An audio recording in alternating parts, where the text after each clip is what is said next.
Hi, welcome back guys. This is your friend, the Scion Fanfics. Back with amazing fanfiction. This is the series of What If Deku Had Shadow Mutation Quirk. Now before starting, please give this video a like and subscribe to the channel if you want more videos like this. Now let's get into the fanfic. Izuku Midoriya shivered from the cold, pulling his thin coat as close to him as possible as he crouched down in an alley, trying to seek shelter from the rain. He was 3 years old, skinny and small even for his age, and had a pair of eyes with pitch black sclera and dark green pupils. His hair was mostly black with what seemed like dark green highlights on the ends but were natural. His hair, normally fluffy and bushy, was currently sopping wet and clinging to his face from the pouring rain. Izuku Midoriya didn't know many things, but he did know he was a monster. After all, that's what his mom called him every day, so she must be right. It wasn't often that Izuku got let outside, but when he did, he noticed that nobody had eyes like he did, and whenever he tried to play with any other kids, most of the time, they started crying, scared by his dark eyes. So she called him a mistake and a monster, shouting at him daily for even the smallest things. Izuku must have done something really bad, because one day she took him to a new town and told him she'd never see him again, pushing him out of the car and driving away. That was 3 days ago, and now Izuku was hiding under a piece of sheet metal in an alley, cold, wet and starving. Izuku didn't blame her though. He was a monster and she was a good woman, as she kept on saying. He must have done something bad enough to deserve to be punished like this. He knew he deserved this, but he was still scared. He was in a completely unfamiliar town, surrounded by people he didn't know and with no food, money, or anywhere to go. Izuku had barely moved from the area where his mom left him, hoping she would forgive him and come back, only moving into a nearby alley so he wasn't in anybody's way. Maybe if he was good here, someone would tell his mom that and she would come and get him, then he would be able to go home. As the evening turned to night and the rain showed no sign of stopping, Izuku was shivering dangerously, the cold being too much for him and his soaked clothing not helping matters. Unable to hold it anymore, he began sobbing loudly.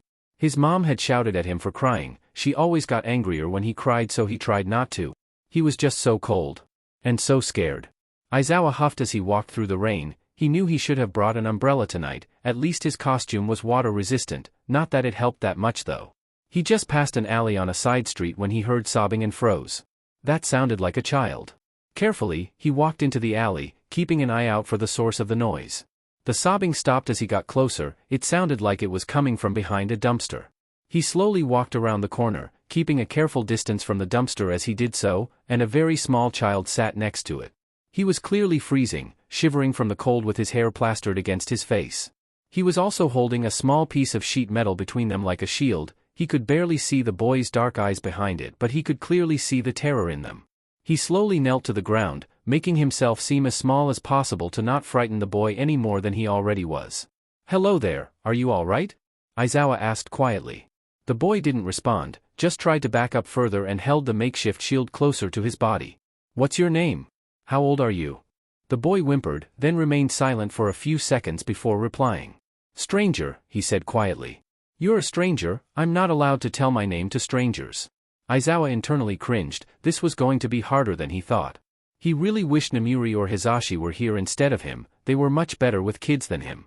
"All right, very good, that's smart," Aizawa said a little bit awkwardly. "All right then, well I'll tell you my name if you like. My name is Shota Aizawa." The boy nodded almost imperceptibly. "Are we still strangers?" Aizawa asked the shivering boy. The boy stayed quiet for a moment longer before slowly shaking his head and relaxing his grip on the metal shield slightly. I'm Izuku Midoriya," the boy stuttered nervously. Aizawa gave the friendliest smile he could. "Izuku Midoriya? That's a good name," he replied, making the boy smile just the smallest bit for the first time since he'd seen him. "Where are your parents, Midoriya?" Midoriya looked down sadly, tears appearing in his eyes, clear even under the rain. "Don't have a daddy, mommy left me here, said I deserved it." Aizawa felt his heart skip a beat. His mother had left him here? How? "How old are you, Midoriya?" Aizawa asked nervously. Midoriya shook his head. "I don't know," he answered sadly. "Well, how many birthdays have you had?" Aizawa asked, growing more and more worried by the minute. Midoriya tilted his head to the side and looked confused. He had gone back to holding the piece of metal over his head to protect himself from the rain. "What's a birthday?" Aizawa really didn't know what to do now. He had a very young boy here, cold, wet, alone and probably starving from the looks of him. "How long have you been here?" Aizawa asked nervously. I don't know how to count," Midoriya responded. Aizawa felt his heart break a little bit. Alright, how many nights have gone by since you were left here? Hold up a finger for each night, he suggested. Midoriya wiped some wet hair out of his eyes before thinking for a second and then holding up 3 fingers. Have you had anything to eat that whole time? Aizawa asked, holding back his building anger. Midoriya shook his head as his stomach rumbled loudly to accentuate the point. Aizawa nodded. Alright then, there's a diner a bit down the street, come with me and I'll buy you something to eat. Midoriya froze up, looking very unsure. It's alright Midoriya, I won't hurt you, the street is nice and bright and there's people around, you'll be safe, Aizawa reassured him. Slowly, Midoriya nodded, taking a minute to build up the courage to put down the metal and stand up. Do you want me to carry you there? Aizawa offered. Izuku nodded after a moment's hesitation. Aizawa held his arms out, waiting for Midoriya to come to him, which he slowly did. Aizawa slowly turned him around, picking him up by his armpits and putting him over his shoulders, making sure he was holding on tight. Confident he would not fall, Aizawa left the alley and quickly walked towards the diner. As they reached the door, Aizawa lifted the boy off his shoulders and put him on the ground, holding a hand gently as he pushed the door open. Midoriya was staying quiet now, apparently scared of the few people in the building. Aizawa led him over to a booth and sat him down next to the window, sliding himself in afterwards. Are you alright Midoriya? Aizawa asked him. Midoriya nodded, still shivering. Aizawa stood up from the booth. Wait here a second, I'll ask the people who work here if they can lend me a towel to dry you off. Midoriya just nodded slowly, not making eye contact. Reluctantly, Aizawa walked towards the counter, to a young-looking waitress standing behind it. Hey there, ready to order? She asked. Aizawa shook his head. Not quite, I was wondering if you had a towel or something I can use to dry this kid off, he explained, gesturing over his shoulder. The waitress looking over his shoulder, seeing the small, shivering boy. Is he not your son? The waitress asked, slightly suspiciously. Aizawa shook his head. No, look, long story short, I just found him in an alley down the street, he's cold, wet and hungry, I said I'd bring him here and get him something to eat. The waitress looked at him for a minute through narrowed eyes before she relaxed. Alright, I know you're not lying, I'll go fetch a clean towel from the kitchen, just wait here a minute, she said before quickly spinning on her heel and walking into the kitchen. Aizawa stood there for a few seconds, tapping his foot impatiently before she came back, holding a clean-looking towel. There you go, she said, handing it over. And whatever you order for him, it's on the house, I can't charge someone for feeding a starving kid. Aizawa gave a rare smile. Thanks, but I'll pay, it's no problem, he replied before turning around and walking back to Midoriya. Hey there kid, he said softly, holding the towel out to him. Do you mind if I dry you off a bit? Midoriya nodded, getting out of the booth and standing in front of Aizawa. Aizawa then knelt down and spent the next 5 minutes or so trying to make sure he was as dry as possible. Is that better? He asked. Midoriya nodded, a thankful smile appearing on his face. It was at that moment Aizawa realized something. This kid already had his heart in the palm of his hand. Aizawa sighed internally as he ushered Midoriya back to his seat. Alright then, they do quite a lot of things, what do you like? Aizawa asked. Midoriya shrugged. It doesn't matter, I'll eat anything, he replied sadly. Aizawa felt his heart break again. Did his mother bother feeding him anything decent? Have you ever had a cheeseburger? Aizawa asked him, receiving a shake of the head in response. Alright, I'll order you one of them so you can try it, if you don't like it, I'll get you something else. Midoriya shook his head. It's fine, even if I don't like it, I'll still eat it. Aizawa gently rested a hand on his shoulder, ready to withdraw it at the first sign of him being uncomfortable. He didn't know if he was flattered or worried at the fact he seemed to almost relish the contact. Midoriya, it's alright, if you don't like it, you can have something else and I'll have the burger, I want you to have something you'll like. Midoriya nodded as Aizawa stood up and walked towards the counter. Know what he wants? The waitress asked. Aizawa scratched his head, sort of, he said he'll eat anything, we decided he'll try a cheeseburger for now. The waitress nodded, quickly dashing into the kitchen and commanding the cook to get it done as quickly as possible before dashing back out to the counter before Aizawa walked away. Excuse me, but, what are you going to do with him? She asked him. Aizawa stopped, he hadn't really thought much further ahead apart from get this kid dry, warm and fed. I don't know, I hadn't thought of what to do, I guess take him to the police, he said, unsure. The waitress nodded, my dad's a detective in the police, I can call him and tell him to come here and bring blankets for the boy, she offered. That would be very helpful actually, who is your dad? I might know him, Aizawa responded thankfully. Detective Tsukachi, she responded, making Aizawa chuckle slightly. Oh? You're Naomesa's daughter?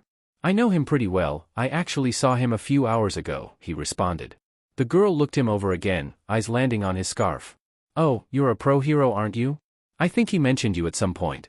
Eraserface or something? Eraserhead, he corrected, wasn't me that came up with it, it was a friend of mine. The waitress nodded. All right then, sorry sir, I'll call him now and bring the food out when it's ready, she said, already pulling a phone out. Aizawa nodded, walking back to the table and sitting down next to Midoriya. The food will be here pretty soon, Aizawa reassured him. Midoriya nodded, looking up at him with wonder in his eyes. You're a hero? He gasped, looking genuinely excited for the first time since he had found him. Aizawa couldn't help but smile at that and nodded. Yeah, my name's Eraserhead, I'm an underground hero, that means not many people know who I am, so now you're part of a super special secret club, he replied jokingly, holding a finger to his lips as he did so. Midoriya nodded eagerly, pretending to zip his lips up. It was just then that the burger arrived, the waitress placing it in front of Midoriya carefully, having just gotten off the phone. All right, there you go sweetie, I think you'll like it, she said to him cheerfully. As Midoriya was smelling the scent of the burger, she leant into near Aizawa. I called my dad, he was nearby, he'll be here in about 5 minutes and he'll bring a blanket in with him. Thanks for the help, Aizawa said, giving another small smile. The waitress returned the smile before returning behind the counter. Aizawa looked at the boy next to him, who was just staring at the burger like he didn't know where to begin. Do you want me to cut it into smaller pieces for you? Aizawa offered. Midoriya nodded, moving away from the plate so he could reach it easier. Aizawa pulled the plate towards him, cutting the burger into quarters, much easier to handle for him before pushing it back in front of him. All right, go ahead, it's yours, Aizawa said. Izuku nodded, reaching out and picking up one of the pieces with both hands, bringing it to his mouth and biting down on it, his face lighting up at the taste. Is it good? Aizawa asked, pleased with the look on his face. Midoriya hummed happily while nodding as he carried on eating, a look of bliss on his face. As Aizawa watched this, he wondered again exactly how badly his mother treated him if he was this impressed by a random diner's burger. Midoriya was halfway through his second piece when a trench coat-wearing man holding a blanket underneath it walked through the door, waving to the waitress as he did, who pointed him over to Aizawa and Midoriya. The detective walked over, freezing upon seeing who was sat there. Eraserhead? I wasn't expecting to see you here. Aizawa shrugged. I was the one that found him, I brought him here, lucky your daughter works here, eh? Tsukachi nodded, turning his attention to the young boy sat next to him, who had stopped eating and looked at him nervously. Also noticing his discomfort, Aizawa gently rubbed Midoriya's back. It's all right Midoriya, this is a friend of mine, his name is Tsukachi, he's a detective in the police. Midoriya nodded but still shrunk away. Is he going to arrest me? Izuku asked nervously. Aizawa shook his head, no of course not, you haven't done anything wrong. Midoriya shook his head frantically, no, mommy says I'm bad, she says I'm a monster and that if I ever do anything bad then the police will lock me up with all the other monsters, he hummed, clutching his head in his hands, hiding his face as best he could. Once again, Aizawa felt his heart shatter, as did the detective. No, you haven't done anything wrong and you're not a monster, your mommy was wrong, I can tell, Tsukachi said reassuringly. Midoriya looked up at him, tears in his eyes. How? Because of my quirk, I can tell when people are lying or telling the truth, I call it lie detector so I can tell that your mommy was wrong, he replied softly. It took Midoriya a minute to calm down, but once he was staring at the detective with wonder in his eyes, just like he had done to Aizawa not 10 minutes before. That's so cool, you must catch so many bad guys, Midoriya exclaimed excitedly. Tsukachi chuckled and nodded. I do my best, can I sit down, he asked, looking at Midoriya as he did. After a moment's hesitation, Midoriya nodded and Tsukachi sat himself down on the opposite side of the booth, pulling the blanket he was holding out. Here you go kid, this'll help you stay warm, he said, holding it out towards Midoriya. Midoriya smiled happily and hesitantly reached a hand out to grab it, but his arms were too short. Aizawa reached over and took it from the detective instead, carefully wrapping it around Midoriya's shoulders, making sure he could still move his arms so he could eat. You can carry on eating Midoriya, I just need to talk to the detective a minute, I promise you're not in trouble, Aizawa reassured him. Midoriya nodded, snuggling into the blanket and reaching out to pick up his half-eaten burger piece again. Aizawa gestured towards a further booth, standing up with Tsukachi following him. They both went and sat down at a booth a little bit further down. All right then, what's going on? Tsukachi asked.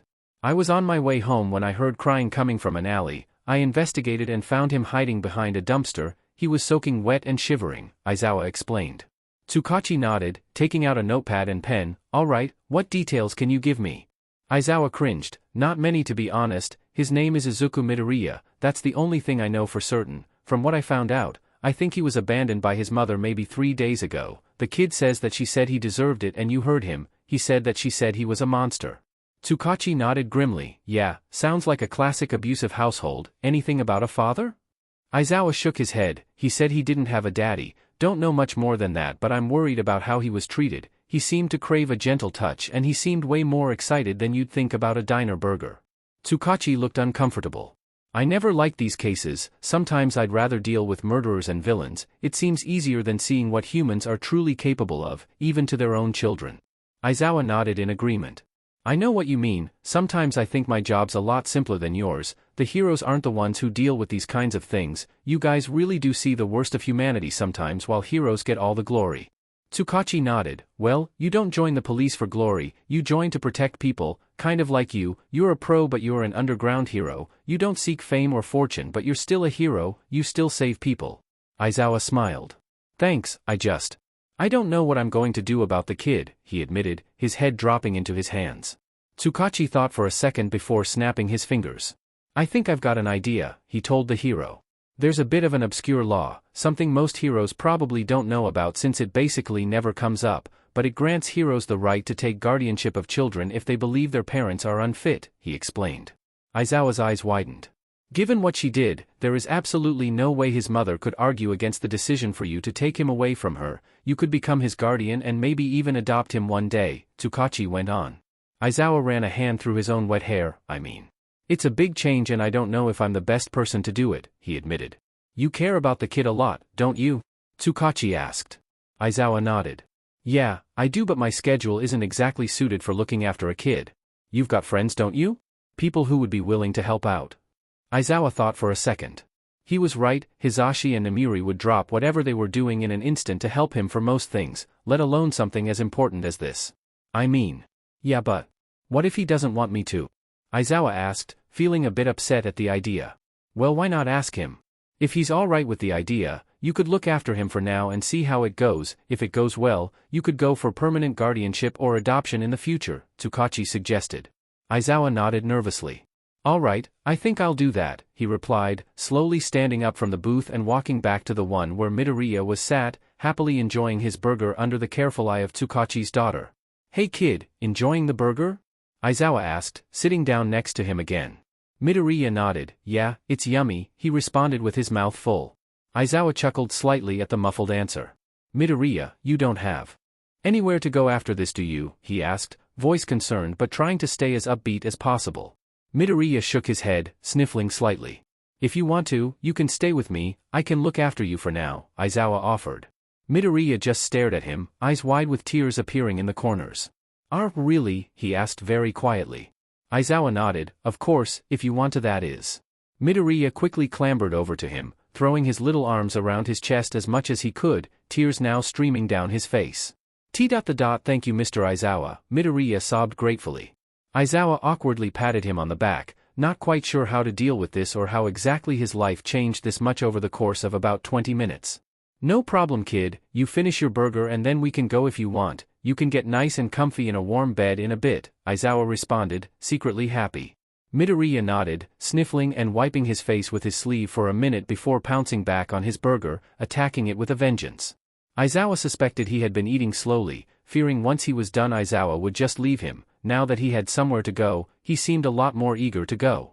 Soon enough, Midoriya had finished his burger and was sighing contently. Aizawa couldn't help but smile at the sight, neither could Tsukachi who was stood nearby, holding an extra trench coat folded up in his arms. I can give you a ride home if you want so you don't have to go in the rain, he offered. Midoriya looked up at the detective, excitement clear in his expression. We get to ride in a police car? Tsukachi chuckled. Sure, you can either be my deputy or you can ride in the back. Deputy, he cried excitedly, jumping up from the booth and making a superhero pose. Well, Deputy Midoriya has spoken, looks like you're riding in the back eraser, Tsukachi chuckled. Aizawa shrugged, no problem. Tsukachi held the spare coat out to Aizawa, keep him covered with that, let's try and keep him dry. Aizawa took it, folding it out and bundling up Midoriya in it, only his face and green-tinted hair emerging from the large garment. Alright, ready to go? Aizawa asked. Midoriya nodded. Yeah, let's go dad, he responded cheerfully without thinking. Aizawa froze for a second before burying his face in his own scarf. He would not let anyone see the single tear of joy that just appeared. Aizawa took this moment of peace to think about what exactly he had done.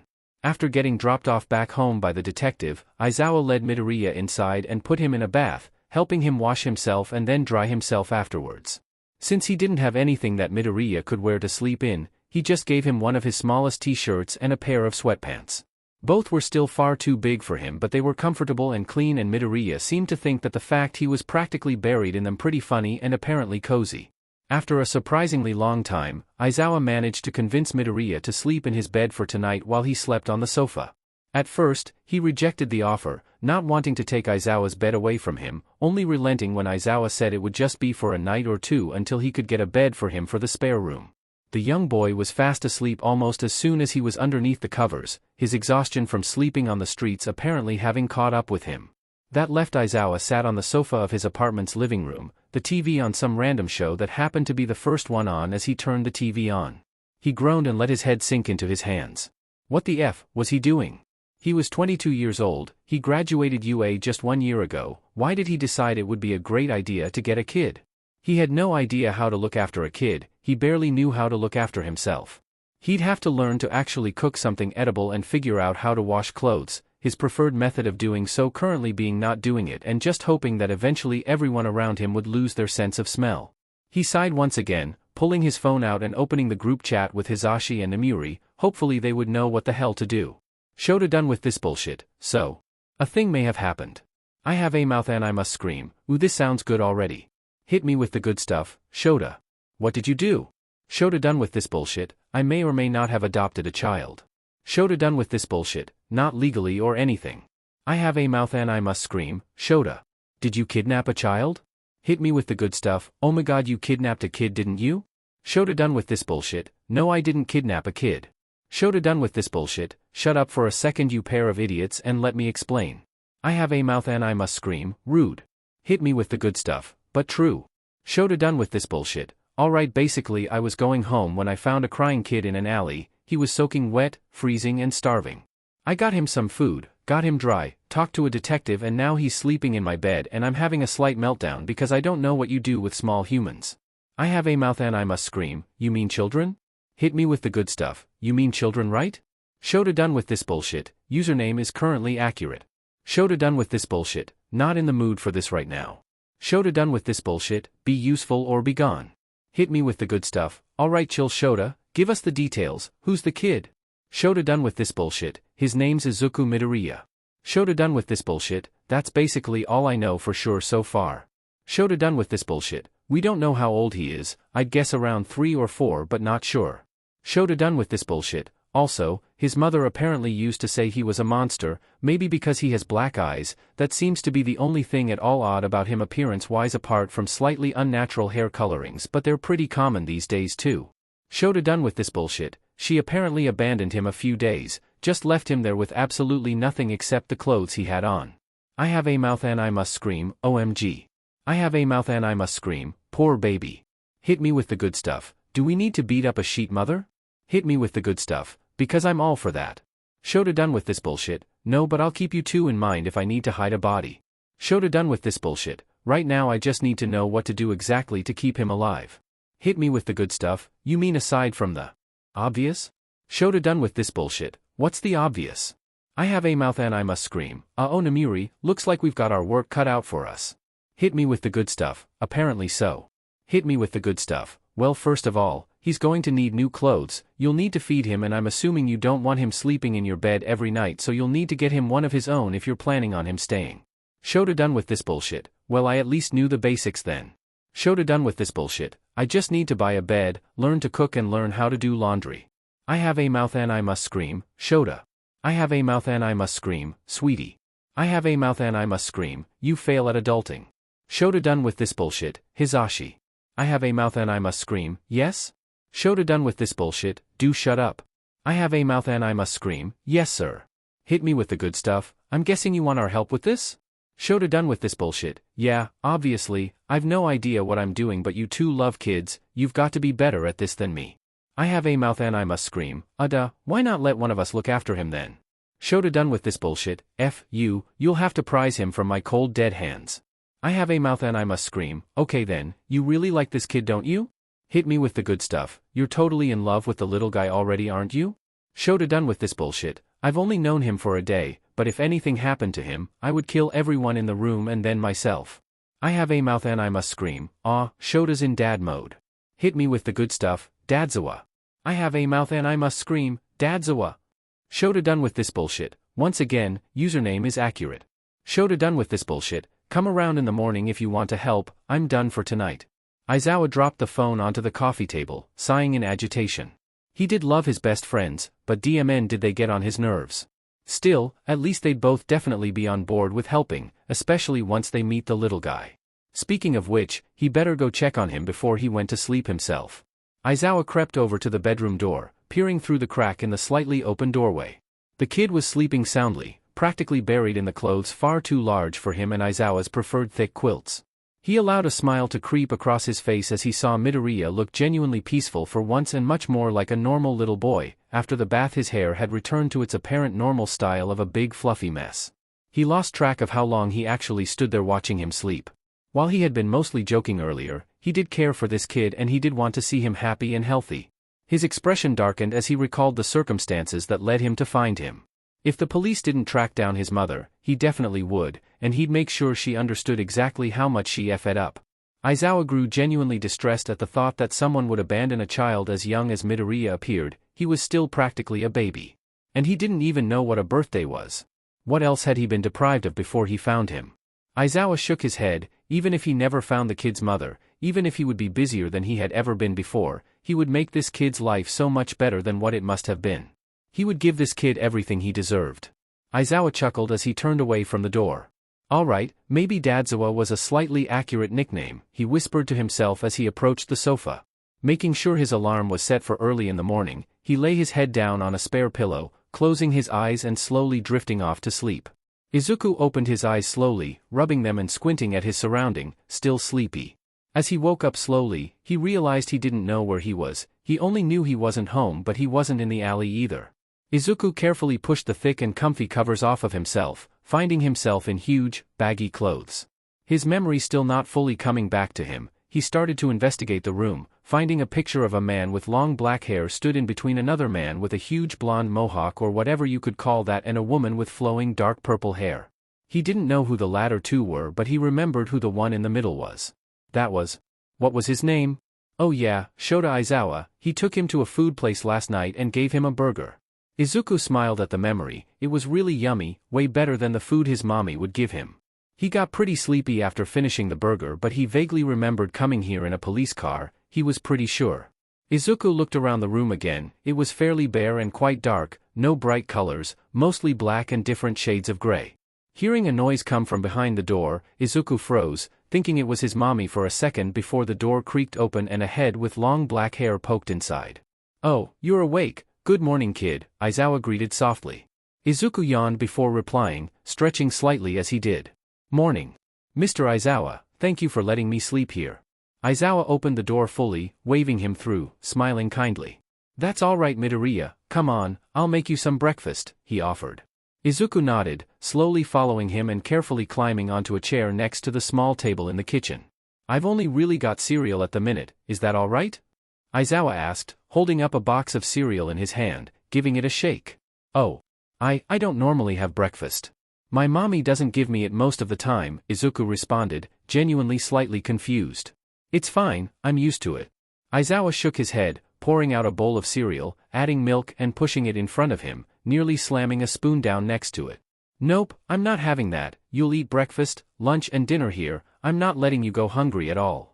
Izuku felt small tears appear in his eyes. Mr. Aizawa was really nice, even nicer than mommy. He picked up the spoon and took a spoonful of the cereal, smiling happily as he put it in his mouth. Aizawa just watched this, seeing how happy he looked at just being fed breakfast, not even anything special, FING cereal, and he was acting like it was one of the best things he'd ever had. Aizawa's phone buzzed in his pocket. He looked at the message shown.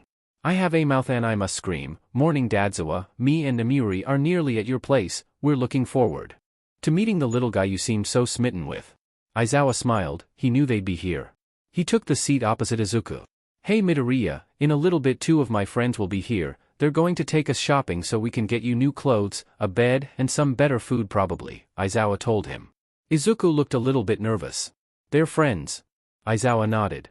My best friends, they're both heroes as well, just a warning, they both get excited easily and they're probably going to get really excited when they see you. Izuku's eyes shined as he grinned with excitement. I get to meet more heroes? Will I know them? Aizawa shook his head, I doubt it, we've all only been heroes for about a year each and we're all underground heroes so not many people know us. This didn't dampen Izuku's excitement even the smallest bit. So I'll know who they are like you? I'll be part of their super special secret clubs? Aizawa laughed softly, yeah kid, you can be our #1 fan. Izuku nodded eagerly. Yeah! He cried, jumping out of the chair and throwing a fist into the air. Daddy and his friends are the best heroes. Aizawa had never been more thankful to hear a knock at the door so he an excuse to turn around and wipe the tear of joy trickling down his cheek away. Alright kid, they're here, I'm just gonna go let them dash, Aizawa began, interrupted by Izuku running as quickly as his little legs could take him towards the door, bouncing in place excitedly near the door. Aizawa chuckled, apparently the kid was a massive fan of heroes, that's a start of learning about what he likes. Aizawa walked over to the door, unlocking the several chains and latches on the back of the door. He never saw a problem with a healthy dose of paranoia. After all, it's not paranoia if someone's out to get you. Aizawa took a deep breath, bracing himself before opening the door, a glare on his face in preparation. As soon as he saw a hint of blonde hair he immediately leaned in and harshly whispered. Don't you dare use your quirk, I don't want you scaring him by being too loud, Aizawa warned. Hisashi held up his hands. Of course, no problem, he responded, his voice mercifully normal. Aizawa gave a quick glare to Namiri, making sure she understood the situation too. She also nodded in understanding. Aizawa nodded, allowing his scowl to disappear from his face and allowed the pair in. They walked through the door to see a tiny little boy bouncing up and down happily, looking up at them with wide, shining eyes and grinning widely. They instantly fell in love with this little boy. Oh my god he's so cute, Hisashi whispered. Namiri and Aizawa couldn't help but nod in agreement. Midoriya, these are my friends, the blonde one is Dash, Aizawa began. Present Mike. The voice hero. Izuku squealed excitedly, only calming down a tiny bit he carried on excitedly mumbling. Your quirk is so cool and your hair is so tall, it looks really cool. Hisashi made no attempt to hide the single tear that fell down his face, merely taking in a deep breath and calming down before he tried to kidnap this adorable little boy. And you're Midnight. You make people sleepy don't you? Izuku then squealed, turning to Namiri. I really like your hair too, it's a really nice color and I think you're really pretty. Namiri couldn't help but squeal at the ball of cute that was Izuku Midoriya, blushing slightly at the compliments. Aizawa chuckled, bending down and scooping him up into his arms, holding him against his hip. Well, color me impressed, we're all still technically underground heroes but you knew who they were, you must really like heroes. Izuku nodded happily, yeah, heroes are the coolest, I wanna be one, he announced proudly. Hisashi stepped forward and gently ruffled his hair, I'm sure you will be little guy, we'll make sure of it. Namiri nodded, also stepping forward slightly. Aizawa looked to the pair, well? Where are we going first, he asked. Hisashi looked at the oversized clothes Izuku was wearing and smirked, well first of all, you're going to let him put his old clothes on and then we're gonna go take him to get some new ones, once that's done, we'll split up, one of us will go and find bedding for the little guy and the others will go and get some food that isn't instant noodles. Aizawa nodded, heading back towards the bedroom, carrying Izuku. Alright then, I'll help him get changed and then we'll head out. Aizawa helped Izuku out of the comically oversized clothes, helping him back into his old clothes which were now thankfully dry. After that was done, the three adults and their collectively adopted small child headed out shopping. They spent a couple of hours going from shop to shop, making sure Izuku had lots of different outfits and that they were all things he liked. They were slightly alarmed at how emotional he became over this, but they put that to the side for the minute to focus on Izuku. Once that was done and they were all loaded down with shopping bags full of clothes, Namiri was sent off to get a bed frame, mattress and bedding for Izuku, armed with the knowledge that his favorite colors were black and green and also with Shota's credit card. He was slightly concerned about that. Meanwhile, Hisashi led Shota and his new kid to go food shopping. Being the best cook of the three, he led them around, getting ingredients for fairly simple and easy to prepare meals for Shota to get the hang of first, promising to help teach him. About another hour and a half afterwards, they all met up again at a cafe to get some lunch. While Izuku was happily munching on a cheeseburger, the other three sorted out a few details. By the time the meal was done, they had agreed on several things. Aizawa would take a week or two off from hero work while Izuku settled in. Once he went back to his hero duties, Namuri and Hisashi would take turns looking after him at his apartment while he worked during the night since they worked during the day. To help him settle, they would also help Izuku decorate his new room. Namuri would take the lead on that, having an eye for such things and being quite a skilled artist in her spare time. Every day, Hisashi would help Shota make dinner, teaching him how to make simple meals at first that only require a few ingredients, most of them pre-made. They would later go on to more homemade fare, but that was a bit beyond him for now. For now, they headed back to the apartment, awaiting the delivery of the bed frame and mattress. Namuri had apparently spent extra to guarantee same-day delivery, which Aizawa was not overly happy about, but he grudgingly accepted that it had already happened. After an hour or two of the group lounging around in Aizawa's living room, watching cartoons to the immense joy of Izuku, there was a knock at the door. Namuri stayed with Izuku as the two guys went to the door. Together with the delivery guys, they soon got the bed frame and mattress inside the spare room. All that was left was to put the frame together. Unfortunately, none of them were good at following instructions. It had been a constant issue at UA and was one of the reasons why they became underground heroes, so they could work by themselves. Izuku then surprised them by taking the instructions and going off nothing but the pictures, told them what to do as best he could. Within a surprisingly short amount of time, there stood a complete and correctly built bed frame. Hisashi scooped up Izuku in his arms, throwing him into the air slightly in happiness. "Great job, Midoriya, you're a genius," he congratulated him excitedly. Izuku laughed joyously as he was carefully tossed into the air and caught again, the other two watching the scene unable to hold back smiles. Izuku's happiness was contagious. As Hisashi sorted out the bedding and the mattress, the others returned to the living room when there was a knock at the door. Leaving Izuku with Namuri, Aizawa went to answer it. Opening the door, he saw the familiar trench coat-clad Detective Tsukachi. "Ah, Detective, good to see you again," Aizawa greeted, allowing him inside. Tsukachi nodded, stepping inside. "Thanks, Eraser, how's Midoriya doing?" he asked, concerned.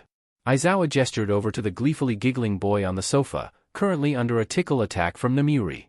"He's doing pretty good, I'd say. My friends have helped me out a lot. We've got a bed for him, new clothes and some actual food, plus the other two seem to absolutely love him to bits too, and they've agreed to help look after him whenever they need to." Tsukachi nodded, pleased. "That's good to hear, no offense, Eraser, but I didn't think you'd have been the type to take in a little boy like this." Aizawa chuckled, "None taken, I wouldn't have thought it either. Anyway, were you just here to make sure I haven't messed up, or is there another reason?"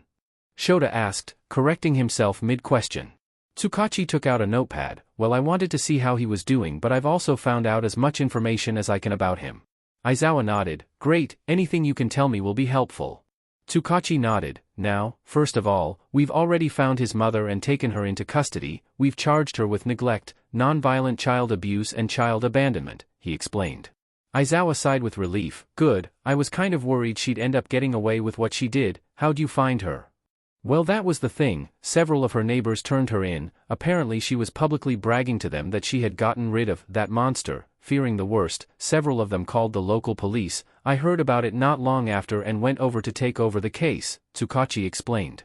Aizawa scowled angrily.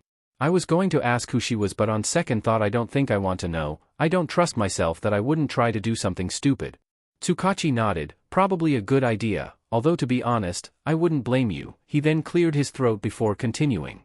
"Alright, next of all, invoking the hero's right to remove guardianship was accepted and he is now officially under your permanent guardianship with the option to officially adopt him if you both want it."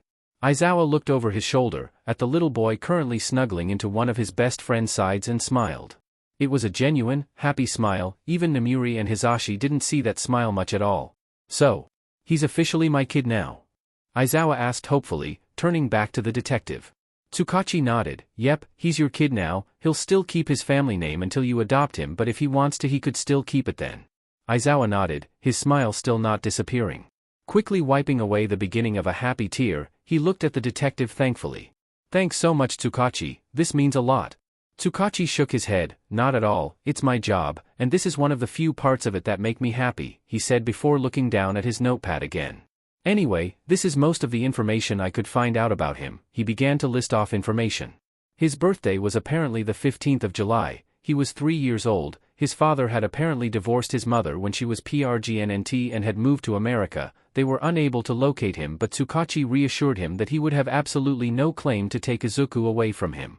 He had not yet been taken to see a quirk specialist, so they didn't know what his quirk would be yet, or indeed if he even had one. They were pretty sure he did though. There was no history of Black Scara in his family apparently, at least as far back as they could follow. They went through more information about Izuku, as much as Tsukachi was able to tell Aizawa, and definitely more than enough for Aizawa to be able to even pass as his biological father with the amount he was told. Just as they finished, Izuku himself wandered over, smiling as he recognized the detective. "Mr. Detective!" Izuku exclaimed excitedly. Tsukachi knelt to his level, giving him a wide smile. "Hey there little guy, how's my favorite deputy doing today?" Izuku nodded excitedly. Really good, I met more heroes, they're dad's friends and they're really nice." It did not escape Tsukachi's notice that Aizawa once again teared up at hearing the word dad. Nor did it escape the other two in the apartment, but neither of them could bring themselves to tease him about it. They really couldn't blame him.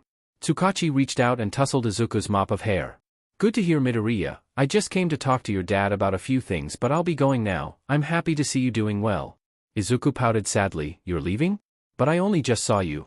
Tsukachi froze. Being caught in the upset gaze of the little boy in front of him was more paralyzing than any villain. "I'm really sorry, Midoriya, but I need to go. I've got more people to help," he explained, putting on a smile. Izuku's mouth formed an O shape before he started nodding. "Oh right, can I help you? I'm your deputy and I'm going to be hero. When I'm bigger." Tsukachi chuckled and tousled his hair again. "Maybe next time, deputy, but we'll definitely work together when you become a hero." Izuku beamed happily as Tsukachi stood up once again, nodding at Aizawa before leaving the apartment, shutting the door after him. Almost as soon as he had gone, Hisashi came scuttling up behind Izuku, quickly scooping him up from behind, tickling him as he did so. Izuku giggled uncontrollably for a few seconds until he stopped getting tickled. "All right, your bed's ready, wanna go see it?" Hisashi asked. Izuku nodded excitedly, Hisashi taking him off towards his new bedroom, Aizawa and Namiri following him. Just before they reached the door, Hisashi put him on the ground. "Cover your eyes, little guy, it's a surprise." Izuku nodded before covering his eyes with both hands. Slowly being led into the room by Hisashi, he then felt a pair of hands holding his wrists and moving his hands out of the way, showing a comfortable-looking bed with mostly black bedding but with a dark green flame pattern on both the quilt and pillows. Izuku began to tear up at the sight, quickly running to Aizawa's legs and wrapping his arms around them. "Thank you, Daddy," he said, his voice shaky with emotion. Before Aizawa could even respond, Izuku dashed towards Hisashi, doing the same to him. "Thanks, Uncle Zashi," he thanked the blonde hero, resulting in a sound that couldn't decide if it was an excited squeal or choking. Finally, he ran towards Namiri, once again, throwing his arms around her legs, and "Thank you, Auntie Nemi," he finished, embarrassingly happy. Namiri wiped tears of joy from her face. Together, all three adults scooped Izuku up, ending up in a great big emotional group hug. Izuku had finally found people who loved him. He had found a new home. He had found a real family. About a week after Izuku's arrival at his new home passed. It was a learning experience for both him and Aizawa. Izuku learned what being loved and cared for was like, and Aizawa learned how to cook ramen, katsudon, and curries. In Aizawa's opinion, he had the harder week. Anyway, it was the weekend and Hisashi had basically ordered Aizawa to take Izuku out of the house, saying he didn't want his precious little nephew ending up being a near hermit like his new dad. After a fair bit of convincing, and a little bit of quirk-enhanced screaming, Aizawa finally decided to take Izuku to a park near his apartment. It was only when they had arrived when Aizawa realized something. He had no idea what kids did at parks. As far as he knew, kids just sort of did their own thing, went off and played with other kids while the parents watched on from benches nearby. He groaned, bemoaning the fact that neither Hisashi nor Namiri were available to help him not be massively awkward. He could do without Izuku being taken away from him because he's kind of shit at knowing how to dad. Still, at least Izuku seemed happy. He seemed content to just walk around a bit, enjoying the sunlight and the breeze, occasionally lying down on the grass, closing his eyes and smiling contently. Aizawa smiled as he watched this. He couldn't help it. Izuku was just far too cute for his own good. He made doing anything look adorable. As he had learned during the week when Aizawa attempted to teach him how to eat with chopsticks and he got maybe 10% of the food into his mouth. Even covered in sauce and noodles, as long as he was smiling, he was still too cute. We watched Izuku wander off slightly, towards a slightly more wooded area. Not too heavily wooded, he should still be able to see him, but still. "Hey Izuku," he called, "don't go too far away, alright?" Izuku turned around and nodded, waving at him with a smile. Aizawa couldn't help but return both the smile and the wave as he skipped into the wooded area. Oh god, his kid's cuteness was going to be a problem someday. Izuku was slowly making his way into an area covered by trees with a few scattered bushes. He looked around, enjoying how sunbeams shone down between leaves in the canopy above. He cheerfully pushed a low branch out of the way and came across someone else. It was a girl. He wasn't sure how old, but she looked maybe his age. She was facing away from him, looking at something on a leaf on a bush nearby. He froze for a second, fearing he was intruding on something before the girl turned around. As they looked at each other, Izuku got a better look at her. In terms of hairstyle, they were almost identical, both having messy, untamed, fluffy-looking hair. The main difference being that hers was a vibrant, bright red. It was a nice calm-looking red. It made him feel warm just looking at it. Her skin was also a pale shade of red, slightly pink in its appearance but still clearly more light red. But what really drew his attention were the girl's black eyes with golden irises and the pointed dark red horns poking out of her hair. Seeing these eyes, so similar to his own, made him freeze again. Memories of his mommy saying he was a monster, all the other kids being scared of him because of his own black eyes. Was she a monster too?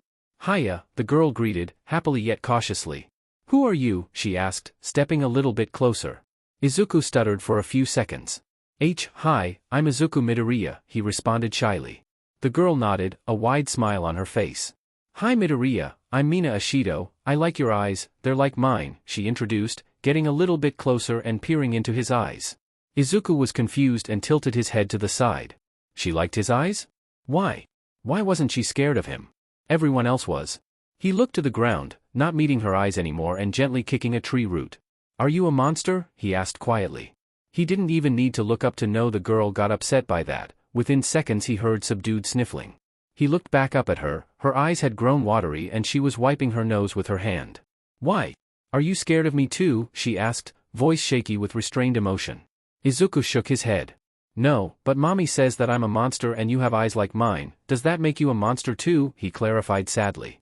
The girl stopped sniffling, wiping her eyes dry. "Why does your mommy say that?" she asked, still sounding upset. Izuku slowly sat down, cross-legged on the ground. "Because I am. She always said it and she's really smart and all the other kids were scared of me, so I must be one," he explained, tears growing in his own eyes. Mina shook her head, plopping herself down on the ground in front of him. "I'm not scared of you. I think your eyes look nice, they're like mine. I've never met anyone with ones like me before," she replied, smiling again. "I don't think you're a monster. I look more like one than you. The rest of the kids think so but my mommy and daddy say I'm not one so you can't be either." Izuku looked back up at Mina through wet eyes. "Your mommy and daddy say you aren't?" he asked. Mina nodded happily. "They say I look like a pretty ruby, that's a shiny gem," she explained proudly. Izuku giggled, wiping away his own tears. "They sound really nice. They sound more like my daddy or my auntie or uncle," he replied. Mina smiled. "Is your daddy here?" she asked. Izuku stood up, walked around a tree trunk and pointed towards where Aizawa was sat, sticking out like a sore thumb as he still wore his trademark scarf over a more casual jacket, shirt, and jeans. "That's him, that's my daddy," he pointed out, waving to him as he said so. Catching sight of him out of the corner of his eye, Aizawa raised an eyebrow at the sight of the red girl behind him but smiled and waved back. Mina tapped him on the shoulder, making him turn around to face her. "Go and get him, I'll go and get my mommy and daddy and they can meet each other," she instructed, an ecstatic smile on her face. Izuku nodded, quickly turning back around and running towards Aizawa, giggling as he went. "Hey kid, everything alright?" "Who was that girl?" he asked, still smiling at the sight of Izuku's excitement. Izuku just grabbed a hold of one of his hands and started pulling, pointing towards the trees where they were both stood a few seconds ago, Aizawa not budging an inch. As Izuku tried pulling him, Aizawa allowed himself to limply fall from the bench, as if Izuku had pulled him off, making Izuku giggle at watching him flop off it like his bones had turned to jelly. After Izuku had a good laugh for a few seconds, Aizawa got off the ground, brushing himself off and blushing slightly despite his own smile. "Alright then, you want to show me something?" Aizawa asked as Izuku took his hand and began pulling again. Izuku nodded, pointing back towards the trees where the same girl was now stood again, waving them over. "Yeah, I think I made a friend and she wants me to bring you over there to meet her mommy and daddy," he explained excitedly. Aizawa shrugged. "Alright, sure thing," he replied, following him as he ran over there. A few seconds after Aizawa made it he saw the red girl bringing over who he assumed to be her parents. The man was about 6.5 feet tall with what could only be considered a true dad bod. He looked fairly normal aside from the fact that his hair looked as if it was on fire and even seemed to be producing light, and that despite his body fat, he was clearly a strong man. The woman was much shorter, standing at about 5'2" with pale pink skin and hair. She seemed to have the almost permanently present grin that her daughter did. As the two other adults approached, they looked at Aizawa and gave each other a slightly puzzled glance for a second before both gaining polite smiles and turning back to him. "So then Midoriya, this is my mommy and daddy, and is this yours?" Mina asked, pointing at the two adults behind her.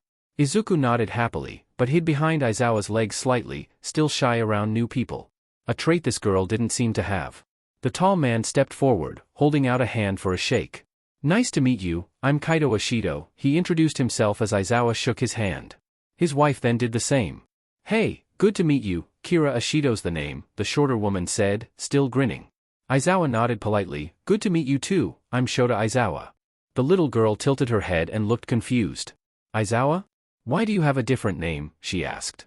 Izuku stepped forward. "He's not my real daddy, but he's like it, he's looking after me," he explained.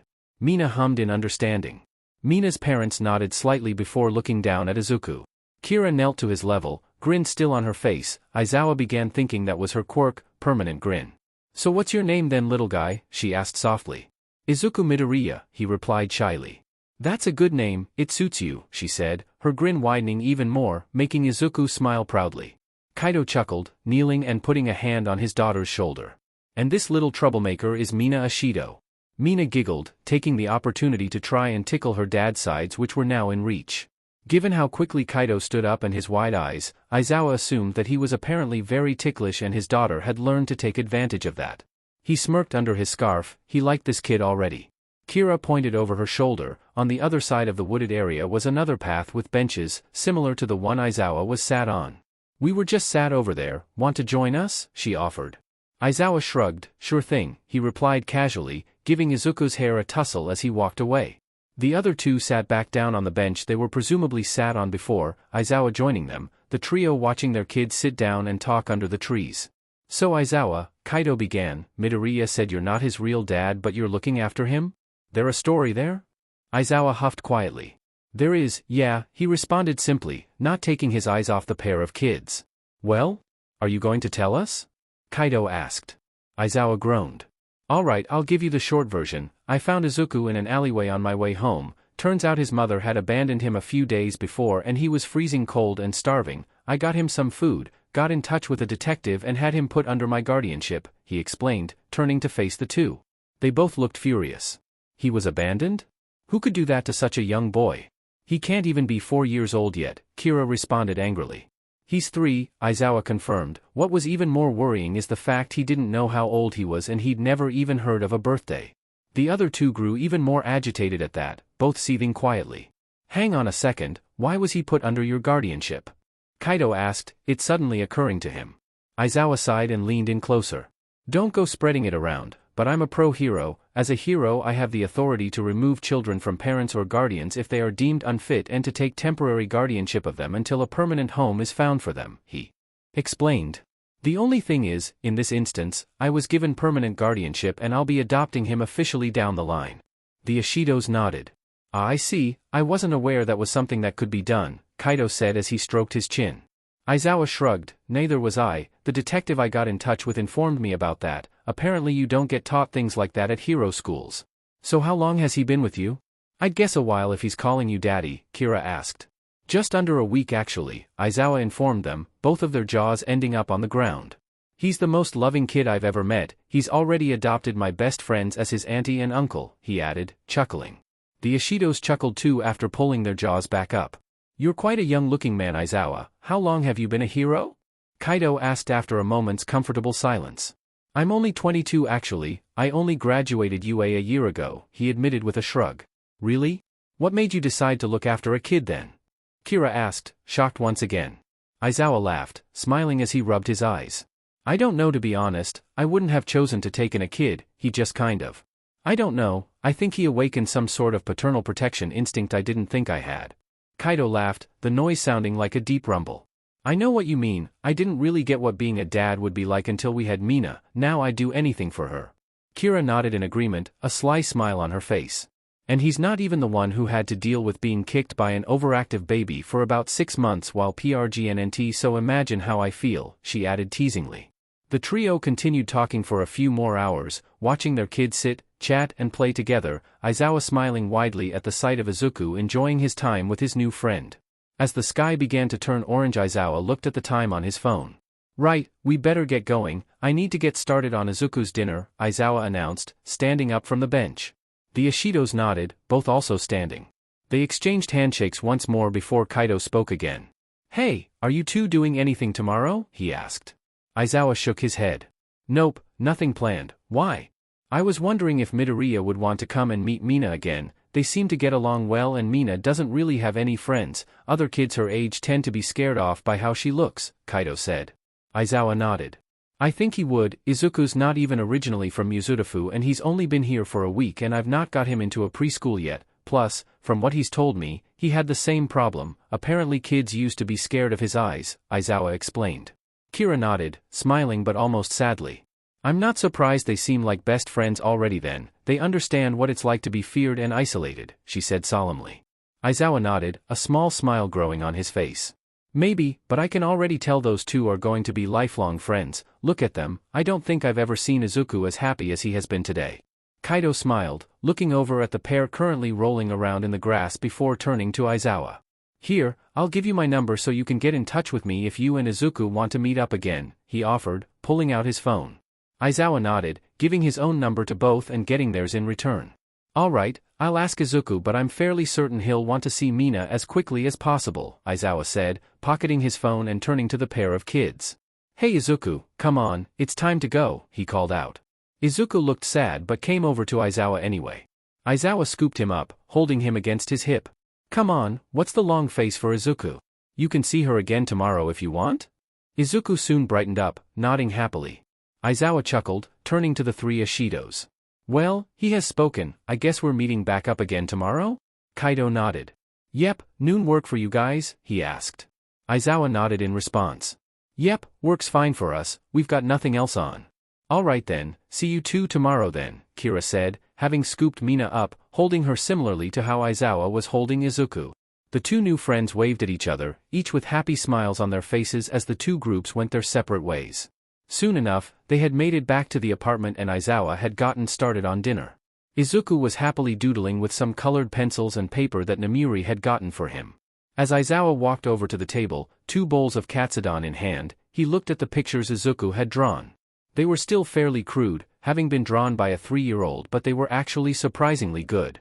He could clearly make out that most of them were of him and Mina, but there was one that seemed to show him sat on a bench with the Ishidos. Wow, those are good Izuku, Aizawa congratulated him, placing the smaller bowl down in front of him, chopsticks to the side. Aizawa had quickly learned that Izuku absolutely adored katsudon, far more than anything else he'd seen him try so far, so he was fairly sure it would end up being a staple part of both their diets, being both easy to cook and tasty. Aizawa chuckled, his 3 main food groups these days were coffee, katsudon and cereal. Despite still struggling with the chopsticks, Izuku did manage to eat most of his meal, growing very sleepy almost immediately afterwards. Once Aizawa was done with his own portion, he took Izuku to his room, helping him get changed into an all-might onesie that Hisashi had got for him.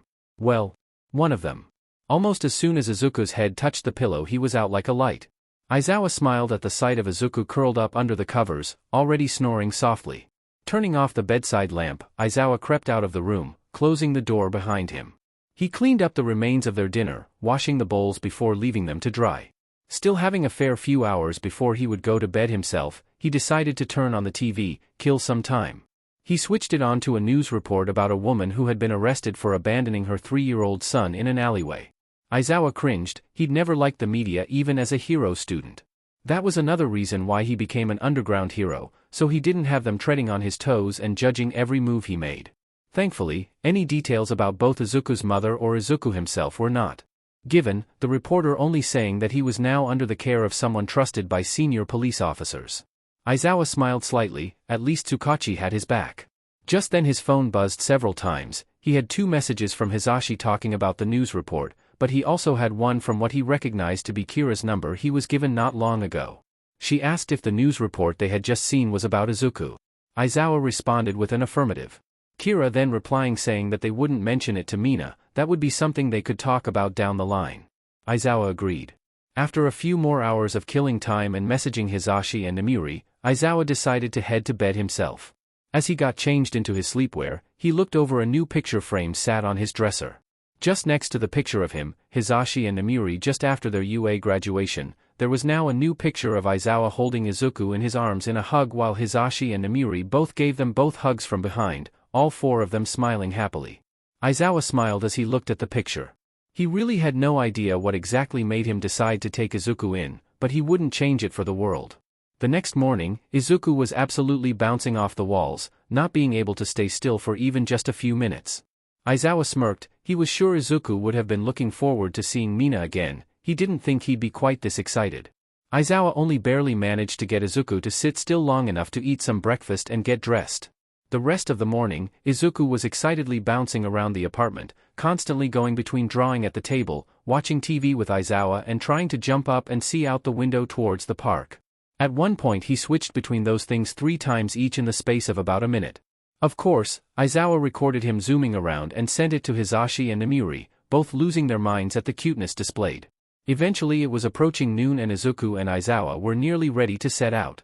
Izuku was bouncing up and down near the door, his shoes already on, impatiently waiting for Aizawa to finish packing a small picnic-type lunch for them both. Just to tease him slightly, Aizawa purposefully packed each sandwich into the large Tupperware box as slowly as possible, making sure they fit perfectly. Eventually Aizawa relented, slightly worried Izuku would wear a hole in the floor from bouncing in place too much. With their lunch in a backpack and Izuku in his arms, the two set off towards the park, heading for the area where he and the Ishidos were sat yesterday. As they reached the park, Izuku was frantically looking in all directions, trying to spot a hint of red amongst the green of the wooded area they were yesterday. Although he didn't see Mina yet, he did see her parents who waved the both of them over. Aizawa placed Izuku down as they reached the bench, taking a seat alongside the Ishidos. "Morning you two, you'd you sleep?" Kaido asked, giving Izuku a warm smile. Izuku nodded quickly, still looking around like a paranoid meerkat. "Good, where's Mina?" he asked.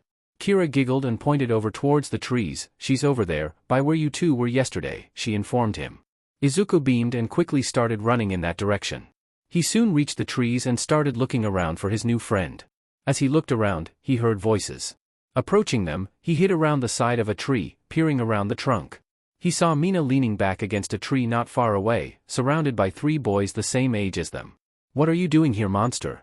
"This is our fort," the one in the middle demanded angrily. The other 2 nodding along, smirking as they did so.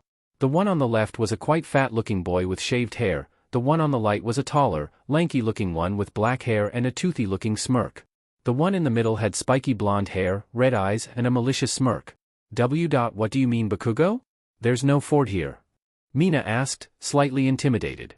The blonde one, Bakugo apparently, snarled angrily.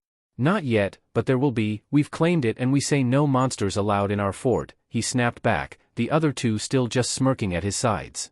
Izuku felt a wave of anger flow through him. He didn't know who these boys were, but they were being mean to his friend. Taking in a deep breath, he stepped out from behind the tree, quickly moving closer to Mina, getting the girl's attention as he approached. "Hi Mina, come on, let's go play somewhere else," he said, holding out a hand to her. Mina smiled and went to go and take his hand when her hand was pushed away by Bakugo, who had seen the newcomer and with his 2 cronies had surrounded him. "Who are you?" Bakugo asked, annoyed, flinching at the sight of his dark eyes, just like Mina's. "Ugh, look at this guys, he's a monster too, she must have spread it," he said bitterly. Izuku could feel tears welling up in his eyes at being called a monster again, but he pushed through and ignored them. "I'm not a monster, neither is Mina, you're just being mean to her, now leave us alone," Izuku demanded, trying to push past him to get to Mina, who was watching with wide eyes. As he tried to get past, Bakugo stuck a leg out, tripping him and pushing him over at the same time, Izuku being sent sprawling to the grassy ground below. Izuku just got back up, ignoring the dirt on his clothes and walked over to Mina, standing between her and them, holding his arms out to his sides protectively. "I said to leave us alone," Izuku repeated. Bakugo scoffed, gesturing with his head to the side. "Whatever, let's go find a better place for our fort, this place can't be good enough if monsters stay here," he said bitterly, his 2 cronies chortling as they followed him away. Still stood with his arms outstretched, Izuku only relaxed when they had disappeared from sight, turning around to face his friend. She had tears in her dark eyes, threatening to start pouring down her face. She quickly grabbed him and gave him a hug. "Thanks, Izuku, you made them go away," she said, her voice muffled by her face resting in his shoulder. Izuku gently wrapped his arms around her too after a moment's hesitation, still being unused to gentle physical contact. "That's okay, Mina, it's what a hero would do, right?" Izuku asked, gently pulling away from the hug after a few seconds. Mina sniffed and wiped her eyes dry. "Well, yeah, why?" she asked. Confused. "I want to be a hero when I'm bigger," Izuku announced proudly. Mina's eyes started to shine slightly at hearing that. Even though people think we're monsters?" she asked concerned. Izuku nodded. "Yeah, I can prove them wrong when I become a hero," he replied before freezing for a second and then excitedly hopping up and down in place as something occurred to him. "Oh, why don't you be a hero with me, then we can both prove we're not monsters," he suggested excitedly. Mina stared at him for a second before she started grinning excitedly and also bouncing in place. "Oh, that sounds so cool, we can beat up bad guys and save people together," she said happily. Izuku nodded. "Yeah, we can be a hero team when we're bigger." Mina nodded excitedly. "Yeah, that sounds like so much fun," she agreed. It took a few minutes for them both to calm down, but even after, the idea had taken root in both their heads, and it wouldn't be going anywhere anytime soon. Izuku wanted to be a hero and help people like his daddy. Mina wanted to prove she wasn't a monster and help her only friend. Being able to save people was a great bonus. Over the next half an hour or so, the two sat down, talking about what they could call themselves when they became heroes and trying to guess what their quirks might be. They were giggling excitedly almost constantly until they heard Kaido and Aizawa calling for them, telling them to come and get their lunch, making the two spring to their feet and race each other back towards the bench. Mina just barely won the race, smiling proudly at Izuku, who just smiled back at her. Kira and Kaido were surprised at their daughter's sudden proclamation that she wanted to be hero, but Aizawa wasn't in the slightest bit surprised. He knew Izuku wanted to be and he knew his happiness was infectious. It wasn't too much of a stretch to assume he could have gotten Mina excited about it too. Aizawa stroked his chin. Maybe if this wasn't just a childish wish and they actually stuck with it and truly wanted to become heroes, maybe he could train them when they were older. Still, that could wait for now. They didn't even have their quirks yet. For now they should wait and see what happens. Aizawa took in a deep breath as he followed Tsukachi into the courtroom. It was about 2 weeks after he and Izuku had met the Ishidos. They had helped him get Izuku into the nearby preschool that Mina went to, which Izuku was ecstatic about.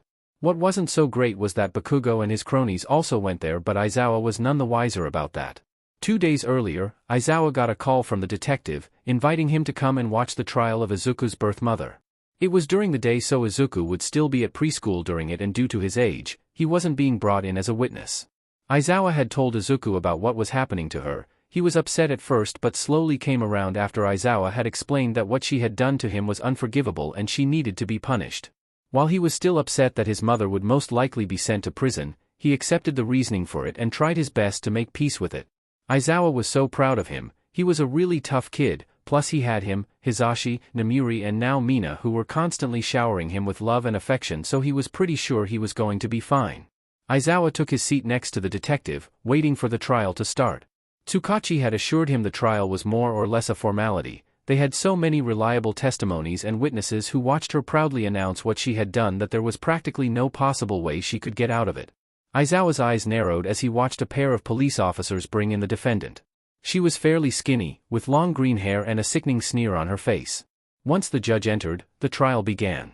Aizawa didn't expect the trial to be long, but as it happened, it was barely 10 minutes. The first thing the judge did was inform her of the charges against her and the reasons for them. They then asked her if the accusations were true, and to the immense frustration of her lawyer, she said they were, still not understanding that she had done anything wrong. The entire room was shocked into silence at her nonchalant answer, as if she saw nothing wrong with what she had done and expected them to agree with her.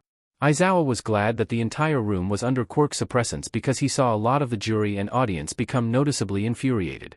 There was really nothing her lawyer could do after that. All the judge did was ask her if she claimed guilty or not guilty. She claimed not guilty, saying that what she did shouldn't be against the law and in fact they should be thanking her for showing a monster its place. It was at that point Aizawa joined the group of people in that room that wanted to tear this woman apart limb from limb. The jury deliberated for only about 5 minutes before they came back with their decision. Obviously, she was found guilty on all counts. The judge stood up and cleared his throat. Izuku Midoriya, this court has found you guilty of the crimes of neglect, non-violent child abuse and child abandonment, he announced. You are hereby sentenced to a minimum of 20 years in prison with a maximum of 30 years. Aizawa couldn't hold back his grin. He always enjoyed it when the justice system really nailed the ones who deserved it. With that, the trial was adjourned with Inko being dragged out by the two officers, kicking and screaming as she went. Aizawa felt just the slightest pang of sympathy for her. Even hardened criminals in prison tended to hate people who had committed crimes involving children. Once the other inmates of the prison she was sent to found out, she would have a terrible time in there. Aizawa wasn't even 100% sure she'd survive to be released, especially if she was put into a women's-only prison. They tended to react more aggressively to child abusers. Aizawa was also secretly completely fine with that if it came to that. Despite his personal satisfaction with the results of the trial, he still wasn't looking forward to having to tell Izuku. He was waiting outside of the preschool along with the Ishidos, waiting for Izuku and Mina to leave. He had given them as many details of the trial as he could, not that there were many in the first place. They were both also more than happy with the results. Kira in particular seemed very pleased at the harsh punishment given to her and shared Aizawa's opinion that she may not make it out of prison, although they agreed they would not mention that possibility to Izuku at all. Soon enough, Mina and Izuku exited the preschool together, both being aware of what was happening today. Their mood was more subdued than normal. Izuku had told Mina about what had happened the week before with permission from Aizawa. Mina immediately went into comforting him and she had barely left his side since. Aizawa gave them a small smile as they approached, picking Izuku up with both arms. "Hey Izuku, how was your day?" he asked. "Fine. What happened to her?" Izuku asked, not quite making eye contact. Aizawa swallowed nervously. "All right then. I'll not lie to you, she's been sent to prison for at least 20 years, he admitted. Surprisingly, Izuku didn't get upset, he just nodded somberly. "And you still think she did a bad thing, she deserves being punished like that?" he asked. "I do, and so did the judge and the jury since they decided to send her to prison," Aizawa responded. Izuku sniffled slightly and rubbed his nose with the side of his hand. "Okay. I think I want to go home now," he said quietly. Aizawa nodded, saying goodbye to the Ishidos, Mina giving Izuku a wave goodbye from her mom's arms. Knowing he would be upset, Hisashi and Namuri were already waiting at Aizawa's apartment, having stopped their patrols earlier than normal today, both willing to do whatever it took to cheer up their nephew. They were both as surprised as anyone that Aizawa had taken in a kid. They just rolled with it better than most people. They were not expecting to fall in love with the kid like they both had. It suddenly made sense to both of them as to why Aizawa decided to take him in. He probably couldn't bear not to. When the pair arrived back at the apartment, the three adults tried everything they could to cheer Izuku up. They made his favorite foods, that they had figured out so far, they made jokes and laughed. Hisashi kept on doing ridiculous things to make Izuku laugh, and they ended the evening by all relaxing in a big homemade pillow fort watching old superhero movies.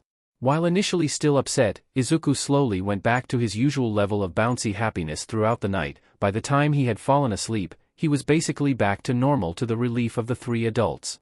Aizawa gently carried him into his room, which was slowly becoming more decorated. There were a few hero knickknacks scattered around the room, but his walls were bare for now. He said he wanted Namuri to paint something on his wall when he found out how good at art she was. She had agreed, it was just a matter of finding the time to do it. Slowly, weeks passed, and Izuku started feeling completely settled. He was enjoying preschool, although he hadn't made any other new friends there. Bakugo had immediately convinced all the other kids that he was a monster as well. Surprisingly, Izuku wasn't that bothered. He was more than happy just being friends with Mina. She was just so happy to finally have a friend and not be alone anymore. Then, months passed until one morning that Izuku woke up, thinking it was a normal day. He got out of bed and got dressed before leaving his room, rubbing his eyes tiredly as he did. Once he opened his eyes, he was met with his dad, uncle, auntie and the Ishidos all stood there in the living room. He looked at them all confused. "Hi? Why's everyone here, Dad?" he asked. Aizawa smiled warmly. "That's because it's the 15th of July, Izuku," Aizawa responded. Izuku still looked confused. "It's your birthday today, you're 4 years old now," he added. It took Izuku a few seconds to realize what he said, then he grew excited. "Really? I'm older now?" he asked. Aizawa chuckled, waving him over. "That you are. Now, I know you haven't had a birthday before, so let me explain what happens," he began as Izuku walked over. Once he was close enough, Aizawa picked him up and placed him on his knee, revealing a stack of presents nearby. "First of all, you're going to open all the presents that we got for you." Izuku just stared at the pile. Then he started sniffling and tears started falling from his eyes. "Those are all for me?" he asked in shock.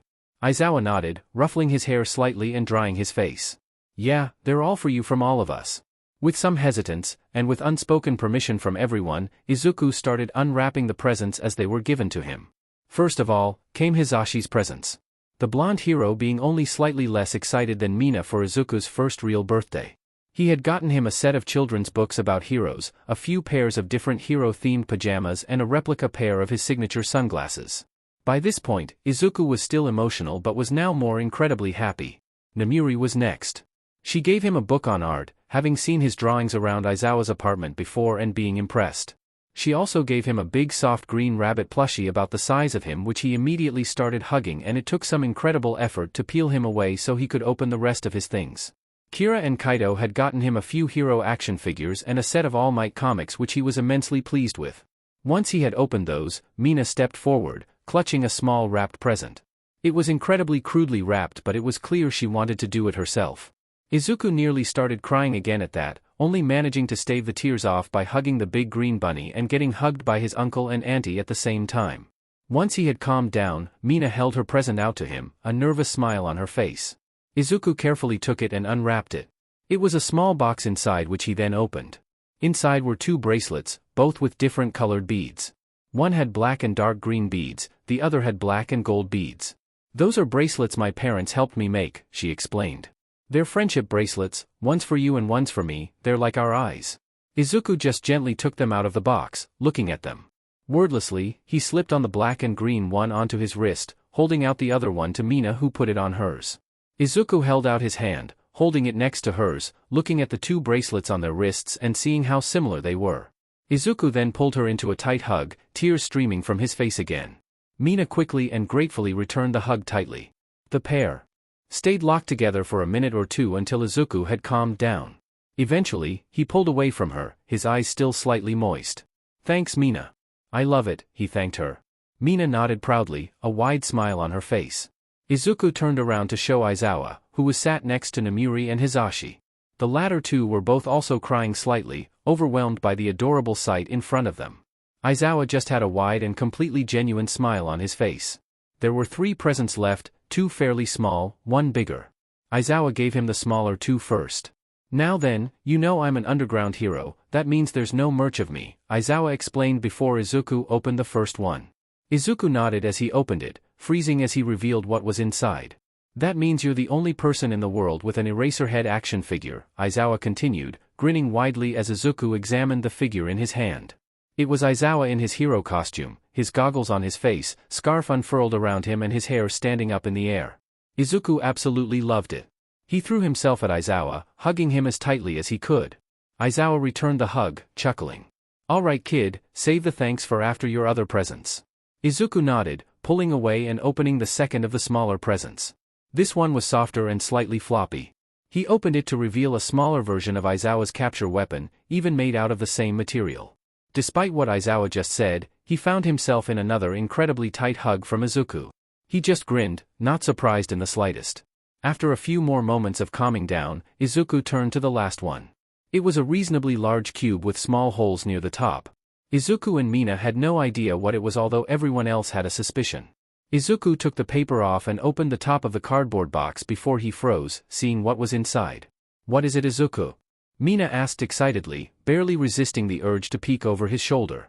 Izuku slowly reached into the box, gently pulling out a small, pure black furred kitten. As Izuku held it gently, the kitten mewled, rubbing its head into Izuku's chest slightly and looking up at him, the cat's green and black eyes reminding him of his own. Kitty! Squealed both Mina and Hisashi at the same time. Izuku was still nearly frozen, holding the small kitten against his chest as it snuggled against his chest. That's right Izuku, he's your pet, Aizawa told him, a wide smile on his face. A kitten? Izuku asked, staring down at the adorable bundle of darkness in his hands. Aizawa nodded. That's right, do you like him? Izuku looked back up to Aizawa, the kitten nestled safely in his arms, eyes once again glistening with tears. I love him, thanks Dad, Izuku responded. Hisashi and Namiri were once again reduced to tears by the sight of their tiny, adorable little nephew holding a tiny adorable little kitten against his chest, letting Mina slide it gently, the red girl's eyes wide with excitement. Well? What are you going to call him? Aizawa asked after a few minutes, letting the 2 kids fuss over the new addition to the family. Izuku held him up in front of his face, looking at him. The kitten just mewled, not resisting at all. Izuku only thought for a few seconds before he came up with a name. Shadow, he responded. Mina nodded in agreement while the rest of the adults just smiled. Ah, Shadow, the classic name for a black cat, Aizawa said approvingly. The rest of the day passed with Izuku barely leaving Shadow alone and Mina barely leaving his side, constantly wanting to both be around her only friend on his first birthday, but also give Shadow some more pets. Together they all played party games, Izuku and Mina winning almost all of them, and enjoying what was practically a feast, cooked up by Hisashi and Kira. All in all, it was probably the best day of Izuku's life. It was only just over 2 weeks later that there was another birthday. This time, it was Mina's on the 30th of July. That day was practically a mirror of Izuku's birthday, he, Aizawa, Hisashi and Namiri all waiting for her to wake up with her parents. Just like Izuku's birthday, Mina was swarmed with presents from all assembled. Aizawa gave her a smaller pair of his goggles, Hisashi gave her a little leather jacket, not too dissimilar from his, and Namiri gave her a little angel costume which perfectly contrasted with her devilish appearance. She loved all of them, giving them all hugs and thanks. It was then that Izuku gave Mina his present for her. Just like the one she gave him, he had wrapped this himself.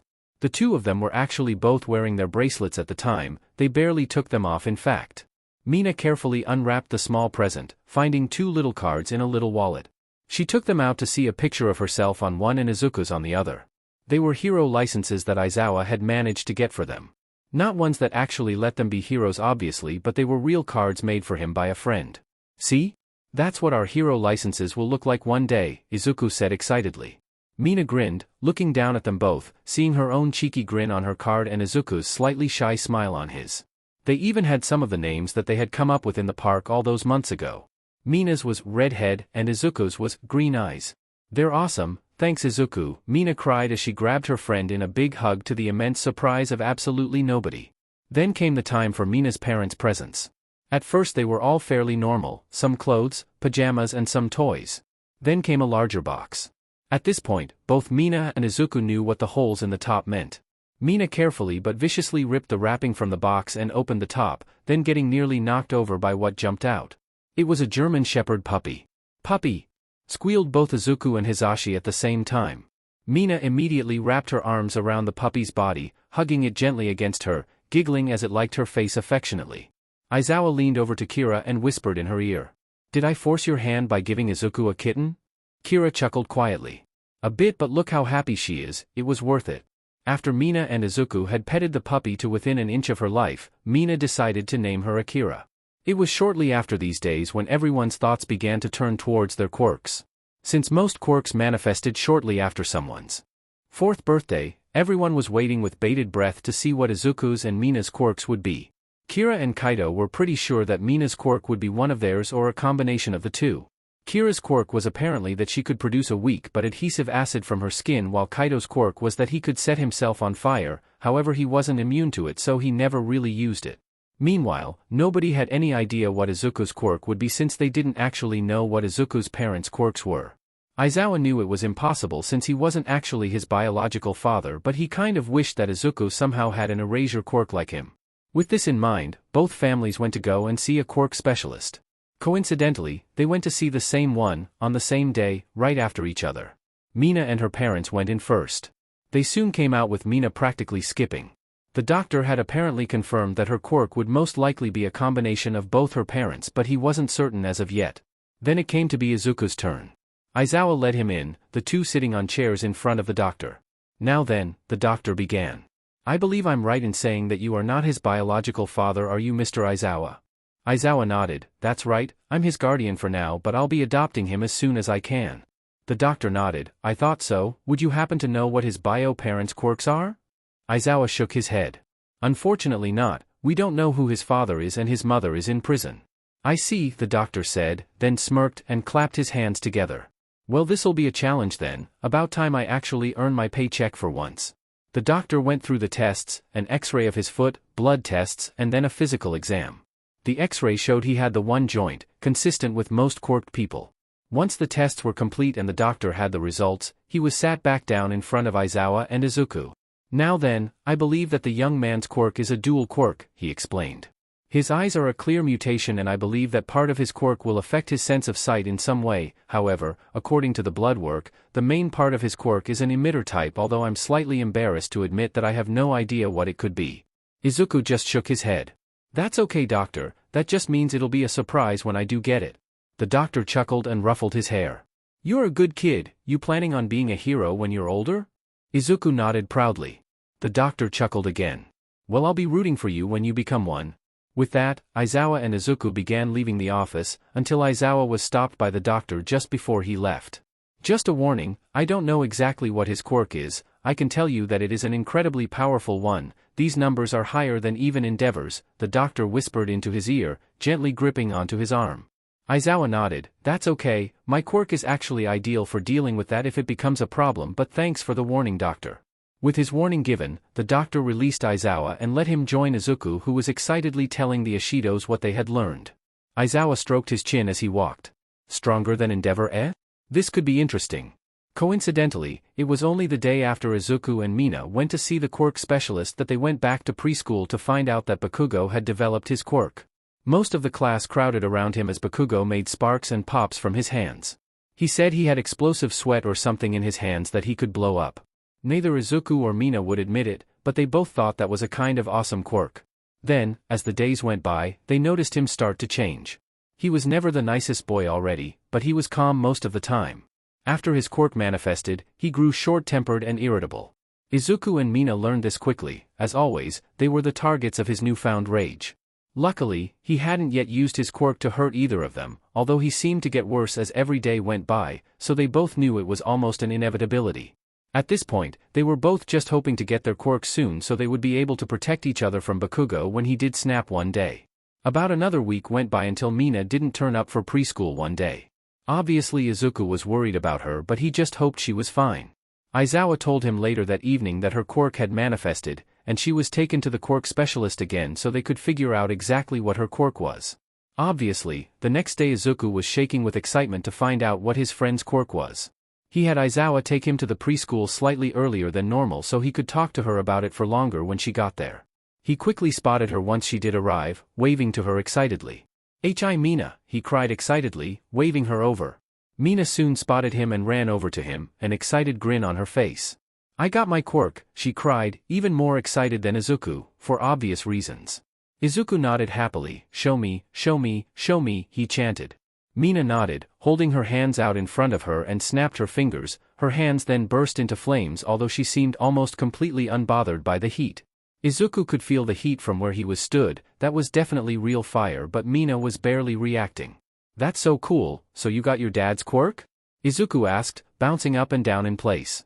Mina nodded. "Sort of, I kind of got both. Watch this," she said, still holding her hands out, the fire having gone out already. Then, a kind of jelly-like substance appeared in her cupped hands. It then burst into flames, but much larger and hotter this time. Izuku's eyes were as wide as dinner plates. "Awesome, what is that stuff?" he asked, grinning madly. Mina willed the fire to stop and it did so. "The doctor said it was like this stuff called napalm but a bit different. It's basically really easy to set on fire and it burns really hot," she explained, also grinning madly. "He said my skin is even more resistant to fire than my dad's and that I can make this napalm stuff out of anywhere on my body." Izuku was practically vibrating with excitement. "So what are you calling it?" he asked, getting as close as he dared. Mina struck a dramatic pose with her fists on her hips. "I'm calling it Infernal Blaze," she announced proudly. Izuku's eyes were shining. "Cool, so you're calling it that because you already look a bit like a devil?" he asked. Mina nodded while grinning. "Yep, may as well go with it." Aizawa knelt down and gave her a smile. "That's a good quirk, Mina. Mind if you use it again? I want to see if I can stop it." Mina nodded, first just lighting her hands without the napalm. Aizawa's eyes flashed red and the flames immediately died out. Mina frowned slightly at the feeling.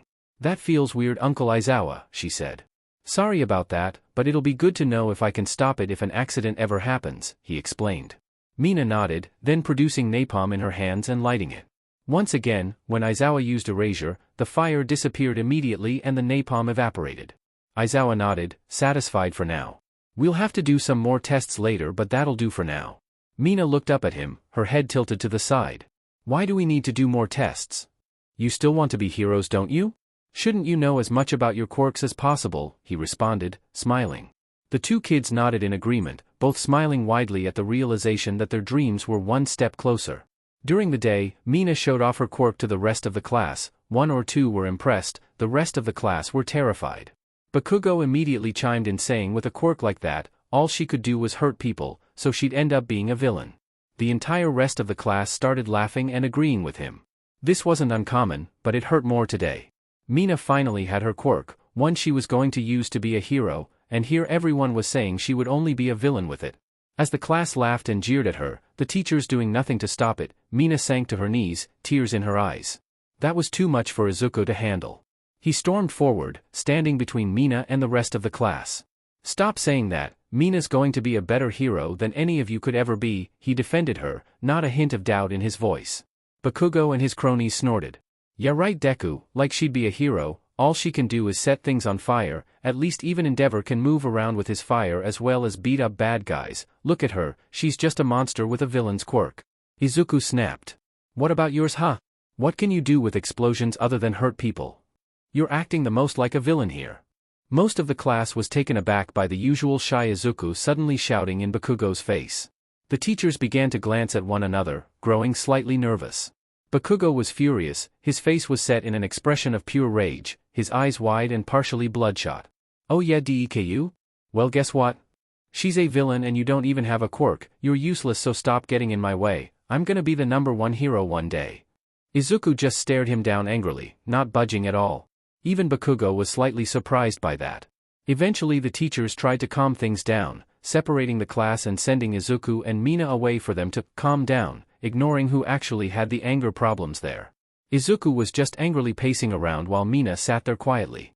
Eventually he calmed down slightly, kneeling and taking Mina's hands in his. Don't be sad Mina, Bakugo's stupid, you're not a villain and he's not going to be the #1, you will be, I promise you, he said confidently, making the sad girl look up at him. You really think I can be #1, she asked hopefully, eyes still watery. Izuku nodded firmly. Yeah, of course, me and my dad will help make it happen, he replied, eyes locked to hers. But, don't you want to be #1, she asked.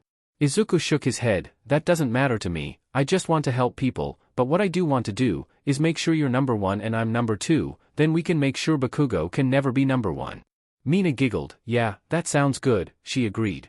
The rest of the day went by as normal, aside from Bakugo consistently giving them both an angry stare out of the corner of his eye. Then, days passed, then weeks, then months. Izuku still hadn't manifested his quirk. Everyone else in the class had by that point and he was made fun of on a daily basis for it, most of them calling him quirkless and useless. Everyone close to him was still certain he would get a quirk although some days, Izuku himself began to doubt it. Then one morning, he awoke from a dream in the morning, since he was thirsty, he went to go and get a glass of water. He had just filled a cup from the sink in the kitchen when Aizawa walked in, rubbing his eyes. Morning Dad, Izuku greeted cheerfully. Aizawa's eyes snapped open and he literally leapt in the air in fright. What the? Izuku? Are you in here? He asked, peering around the room. Yeah, I'm just over by the sink, Izuku responded. How did you see me? Aizawa then asked, peering in the direction of the sink, barely managing to make out Izuku's outline. What do you mean? You're right there, how could I not see you? Izuku responded, confused, and tilting his head. Aizawa paused for a second. How many fingers am I holding up? He asked. Izuku looked at him, you're holding up 2 on your right hand next to your head, you've got all your fingers up in front of your stomach. Aizawa let his hands drop to his sides. Izuku, it's 2:30 in the morning and it's pitch black in here, he informed him. Izuku flinched, wait really? Then how can I? He began before freezing for a few seconds. Wait, was this what the doctor meant when he said my eyesight might be changed by my quirk? Aizawa nodded, having stumbled towards the light switch and flipping it on. I think so, can you still see normally now? He asked once the room was light again. Izuku nodded, then Aizawa flipped the switch. Izuku's vision was nearly unchanged, he could still make out the slightest details on everything around him, he could make out the permanent stubble on Aizawa's face, he just couldn't see any bright colors, all colors were dulled. Aizawa turned the lights back on, well then, I guess you can see in the dark, how much detail can you see? I can see like normal, colors just weren't as bright when the lights were off, Izuku told him. Aizawa's eyes widened. Okay then, I'm jealous, that would be really helpful when I'm fighting villains at night. Izuku giggled, you don't need any help with that Dad, you're already great at that. Aizawa blushed slightly and rubbed the back of his head. Thanks Izuku, now, I know you're excited, but you should be heading back to bed. Izuku nodded, quickly drinking his water and walking back to bed, still grinning excitedly. Later that day, Izuku and Mina were meeting up in the park, it being a Saturday and that being a weekly event. As expected, he was ecstatic at the idea of telling Mina part of his quirk had manifested. As he and Aizawa made it to the park, Aizawa went to go join the Ishidos while Izuku went to where he and Mina always met up, at the wooded area where they met. Izuku walked around a tree to find a familiar sight. Mina backed up against a tree while Bakugo and his two cronies surrounded her, sparks popping from the blonde's hands. Not even waiting to hear what was going on, Izuku spoke out. "Hey Mina, come on, let's go somewhere else," he said, getting her attention. Mina went to go and join him when Bakugo's two minions grabbed her, stopping her from leaving while Bakugo sneered at Izuku. "Oh, here comes the useless hero, what are you gonna do, you quirkless loser?" Bakugo asked, sneering with superiority. "First of all, not quirkless, second of all, shut up, third of all, let Mina go," Izuku instructed, his voice firm. Bakugo scoffed and gestured at the other two who released her. As Mina went to walk past him, Bakugo reached out and grabbed her by the back of the hair. "So what are you going to do then, Deku?" Bakugo demanded. "How are you gonna help anyone?" Bakugo sneered again before his expression turned to one of pain as the hand holding onto Mina was suddenly burned by her quirk.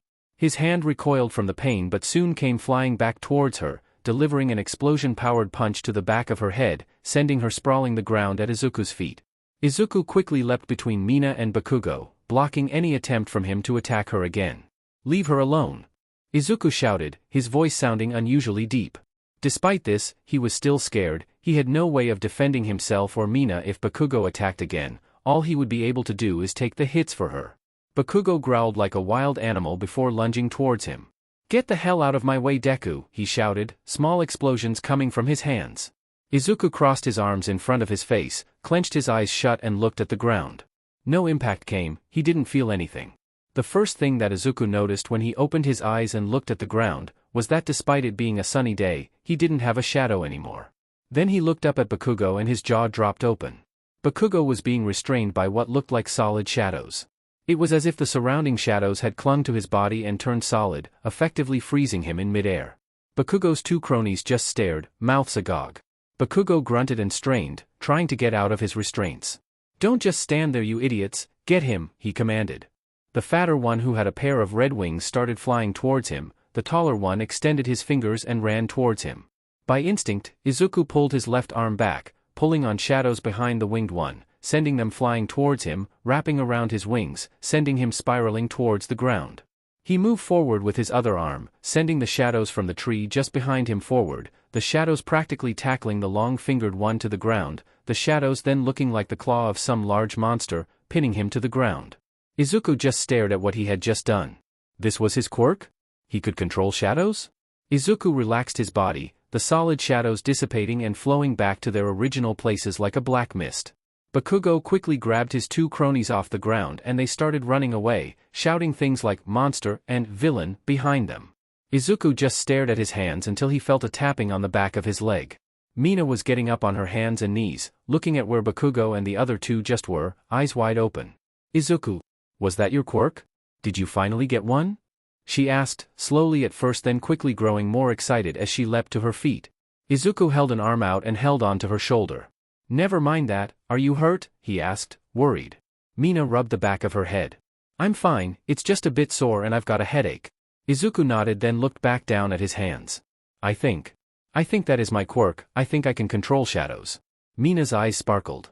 "That is so cool," she squealed, hopping up and down in place, grabbing Izuku's hands as she did so. Soon, Izuku was caught up in the excitement too and was also bouncing up and down like an excited bunny.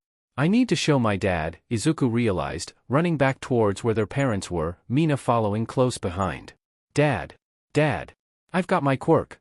Izuku called, waving his arms above his head excitedly as he ran towards the bench they were sat on.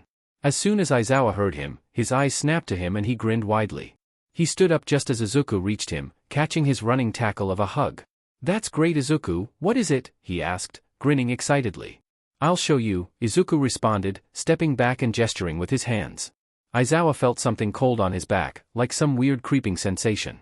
Then he realized he couldn't move his body. He looked down to realize he was surrounded by some solid black substance. What is it?"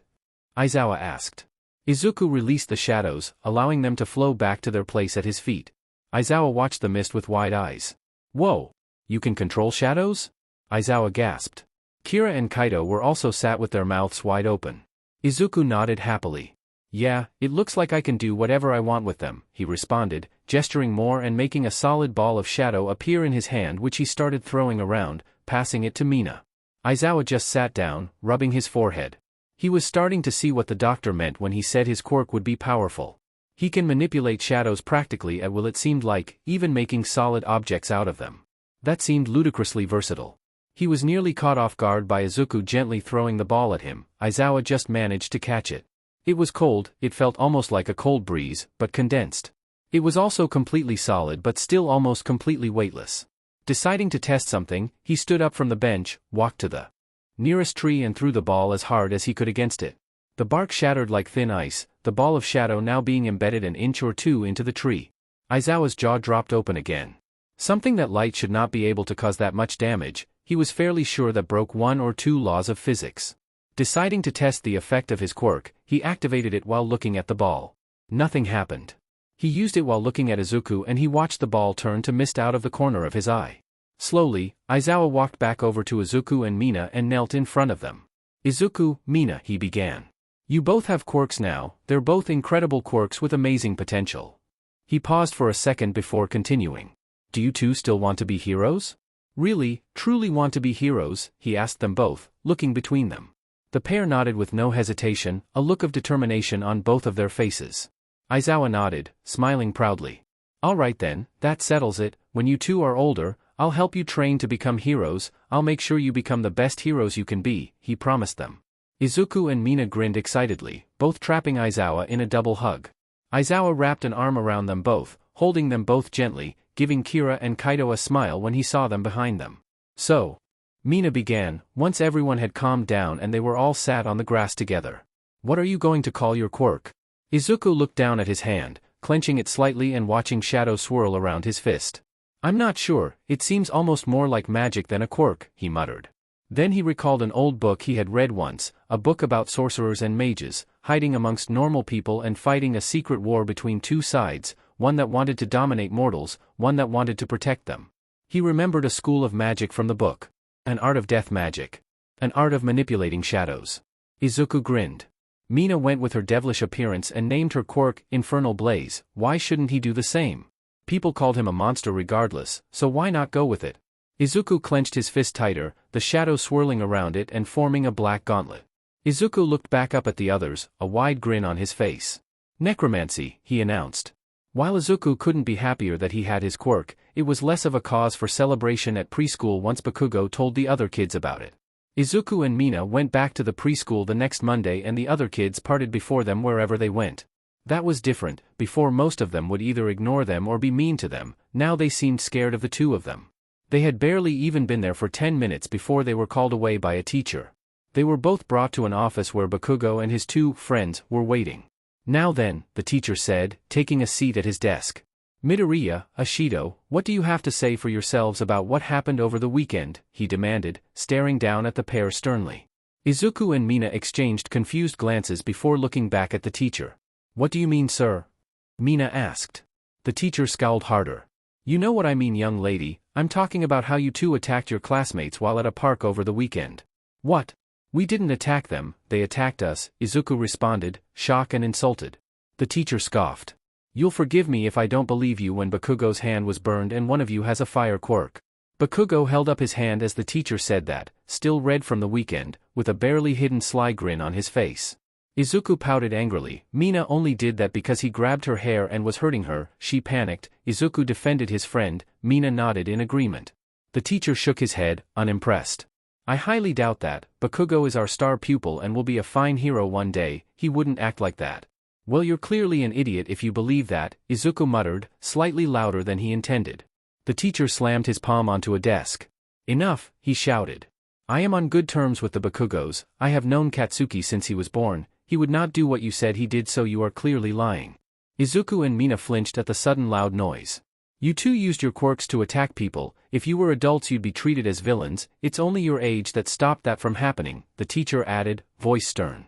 Well then Bakugo should be a villain too, he hit me with his quirk, Mina responded, rubbing the spot on the back of her head where he had hit her. Maybe, after you burned him, using his quirk in self-defense is acceptable, the teacher retorted. Izuku smirked. Oh, so you think using your quirks in self-defense is fine? The teacher nodded. Of course, it's a matter of free use of quirks, they should be allowed to be used for such things. Izuku nodded. Well then I think we're done here, we only used our quirks in self-defense so we're fine then, right? The teacher stood up from his desk, eyes narrowed angrily. Bakugo, you and your friends can go back to the rest of the class. The trio did so, Bakugo shooting a smug, malicious grin at Izuku and Mina as he passed them. The teacher walked around his desk, sitting on the side of it closer to Izuku and Mina. You two are in a lot of trouble, you used your quirks to attack classmates and now you continue to lie about it, I'm going to have to call your parents in about this. Mina shuddered nervously while Izuku just stared the teacher down unflinchingly. Fine, you can call my dad, he's at home since he works nights, he can come in. The teacher scowled at him before walking to his computer and typing something into the keyboard. After a minute he picked up the phone and tapped in a number.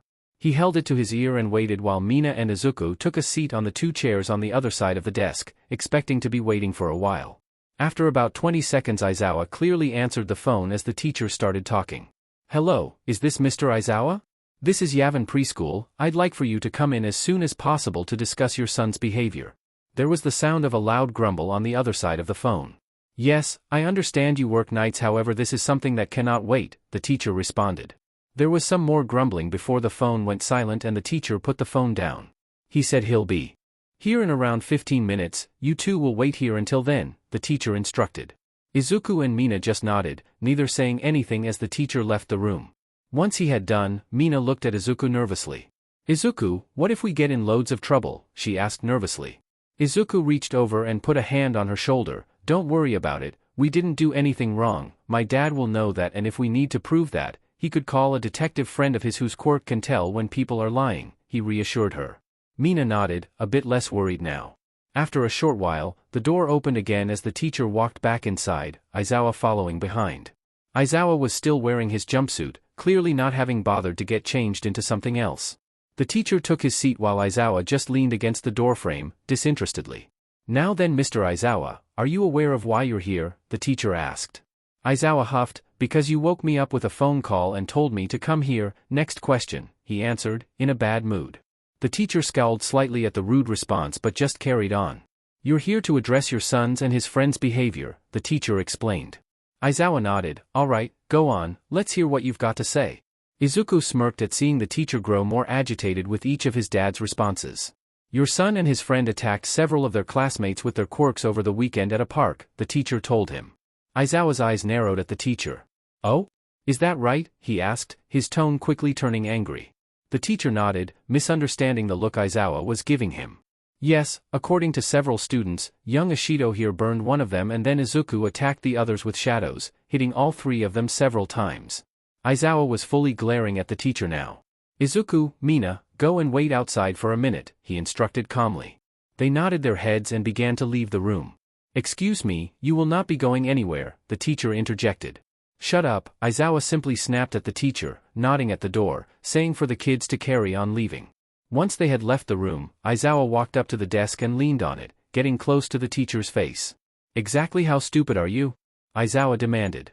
I beg your pardon, the teacher gasped. No, none of that, you heard me perfectly, I asked exactly how stupid you are. I cannot fathom as to how you would think that either my son or Mina would attack someone unprompted, Aizawa snapped. Ignoring your impertinent question, there are 3 boys who all claim the same thing, that Mina burned one and Izuku attacked all 3 of them, the teacher responded, quickly growing angry. Oh really? Tell me, do you have any idea what the rest of your students think about them? Aizawa demanded. When you led me through that classroom, I was in there for less than 10 seconds and I overheard 3 separate conversations about how Bakugo had told the teachers that they had attacked him and now they were getting in trouble, he added. The teacher had nothing to say, just continuing to glare at Aizawa. The rest of the kids both hate and fear them, I could tell that with barely any exposure to them. You are a teacher who works with them on a daily basis, you therefore, are either incompetent or complicit, Aizawa finished. The teacher scoffed angrily. Do you not think there may be a reason that the rest of the class are scared of them? Maybe because they use their quirks to attack people, the teacher responded. I sincerely doubt that. Izuku only got his quirk on Saturday and Mina wouldn't give people any reason to be more scared of her than they already are, unjustly so, I'll add, Aizawa responded. The teacher opened his mouth to speak but was cut off by Aizawa. No, the rest of those kids fear those two because of what they look like and what their quirks are, and you don't seem to have done anything to help change that. The teacher shrugged dismissively. That's not my job. I don't have to make them all be friends with each other or even like each other. No, your job is to protect and teach them, and frankly, you're not doing a good job either way. You're failing to protect two children from discrimination, and by allowing it to happen, you're teaching the rest of the class that there is nothing wrong with that, Aizawa informed him angrily. Now that is quite enough, Mr. Aizawa. I called you here to discuss your son's behavior, and frankly, I see where he gets it from now, the teacher responded, standing up from the desk, only realizing then that Aizawa was still half a head taller than him. Aizawa chuckled. Well, he didn't get my good looks, so he had to get something. The teacher just glared at him for a second. Anyway, as far as I'm concerned, those two attacked their classmates unprompted, so they need to be punished. It's as simple as that. I called you here as a courtesy to inform you of what was happening. Aizawa just looked at the teacher for a second, his head tilted to the side slightly. Tell me, the ones who were apparently attacked, are they here today? The teacher nodded. They'll be with the rest of the class now. Aizawa pulled a phone out of his pocket. Good, then I suppose you won't mind me calling a friend to get to the bottom of this, will you? The teacher frowned. No, you are not bringing anyone here. I will not let them in. Aizawa was already holding the phone to his ear. With all due respect, he's a police detective and I'm a pro-hero. You really can't stop me, Aizawa informed him, enjoying the look of panic on the teacher's face. The phone was soon answered. Hey Eraser, how can I help you? Tsukachi greeted. Hey Tsukachi, are you busy at the minute? I need your help quickly, Aizawa asked. Well, a little bit. I'm on my way to Yavin preschool at the minute. They asked me to do a talk on misuse of quirks, he explained. Aizawa glared at the teacher, who shrunk under his suddenly more intimidating gaze. I see, that's a coincidence, as I'm there right now and I was going to ask you to come here anyway. Oh, well, that is odd. Anyway, I'm nearly there. Just be a few minutes, he added. All right then, see you in a few, Aizawa said before hanging up. Once he put the phone away, he glared at the teacher once more. So, you were having a police detective come in and talk to the kids about quirk misuse? The teacher nodded nervously. Well, I hope it won't affect your plans. Too much if we have him find out exactly what happened on Saturday before the talk then, Aizawa added, turning to leave the office. Aizawa left the room, Mina and Izuku waiting just outside. Come on you two, let's go wait by the doors, Tsukachi's coming.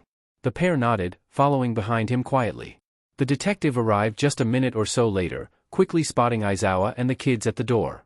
Hey Eraser, what did you need help with? He asked. Aizawa gestured over his shoulder. Come with us, we need your quirk to find out what happened. Tsukachi nodded and followed behind the group, giving Izuku and Mina a big smile as he did. They soon reached the office. Aizawa opened the door to find the teacher still there, looking slightly paler than he was earlier. The detective is here, go and get the three boys, Aizawa instructed. The teacher hesitated. Now, commanded Aizawa, his quirk flashing and making his hair rise up. The teacher quickly slid past him out the door and went running to the classroom. A minute later, he led the three boys back into the room. Aizawa immediately noticed they all looked smug.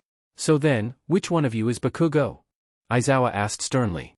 The spiky-haired blonde stepped forward. That's me. Who the hell are you? I'm Eraserhead. I'm a pro-hero and this is a friend of mine, Detective Tsukachi. We're going to find out exactly what happened last Saturday, he said with a small grin on his face. Everyone in the room noticed that the three boys all gained a look of panic on their faces.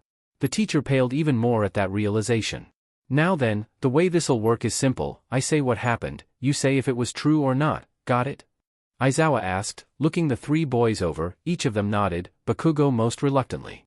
First of all, the most important question, did Midoriya and Ashido attack you three unprompted? Aizawa demanded. Yeah, they did, they're monsters, cried the fatter boy.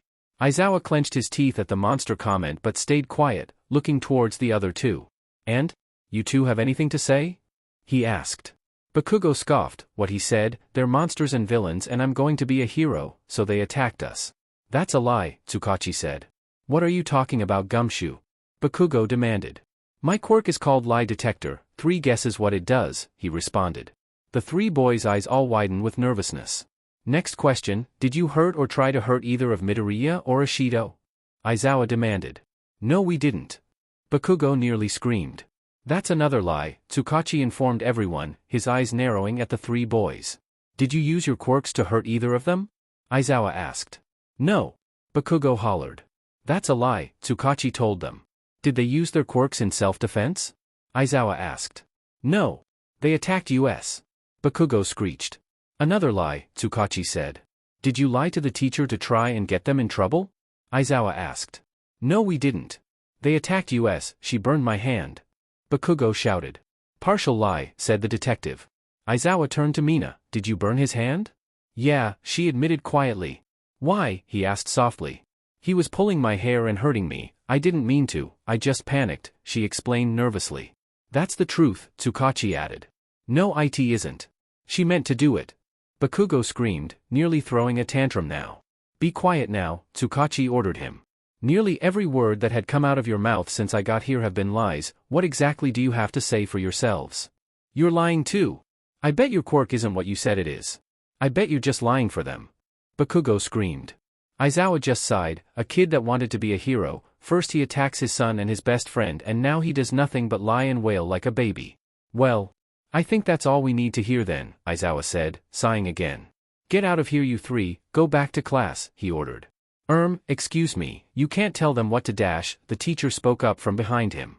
I'm a pro hero, yes I can, now shut up and sit back down, he commanded, glaring at him over his shoulder. Yes sir, the teacher muttered, retaking his seat. Aizawa turned his attention back to the three boys. Go on, get out, go back to your class. They reluctantly complied, shuffling out of the office. Aizawa turned back to the teacher, now slumped back into his chair. Now then, I think we have all the evidence we'd need to sue the school, would you agree, detective? Tsukachi nodded. I'd say so, schools have been sued with less evidence before. The teacher looked panicked at the idea. Now then, if you want to avoid that outcome, there are several things you're going to do, Aizawa informed him. First of all, Tsukachi is going to make the talk he came here to do and you are going to let him name and shame the three boys that have lied today. The teacher seemed to grow paler with every word. Secondly, I'll be paying attention to this place for a while longer. If I see any more signs of this kind of chronic incompetence again, I will let the press go wild on you, Aizawa informed him. Lastly, I'm removing Izuku and Mina from here as students immediately. I don't trust you or the other people here to do your jobs properly. The teacher interjected at that last one. Hang on, you can remove Izuku since you're his guardian but you can't remove someone else's child. I'm a pro-hero with all the powers and rights that come with that title. I am allowed to remove children from unfit guardians. Normally that would be used for parents but this would be just as valid, Aizawa snapped back at him. You don't have a leg to stand on here so do keep quiet. The teacher just nodded, cowed by the intimidating presence of the pro. His demands made, Aizawa turned to Izuku and Mina, who were both stood by the door, having remained quiet this whole time. Sorry about that you two, why don't we get out of here, I'll get you some ice cream on the way home. The pair's faces lit up with smiles. Aizawa nodded happily before turning to Tsukachi. Sorry for dropping you in it again, he apologized. Tsukachi just smirked and waved his hand. Don't worry about it, it's good for Izuku so I've got no problems with helping out. Thanks detective, Aizawa thanked again before holding his hands out for the two kids to take. Come on then guys, let's get you out of here. Aizawa walked off with Izuku and Mina in tow, leaving the detective with a pale and shaking teacher. That was not what he had expected to happen today. He thought he'd be punishing badly behaved kids, not getting threatened by a pro-hero. As promised, Aizawa did get them both ice cream on the way home. Once they had all reached his and Izuku's apartment, he called Mina's parents, informing them of the situation. They were both in agreement that Aizawa had done the right thing, saying they would be there to talk about what had happened once their shifts were over. While the two kids were a little bit shaken up over seeing Aizawa being so intimidating, neither of them felt scared of him at all since they knew he was entirely on their side and was only angry at the school. A few hours later, the Ishidos arrived to discuss what would be done now. It was eventually decided that they would be homeschooled until the time came for them to go to elementary school. Since Aizawa didn't work during the day and was willing to, they agreed that Mina could learn from him during the day. Aizawa wasn't exactly enthusiastic about the idea given that it would cut into his precious sleep schedule but since it would benefit Izuku and Mina he agreed to do so. And so, for the next 2 years, Izuku and Mina were taught by Aizawa during the week, occasionally being taught by Hizashi or Namiri instead if they could get time off to give Aizawa a bit of a break. Surprising everyone, including Aizawa himself, he actually turned out to be a very good teacher. Then came the time to go to elementary school. Izuku and Mina were understandably nervous, but they were also looking forward to it at the same time. The pair met up on their first day at Aizawa's apartment in their uniforms before he would take them to their first day there. Once they arrived, they soon found where to go, waving goodbye to Aizawa as they entered the school. Luckily they were in the same class, but even more luckily, neither Bakugo nor his cronies were in their class. The first thing the teacher had the class do as an icebreaker was to all share their names and their quirks. That immediately made Izuku and Mina nervous, scared that people would immediately say they were villains again. One by one, each student went up to the front, giving their names and quirks. Most people's quirks were fairly minor, not having many practical uses or just affecting their appearances. Then it came time for Izuku to share. Gulping nervously, he stepped up to the front of the class. "Hi there, I'm Izuku Midoriya and I call my quirk necromancy. It lets me control shadows," he explained, summoning surrounding shadows into a small ball in his hand. He waited for the jeers and taunts to begin, but they never came. Instead, most in the class looked at him with, "Was that jealousy? Wow, that's so cool, I wish I had that quirk," a boy from the back called, prompting more of the class to share similar wishes. Izuku just blushed and retook his seat as the teacher calmed the class down. It was Mina's turn next and she was still understandably nervous. "Hiya," she greeted, trying to sound chipper, "I'm Mina Ashido, my quirk is called Infernal Blaze, it lets me make this flammable jelly stuff out of my skin and set myself on fire," she explained, igniting a small fire in the palm of one of her hands. Once again, nobody seemed scared of her, at least nobody said they were. Instead, more people said they thought her quirk was cool, several people also saying they wished they had her quirk. Noticeably happier, Mina skipped back to her seat beside Izuku as the rest of the class finished sharing their names and quirks. Their first actual lesson had just started when the door opened and a boy being escorted by another teacher walked in. "Sorry to interrupt, this young man got here a bit late, the reason was accepted by the principal so it's fine, just dropping him off before I head to my class," the teacher explained. Izuku's new teacher nodded. "No problem, go and sit in that empty chair there," they said as they pointed at the seat just behind Izuku. Izuku got a decent look at the boy as he walked past him. Weirdly, he looked a lot like his dad, he had the same tired eyes and a similar hairstyle, the only thing that was different was his hair color, his was a shade of indigo. The boy didn't say anything as he took his seat, just took a pencil case out of a bag and got ready for the lesson. Once lunch came around, Izuku and Mina went around the class, talking to some of their new classmates, getting to know some of them. At one point Izuku noticed the boy that was late was still sat by himself at his desk, eating his lunch in silence. "He looks lonely, let's go say hi to him," Izuku said to Mina, gesturing in his direction. Mina nodded in agreement and they were about to walk in that direction when one of their new classmates stopped them. "Hang on guys, you don't want to talk to him," she warned them. "Why not?" Mina asked, tipping her head to the side in confusion. "His quirk is brainwashing, he can control you just by talking to you, he's definitely going to be a villain with a quirk like that one day," she told them as if it was the most obvious thing in the world. Izuku and Mina exchanged pained glances. They had begun to think that there wasn't any more bullying based on quirks now that they were in elementary school, as it turns out, there was, they just weren't the victims for once. This gave them a unique perspective of what the other kids in their class must have seen. They could join the larger group just by shunning one that the others decided was bad. But they knew what he must have been through, they had gone through that themselves. Ignoring the girl's words, they both walked towards the indigo-haired boy, pulling the chairs from their desks closer to sit down with him. "Hi there, I'm Izuku Midoriya, this is Mina Ashido, what's your name?" Izuku asked softly. The boy flinched slightly, like he wasn't expecting anyone to talk to him. Or because he was used to not being spoken to so quietly. "Why?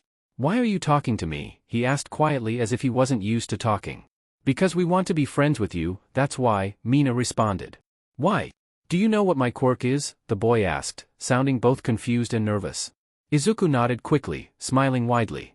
"Yeah, that girl said you can brainwash people, that's such a cool quirk, you could do so many things with that," Izuku answered excitedly. The boy seemed taken aback by Izuku's excitement over his quirk. "But it's a villain's quirk, that's what everyone says," the boy muttered sadly. Mina shook her head, "No it isn't, there's no such thing as a villain's quirk, my quirk lets me make fire and Izuku her controls shadows, people used to say that because of what we looked like in our quirks that we were both monsters and villains too." Izuku nodded, "Right, but we're not, we're going to be heroes someday, we want to help people and prove them wrong." For once, the violet-haired boy looked up and made eye contact with the pair, something that looked almost like admiration shining in his eyes. You want to be heroes too? Even with villains' quirks?" he asked disbelievingly. They both nodded, smiling widely. Yeah, like Mina said, there's no such thing as a villain's quirk, anything could be a villain's quirk, it just depends on how you use it, Izuku responded. My dad's a pro-hero, he said that a while ago, saying that if someone like Endeavor or All Might wanted to be villains, basically nobody could stop them. Actually that's not true, Mina said, gaining an excited grin and a twinkle in her eyes. You could stop them, she said, getting closer to the shy boy. He recoiled quickly at what she said. What? What do you mean I could stop them? Izuku nodded, understanding what Mina meant. Oh yeah, you could brainwash them and make them surrender to the police, you could be a great hero, you can beat powerful villains without even having to fight them, he explained excitedly. The shy boy just looked at his own hands. I could be a great hero? You really mean that? He asked, barely loud enough to be heard, as if anyone heard it, he would get in trouble. Izuku and Mina both nodded. Of course you can be great, they both told him confidently. The boy stayed silent for a few seconds before looking back up at them both. You really think I can be a hero? Even knowing about my quirk and you still want to be friends with me, he asked, the burgeoning embers of determination beginning to shine in his eyes. Izuku and Mina both nodded, not a shred of doubt in either of them. The boy grinned happily. Alright then, my name's Hitoshi Shinso, it's great to meet you, he greeted happily. Over the next few months, Izuku and Mina's ever-growing group of friends and family readily accepted Hitoshi into their ranks. Aizawa in particular was always happy whenever Izuku and Mina brought him to his apartment after school. Once Aizawa learned of Hitoshi's wish to be a hero, he reaffirmed to Izuku and Mina that once they started middle school, he would begin training them and he would do the same for Hitoshi too. Despite things all being well at home, things were not all fine at school. Since Mina and Izuku had befriended Hitoshi, the rest of their class had shunned them too, most of them knowing the violet-haired boy from preschool and still fearing him and his powers.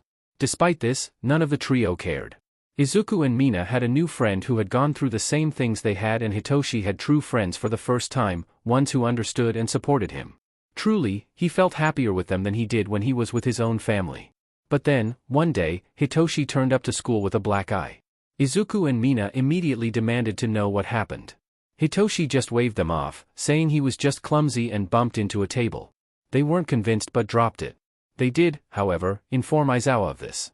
He too wouldn't push this any further until he thought it was anything but an accident, but he kept a closer eye on the violet-haired boy. Then, about a week later, Hitoshi just didn't turn up for school. Obviously, Izuku and Mina were worried, but there was nothing they could do while still at school. They came up with the idea of going to his house to see if he was there, but they realized that neither of them knew where he lived. He had been to their houses plenty of times, but they had never been to his. They started to think there might have been a reason for that. Obviously, they told Aizawa as soon as he picked them up from school. He soon called Tsukachi and had him find Hitoshi's address for him, which he soon did. Aizawa drove the home of the Shinsos, leaving Izuku and Mina in the car as he went to the apartment that Tsukachi had found for him. As he walked down the hallway, approaching the apartment, he heard shouting coming from further down the hallway and he saw an elderly woman peeking out of one of the doors. She turned to look at him as he approached. "Oh good, are you a hero?" she asked, seeing his jumpsuit and scarf. Aizawa immediately went into business mode.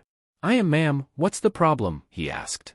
She pointed down the corridor. "I called the police a few minutes ago about the shouting. I don't know what's going on, but I'm worried about their son," she told him. "Is the shouting coming from the Shinsos?" he asked, getting ready to make a run for the door. "Yes, how do you know them?" the elderly woman asked.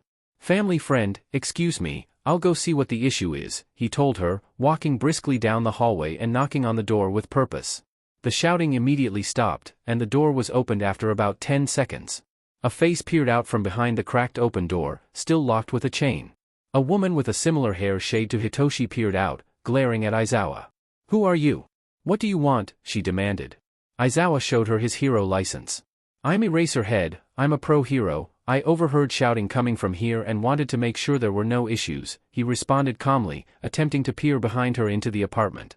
"Yes, we're all fine, now leave us alone," the woman snapped, closing the door. Aizawa put his foot in the doorframe, preventing the door from closing. "I'm sorry ma'am, but I heard from a neighbor that there is a child in here. In such situations I am obliged by law to make sure the child is safe," he lied. The woman huffed angrily. "Get over here Hitoshi, someone wants to see you," she snapped over her shoulder. There was a pause of about 10 seconds before the woman moved out of the way and Hitoshi appeared through the door crack. Aizawa immediately saw two things. First of all, there was a fresh bruise on his cheek. Second of all, he was wearing a muzzle. Aizawa knelt to his level and whispered as quietly as he could. Hitoshi, please tell me now, do you want my help? He asked, barely able to be heard. Hitoshi gave a barely visible nod, his eyes wide with fear. Aizawa nodded. Step away from the door, find somewhere safe for a minute, he instructed. Hitoshi nodded in understanding and scampered away. Almost as soon as he was gone, the woman reappeared. There, you saw him, now get lost, she demanded. I'm afraid I can't do that, ma'am. I'm going to have to ask you to open the door, he instructed. No, why the hell should I do that? She snapped. Because I believe that child is being abused, and if you do not open the door willingly, I will force it open, Aizawa warned her. The woman immediately snarled, pushing him with all her might, just barely enough for his foot to be pushed out of the doorframe, and she slammed the door shut. He heard a lock being shut on the other side before more screaming. Come here, you little sheet. What did you tell him? I'm gonna beat your butt. She screamed from inside. Aizawa shook his head. That? He took a step back, swinging his foot into the door. The cheap and flimsy doorframe giving way almost instantly. That was something most people never thought about. It didn't matter how good your locks were if the doorframe was weak. He instantly burst into the apartment, shouting that he was a pro hero, eyes scanning the area as quickly as possible. Just out of the corner of his eye, he caught sight of a large man charging him with a baseball bat out of a kitchen area. He dodged out of the way, wrapping his capture weapon around the bat and ripping it out of the man's hands, throwing it to the side. As he did so, he got a better look at the man. He had a similar hairstyle to himself and Shinso, except his was black, much like Aizawa's own hair. He was clearly out of shape, but he still held a core of solid muscle, presumably from some manual labor type work. Get out of my way, sir, I'm a pro hero, Aizawa commanded. The man growled and grabbed a knife from a chopping board next to him. I don't care if you're FING All Might himself, you ain't coming in here. Aizawa huffed. He didn't have time for this, he needed to get to Hitoshi now. Before the man could even react, Aizawa's fist flew forward, impacting squarely with his nose, a resounding crunch noise coming from the man's face. He immediately went limp and collapsed to the ground, taking several small appliances with him as he tried to grab onto something as he lost consciousness. He heard a crash come from another room and saw Hitoshi come scrambling out, eyes wide with panic. Get out of here, Hitoshi, get outside to my car, Izuku and Mino let you in, Aizawa instructed, immediately standing between him and the door he came out of. Hitoshi nodded and ran for the door. As Aizawa watched him leave out of the corner of his eye, he watched the purple-haired woman appear from what was clearly his bedroom, a studded belt in hand. Seeing Aizawa standing in her apartment and the man unconscious behind him made her shriek with rage and swing the belt at him. Aizawa barely ducked underneath it, the tip of the leather belt whipping past him with an audible snap. In response, Aizawa flung his capture weapon at her, wrapping it around her neck and pulling her towards him. As she lost her balance and fell forward, Aizawa's knee found its way to her face, resulting in another crunch and loss of consciousness. As the adrenaline began to fade, Aizawa took a second to look around the apartment. It was an absolute shithole. The furniture was dirty, torn and worn, the whole place stunk of cigarette smoke and what was probably some kind of lingering smell from some form of drag, and the unconscious man in the kitchen stunk of alcohol. As Aizawa set about securing the two adults in the apartment, he heard more people entering the apartment. Peering around the corner, he saw two police officers entering the apartment, pistols drawn. He held an arm out. Over here, officers, he called out. Both of their gazes immediately snapped to him. Who are you? One of them demanded, his pistol aimed at Aizawa. Aizawa slowly stood up, walking around the corner with his hands up. I'm Eraserhead, I'm a pro hero, he told them. The one who asked who he was scoffed. How come I've never heard of you then? He demanded. I'm an underground hero, it's my job to be unknown, Aizawa responded. I'm getting my ID out of my pocket, just relax, he warned them, slowly getting his hero license out of his pocket. He handed it to one of them who examined it. The officer handed it back to him and holstered his pistol. Relax, it's legit, he's a hero, he said to the other one who still had his gun out. He grudgingly holstered his own gun before huffing and moving past Aizawa to inspect the apartment. The clearly calmer officer stepped closer to Aizawa.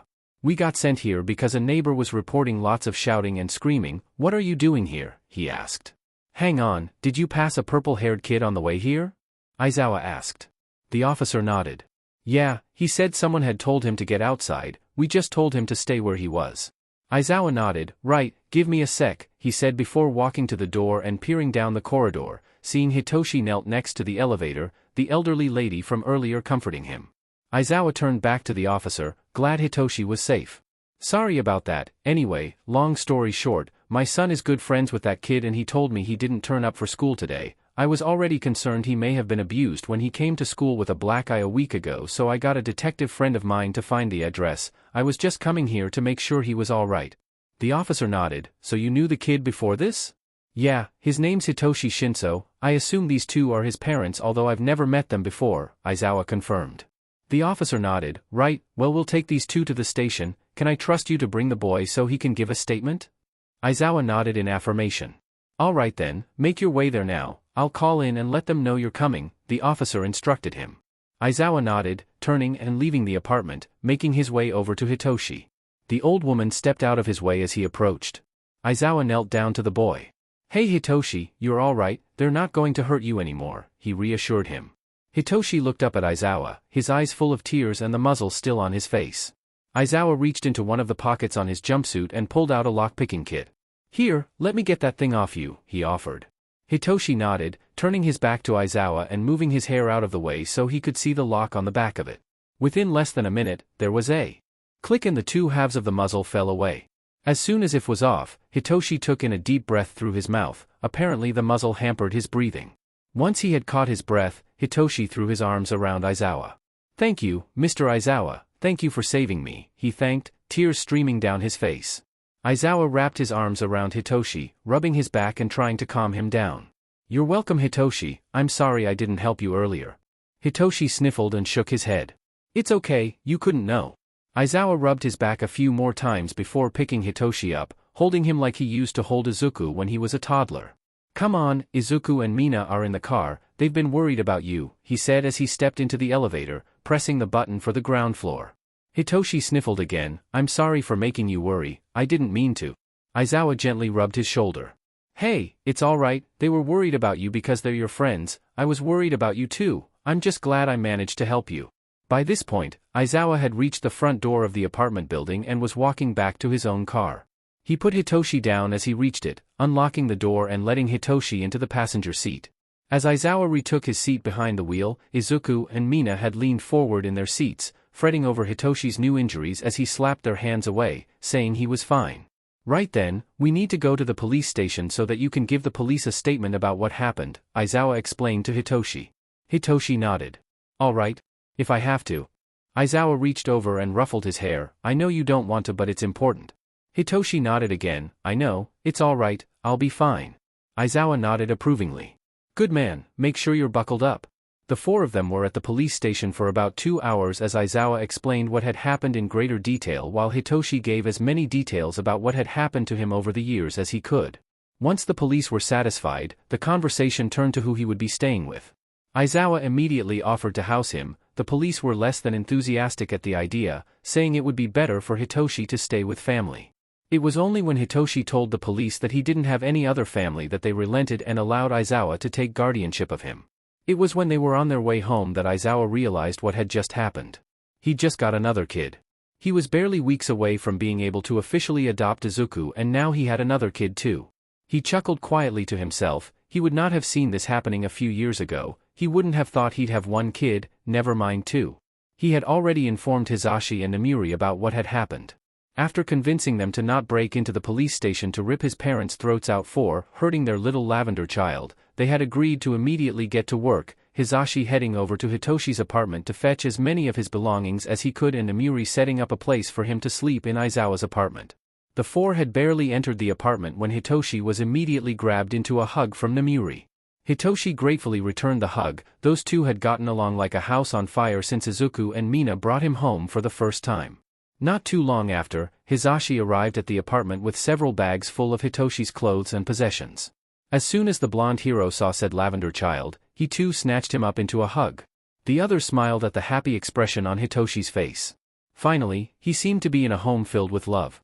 Hisashi agreed to cook a big meal for everyone and they all dined together, Mina's parents also joining them for the meal, the air being light and jovial, with no mention of what had happened that day. Once Mina had been taken home and Izuku and Hitoshi had gone to bed, Aizawa gave his friends the details of what had happened. At this point, neither of them were surprised that Aizawa had decided to take him in, it just seemed to be his way now. Eventually, they also left after promising to help Aizawa with whatever he needed, just like they had done when he took in Izuku. The next day, Aizawa called the school, informing them of what had happened and that Izuku and Hitoshi would be taking the next few days off while he settled in. While the school was hesitant to allow the time off for both the students, they soon changed their tune once Aizawa told them about exactly what happened the last time he got in an argument with a teacher. Aizawa had kept his promise. He had kept his eye on that preschool Izuku and Mina went to, even after pulling them out. And, just like he promised, upon realizing that every teacher in that place was exactly the same as the one he had spoken to, he leaked information about the kind of bullying they allowed to happen there to the media. He may not have liked the media, but they could be a useful tool for such things. The school shut down practically overnight, most teachers losing their teaching licenses and one even being jailed. Upon being informed of this fact, the school decided it would be best to not anger the scary pro-hero and just let it happen, allowing both Izuku and Hitoshi as much time off as they needed. Over the next week, Hitoshi soon settled in, much quicker than anyone expected. Mina, of course, was coming by daily immediately after school and staying practically until bedtime. At the start of the next week, all three kids went back to school. There was a slightly different atmosphere around the school now, particularly in their class. Before, the rest of the class treated the villain trio with disdain. Now, practically sensing the strengthened bond between the three of them, nobody dared mess with them. It was only on rare occasions that anyone did over the next few years, and even then, it was only people from outside of their class. It didn't matter which one of them the target was, if any one of them was in trouble, the other two were right there by their side as soon as possible. The three got in their fair share of fights over their time at their elementary school, each one earning at least one suspension during their time there. Aizawa frankly couldn't have been prouder of them. He didn't care about them getting in trouble as long as they protected each other. He had officially adopted Izuku not long after taking in Hitoshi. Izuku chose to keep his family name, partially because he liked the name, partially for his own safety. It would be best if making the link between Aizawa and Izuku was trickier in case any villains tried to get revenge for something. In their 5th year of elementary school, not long after all three of their birthdays, coincidentally, all being in July and being around 2 weeks apart from each other, Aizawa also officially adopted Hitoshi into the family too. He also chose to keep his family name for much the same reasons as Izuku. Hitoshi's parents had both been charged with child abuse and sentenced to 25 years each in prison. As it happened, it was the same judge that passed their sentence as the one who had presided over Izuku's mother's trial years before. Aizawa liked this judge. He was harsh to those that deserved it. After Hitoshi had been taken in, they had done some rearranging of their apartment. Aizawa had relinquished his room to his two boys and he took their old room, saying they needed the space more than he did. Mina ended up staying at their place so often they started joking that she should just move in too.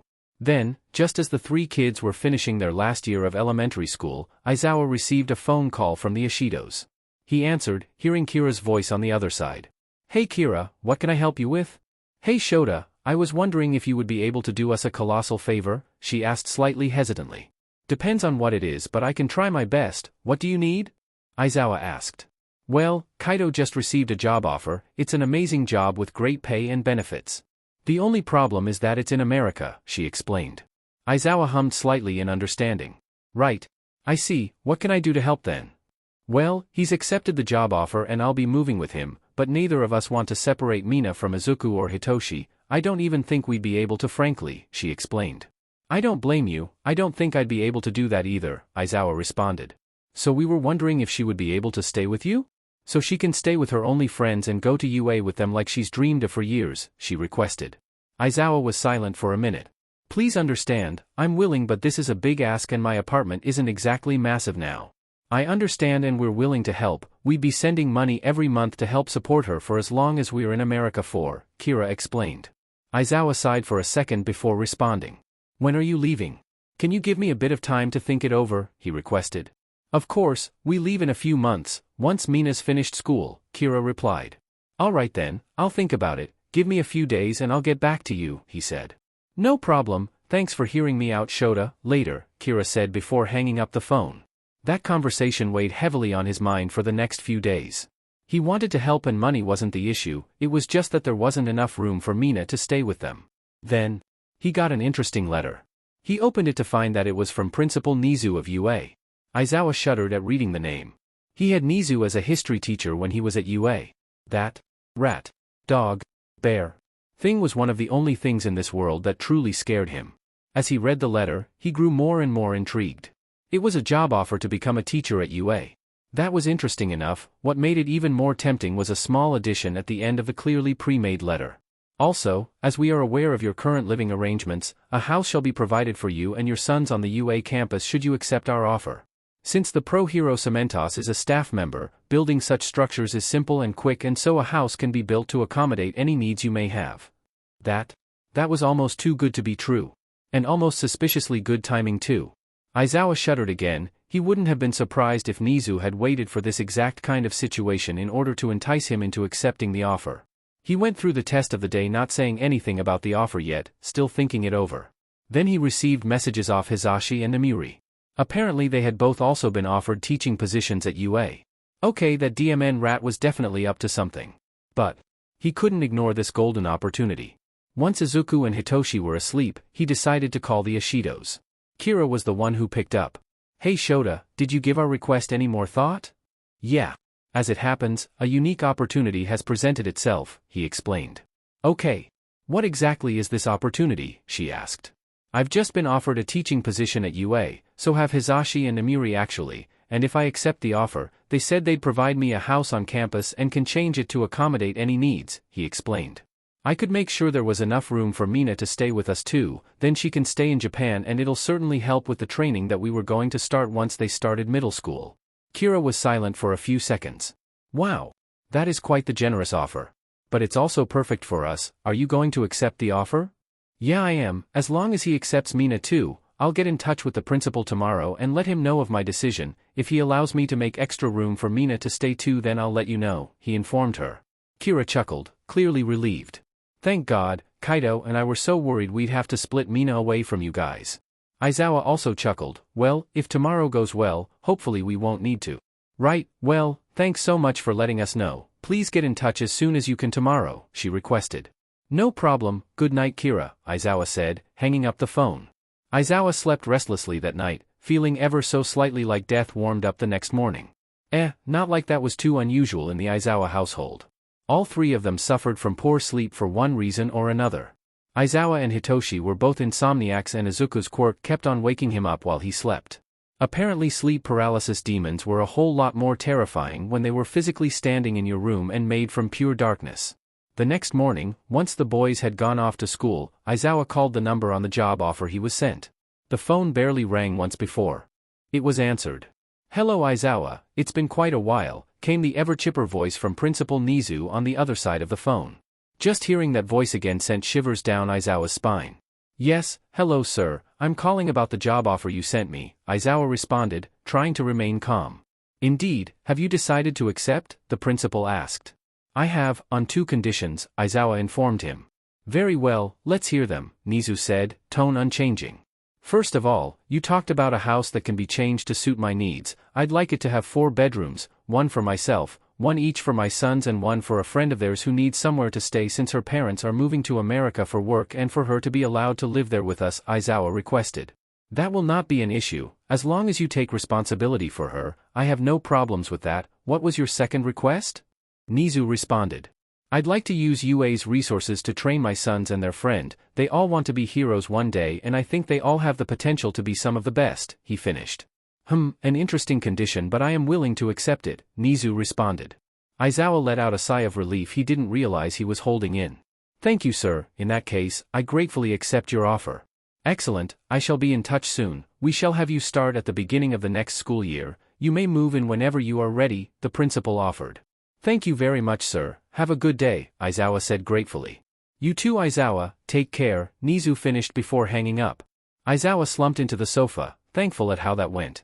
He sent a message to Kira, letting her know what had been agreed on. She was ecstatic but Aizawa managed to convince her to not tell Mina until they got to his place after school. When the 3 students made it to the apartment, they found Aizawa sat at the kitchen table, 3 chairs on the other side. Hey guys, come grab a seat, I need to talk to you all for a bit, he requested. All 3 dropped their bags at their feet and took a seat each. Now then, boys, you know that Mina's parents are moving to America and that she would be going with them if she can't find anywhere to stay here, right? He asked. Izuku and Hitoshi looked downcast but nodded. Well, Kira asked if I would take you and Mina. I told her I would think on it but the issue was that this apartment is running out of room, there's already 3 people and a cat living here, he added. Mina nodded sadly, accepting the reason he couldn't do it. But, how would you all feel if I told you that I'd been offered a job at UA that came with a house that we could all live in? The trio just stared at him for a solid minute in complete silence. What?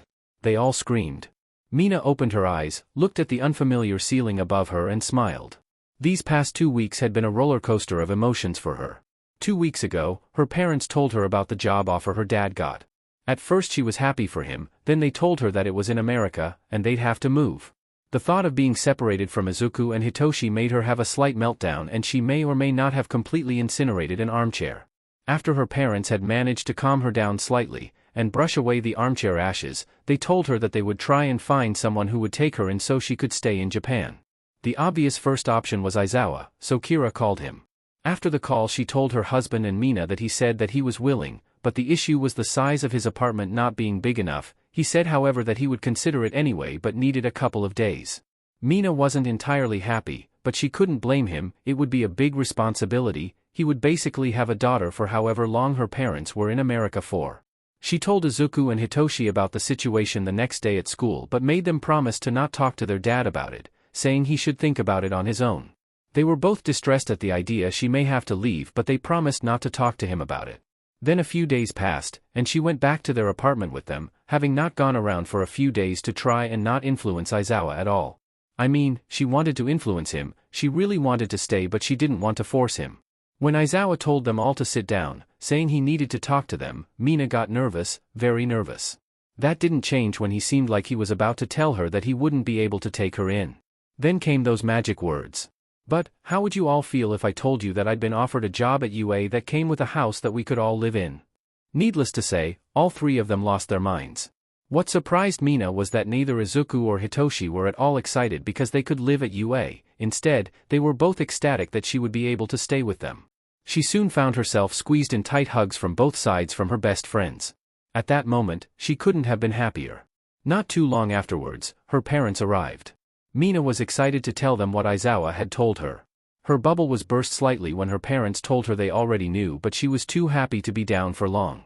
And so, over the next 2 weeks, the Aizawas and Mina began the process of moving. Aizawa had told the three of them that he had gone to meet Principal Nizu while they were at school to confirm details, and he had told him that the house was already prepared and waiting for them. A week after Mina got some of the best news of her life, they were ready. Her stuff was packed into boxes and most of the Aizawa's apartment had been shipped to the house already. That left Aizawa and the 3 kids standing in front of the UA barrier, the kids all staring, wide-eyed and mouths on the floor. Aizawa chuckled. "That doesn't change, it still blows me away now," he told them. They were stood there, gobsmacked for at least 5 minutes before someone came to meet them at the gate. "Shota Aizawa, good to see you again," came a chipper voice. All 3 kids snapped their eyes away from the imposing building to source of the voice in front of them. They were surprised to see a small creature in front of them. They didn't know what it could have been. It was like a cross between a dog, mouse, and a small bear. What they did know is that it had just talked and was continuing to do so. "I'd just like to say again that I'm very glad you accepted my offer. I believe that your expertise can help the future heroes we train here become the best they can be," Nizu thanked Aizawa, looking up at the much taller man. "Not a problem, sir. Thank you for choosing me," Aizawa thanked in return. Nizu nodded before turning to the 3 children at his side. "Hello, you may be wondering what I am. Am I a dog? A mouse? A bear? All that matters is, I'm the principal of UA, Nizu," he greeted happily. The trio waved shyly, not quite expecting to be talked to by an animal today. "So these 2 must be your sons then, Aizawa. I must say I've been looking forward to meeting them," Nizu said, glancing back up at Aizawa. He nodded. "They are." He gently nudged Izuku with his hip. "Go on, introduce yourselves." Snapped out of his shock, Izuku gave Nizu a wide smile and held out a hand. "Hi, nice to meet you, sir. I'm Izuku Midoriya," he greeted as Nizu accepted the handshake. "Hi. I'm Hitoshi Shinso," Shinso greeted shyly. Mina skipped forward a step or 2 closer to Nizu. "Hiya, I'm Mina Ashido. Your fur looks really shiny. What do you use to make it so shiny?" Nizu laughed good-naturedly. "I use keratin to achieve my luscious shine. Unfortunately it would not work for yourself, but it's good to meet you all," he said, taking a step back and looking over the 3 of them. Aizawa and all 3 of the kids nodded. "Thank you, Principal Nizu," Izuku answered. Nizu waved his hand. "Pa. Oh, no need for that. You're all going to be living here. Feel free to just call me Nizu," he said, handing out 3 cards to the kids. "Those are your passes. They'll let you enter UA unbothered by the security. Please try not to lose them." All four bowed slightly as the principal took his leave. The three kids were in a slight state of shock as Aizawa led them to the house they would be living in. It was bigger than any of them were expecting, definitely big enough for a larger family than theirs. Then again, UA was never in the business of doing anything small. Most of the furniture from Aizawa's apartment had already been moved and set up in the house. What they didn't already have was provided by the school. Once again, Aizawa found Nizu's generosity suspicious but wasn't going to look a gift horse in the mouth. Aizawa gave them a brief tour around the house, showing them the spacious kitchen and living room downstairs and then leading them upstairs. Aizawa was given the master bedroom that doubled as a study. Each of the kids had their own bedroom, each surprisingly large with more than enough space for any hobbies they might have. Aizawa left them to unpack their stuff once they had picked their rooms. The three of them started packing away their respective boxes, each of them working in silence, still not quite believing where they were. They all met up in Izuku's room once they had finished unpacking, just sitting on the ground, none of them saying anything. Until Izuku just started cackling. Soon enough, all three of them were lying on their sides, laughing like mad, the ridiculousness of their situation finally catching up to them mentally. Mina yawned as she stretched, climbing out of bed and going to get dressed. Last night was her first night sleeping in their new house, she supposed. Surprisingly, she slept well, despite being in an unfamiliar place. Once she was dressed, she headed downstairs to the kitchen, following the sounds of conversation and the smell of frying bacon. She entered the kitchen to see Izuku and Hitoshi already sat at the large dining table, Aizawa sitting at one of ends, Namuri sitting at another and Hisashi standing at the stove. "Good morning, Mina," Aizawa greeted as he saw her. "Morning, Shota," she yawned, stretching once more before taking a seat. "So, now all three of you are here, guess I should explain what me and Hisashi are doing here," said Namuri. The kids nodded. "That would be good." "Well, we're going to be teachers here too," she announced happily. The trio cheered in delight. That meant they'd get to see them much more often. "Right," Aizawa confirmed. "Namuri will be a hero art history teacher, Hisashi an English teacher, and I'll be a hero course teacher," he explained. The trio nodded. "What about homerooms?" Izuku asked. Aizawa snorted. "Yeah, not likely, at least not for now. Give us a couple of years to settle in first, then maybe." Mina pouted. "You better be our homeroom teacher when we come here," she warned. Aizawa laughed. "I promise, I'll do my best to make that happen." After they all ate Hisashi's massively unhealthy English fried breakfast, Aizawa took them to school. It was a bit of a surreal experience for them, to step out of their front door and see the UA campus directly in front of them. Aizawa led them to the faculty car park, them all climbing into a new car also provided by the school. Once again, Aizawa found this generosity suspicious, but then again, maybe all these benefits was why heroes that wanted to go into teaching desperately wanted to teach at UA. Aizawa snorted in amusement. He felt like he'd won the lottery just by making it into UA as a student. Now he was here as a teacher. The trio arrived at their school, a few kids taking note of their new car but not saying anything. Most were still too scared of them to do anything. This had long stopped bothering them. They didn't need anyone else. As long as they had each other, they didn't care about anyone else. And so, the three finished their last year at elementary school, each doing very well in the final exams. It was clear to each of them that Izuku was the most gifted academically, but he was very much a no man left behind kind of a guy, so he helped tutor the other two, making each of their grades the highest in the class. They enjoyed a relaxing break after school ended while Aizawa prepared for his role as a teacher to begin. Soon enough, the new school year began and Izuku, Mina and Hitoshi made their way to their first day at Aldera Junior High. Izuku and Hitoshi quite liked the sailor-like uniforms, Mina, not quite as much, although she did like that the predominantly black uniform complemented her skin and hair color so she could accept it. Making their own way to school for once, Aizawa believing they were old enough to make it on their own, was a bit of a weird experience as they got a few funny looks from the few UA students walking around the campus that early as they left. They soon made it to Aldera with no issues, at least until they found out who would be in their class. "Deku!" came a familiar shout from a desk near the windows. "Oh crap," muttered Izuku, his head dropping into a hand. "Oh well, this is just great," Mina ummed.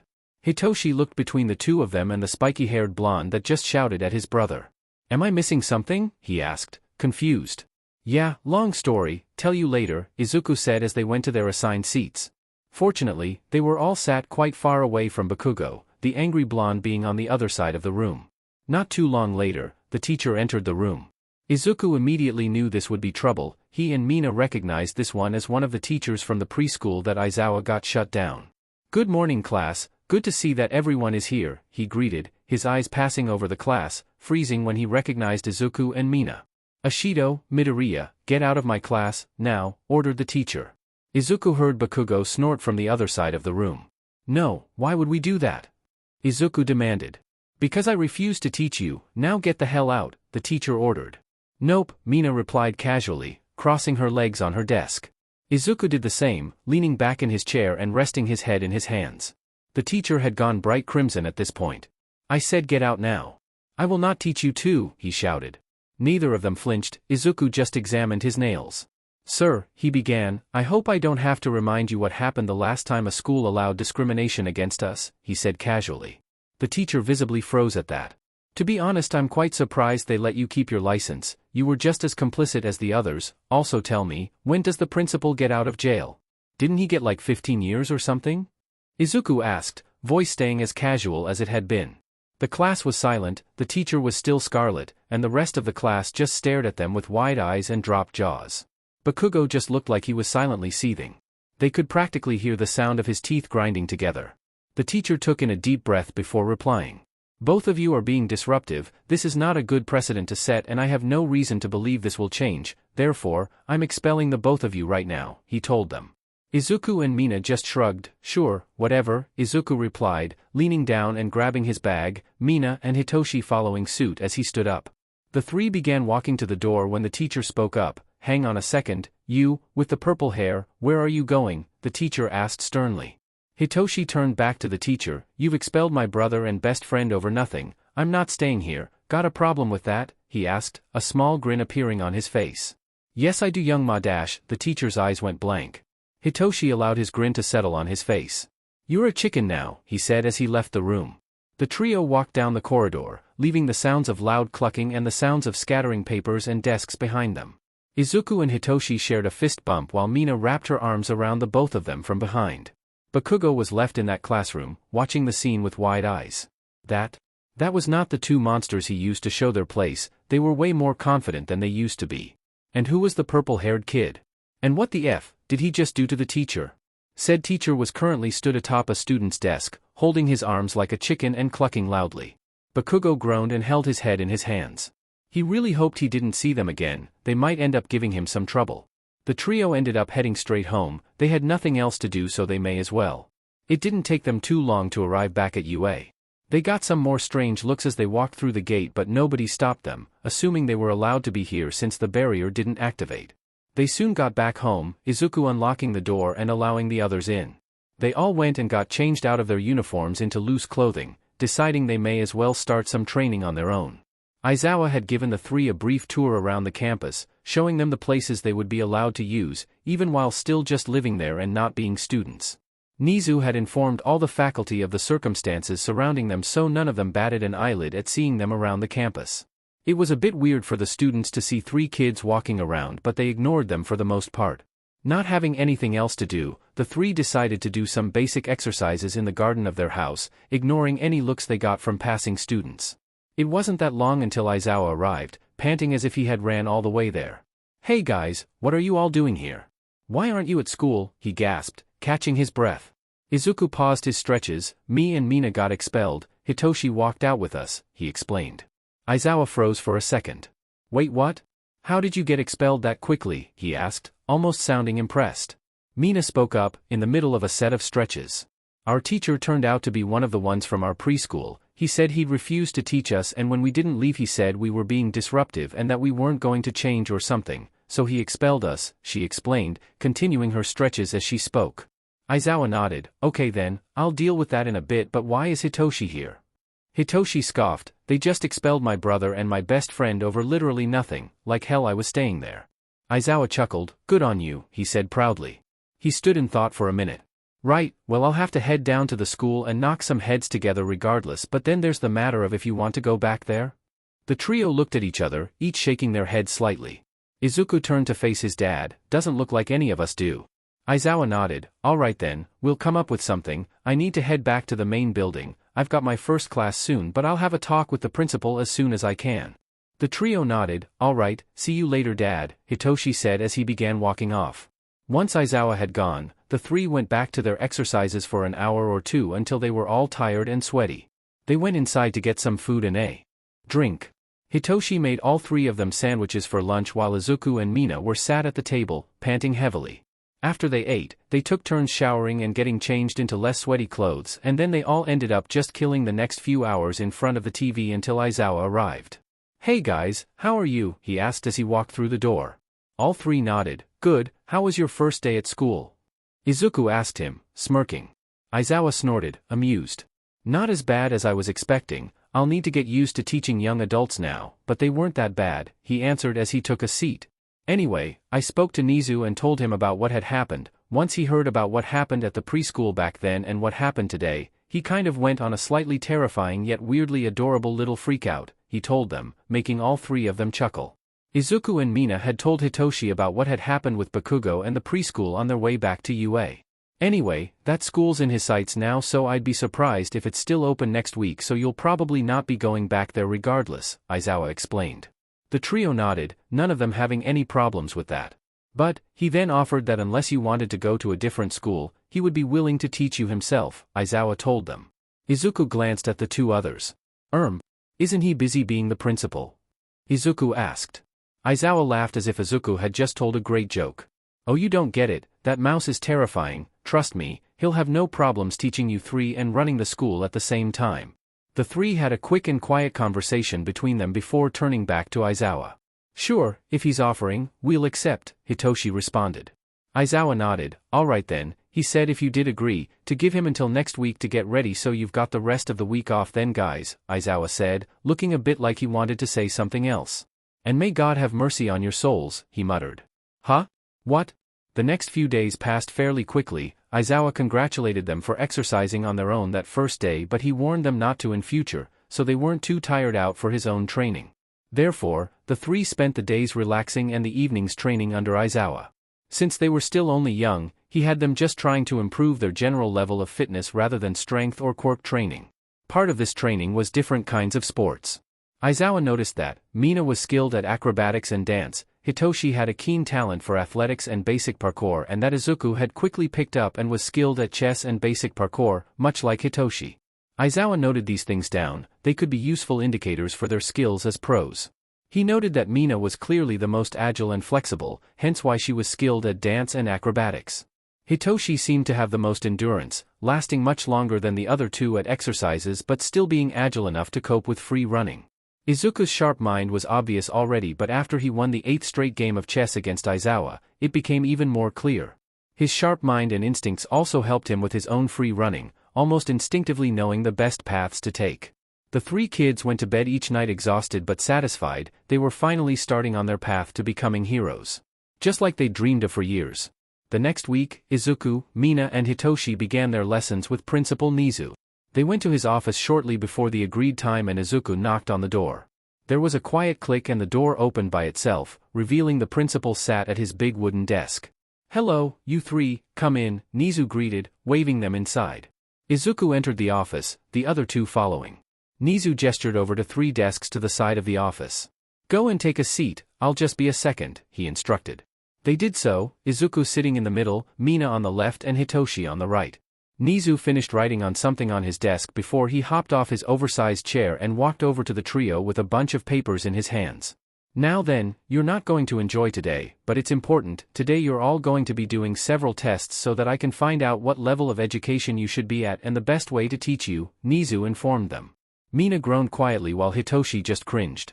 Smile never fading, Nizu handed out the first set of tests to the three of them. The day passed surprisingly quickly. While the tests were challenging, they seemed to be ones that forced you to think outside of the box often rather than just use what you know already. Despite Mina being the least academic of the three, she had still been tutored by Izuku for the past few years, so she was doing better than she had expected. Once all of the tests were done, which took about 3 hours, Nizu just smiled at them. "Alright then, that'll be all for today. I need to go over these and work out what level of work to give you from now on so you can have the rest of the day off." The trio nodded gratefully. "Thank you Nizu," Izuku said. Nizu nodded. "No problem, go on, relax however you want, this'll be the last day you get to do that for some time," he told them, a slight hint of danger in his tone. The three of them started to realize why Aizawa was so scared of him. It was over the coming weeks and years that they learned exactly why Aizawa was terrified of Nizu. He was absolutely ruthless in almost every single way. Aldera Junior High? Shut down within a week. That teacher? Arrested for child endangerment. Their schoolwork? Brutal and unforgiving. Nizu beginning to oversee their physical training? Horrific taskmaster. The three young teens went to bed every night physically and mentally exhausted. They were all happy they were working towards their dreams, but they weren't entirely sure they would live that long. Over the years, the three of them had all picked up different hobbies. Mina starting dancing and doing acrobatics, Hitoshi took up climbing and free running in his spare time. Izuku? Well, his nerdy side came out as he started going to a chess club inside UA, and he also introduced his friends and family to an old role-playing game called Dungeons & Dragons. This soon became a weekly occurrence in the Aizawa household, the three kids, Aizawa, Hisashi and Namiri meeting up for a several-hour-long session. Unfortunately, Nizu soon caught wind of this and decided to join in. As the dungeon master, the sessions were still enjoyable, but the kids started to realize truly how sadistic Nizu was when there was a situation he could control with no real-world consequences. Izuku was fairly certain that most dungeons should have had more floor space than traps, but he didn't want to say that out loud.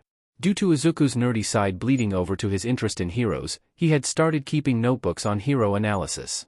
They were detailed and thorough. Once Nizu found them, he was impressed, encouraging Izuku to continue with them. During what would have been their last year at middle school, Aizawa started training the three in using their quirks and more specialized training now that their fitness levels had been raised far higher than most teens their age. Nizu often came to observe these training sessions, excited at the prospect of being able to help mold promising future heroes. He knew that Aizawa was a fantastic teacher. He had proven that in the few years he had worked at UA already. These three would have personal training under him for years before even starting UA. They would most likely be the equal of many pros by the time they made it to UA. Nizu was ecstatic at imagining what kind of heroes they would be when they graduated UA. The first week or so of Aizawa's training was working out the limits of their quirks. Hitoshi's brainwashing was absurdly powerful, but it did have limits.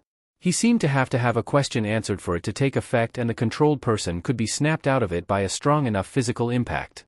While he knew that his quirk was powerful, he knew he couldn't rely on it for everything, so he got Aizawa to agree to giving him weapons training to give him a way to fight quirkless rather than just hand-to-hand combat. Mina's quirk was powerful and was good for both attack and mobility. Since she had worked out early that she could produce the napalm from any part of her body, she theorized that as long as she didn't light it, she could produce napalm out of the soles of her feet and use it to almost skate around. It took a fair while to get the properties of the napalm to allow her to do so, but she managed it. She also tried to find the limits of her fire resistance. It was much higher than a normal person's. She could be stood in a blazing fire and only feel hot while the people around her had to step away due to the heat. Izuku, however, practically didn't seem to have limits. He could call in shadows from at least 400 meters away and use them practically at will. He could control them almost telepathically, or he could use them more actively if he formed them into weapons or other such solid objects, or for things that require more fine motor control. One ability he quickly learned was the ability to have shadows cling to his own body to form a suit of black armor. While at first, he had to mentally control each part of the armor to allow him to move, within weeks he could do it subconsciously, allowing him to move unhampered yet heavily protected. It appeared that Izuku's only limit was his own stamina. Using techniques such as the black armor soon tired him out, leaving him unable to use his quirk for anything too complex. One day, he learned a new power entirely by accident. The trio had just finished their training for the day and were heading back to the house when Izuku tripped up over his own feet. He held his hands out in front of him, forming a veil of shadows to catch him. Then he passed through them. Izuku felt a deep chill run through his entire body and an unpleasant crawling sensation along his skin, as if insects were crawling over him. He opened his eyes to realize he wasn't where he had fallen. He was under the shadow of the nearest building. He stood up, a bit shakily, and looked around in confusion. What just happened?" he muttered to himself. "Izuku," came the voice of Aizawa, a dozen or so meters away. "What happened? How did you get there?" he asked as he ran over to him. Izuku shook his head slightly, trying to dispel a sense of nausea. "I don't know, I fell over, tried to catch myself with shadows, but I think I fell through them and then I ended up here." Aizawa and the other two's eyes were wide. "Wait, did you teleport?" asked Hitoshi, one eyebrow ped in surprise. "I think I did," Izuku responded, glancing back down at the shadows at his feet. "Hang on a second," he said before he sank into the darkness at his feet. Aizawa felt a finger tap him on the shoulder and he spun around, hands held up in a fighting stance. "Whoa, relax Dad, I think I can teleport. You're not gonna punch me so soon after finding that out, are you?" Izuku chuckled, holding his hands up beside his head. Aizawa relaxed slightly. No, I guess I'll let you get away with it this once, just don't do that again, you scared me, he requested, one hand grabbing the area over his heart. Alright, I'll not scare you with it. That often, Izuku smirked. Needless to say, Nizu grew incredibly interested with the three teens' potential.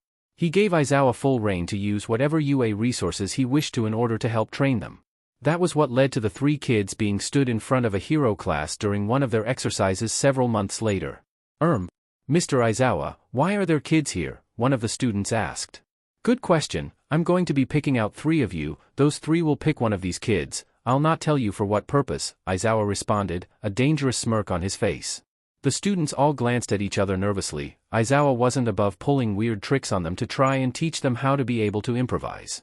Aizawa stroked his chin before pointing out 3 students.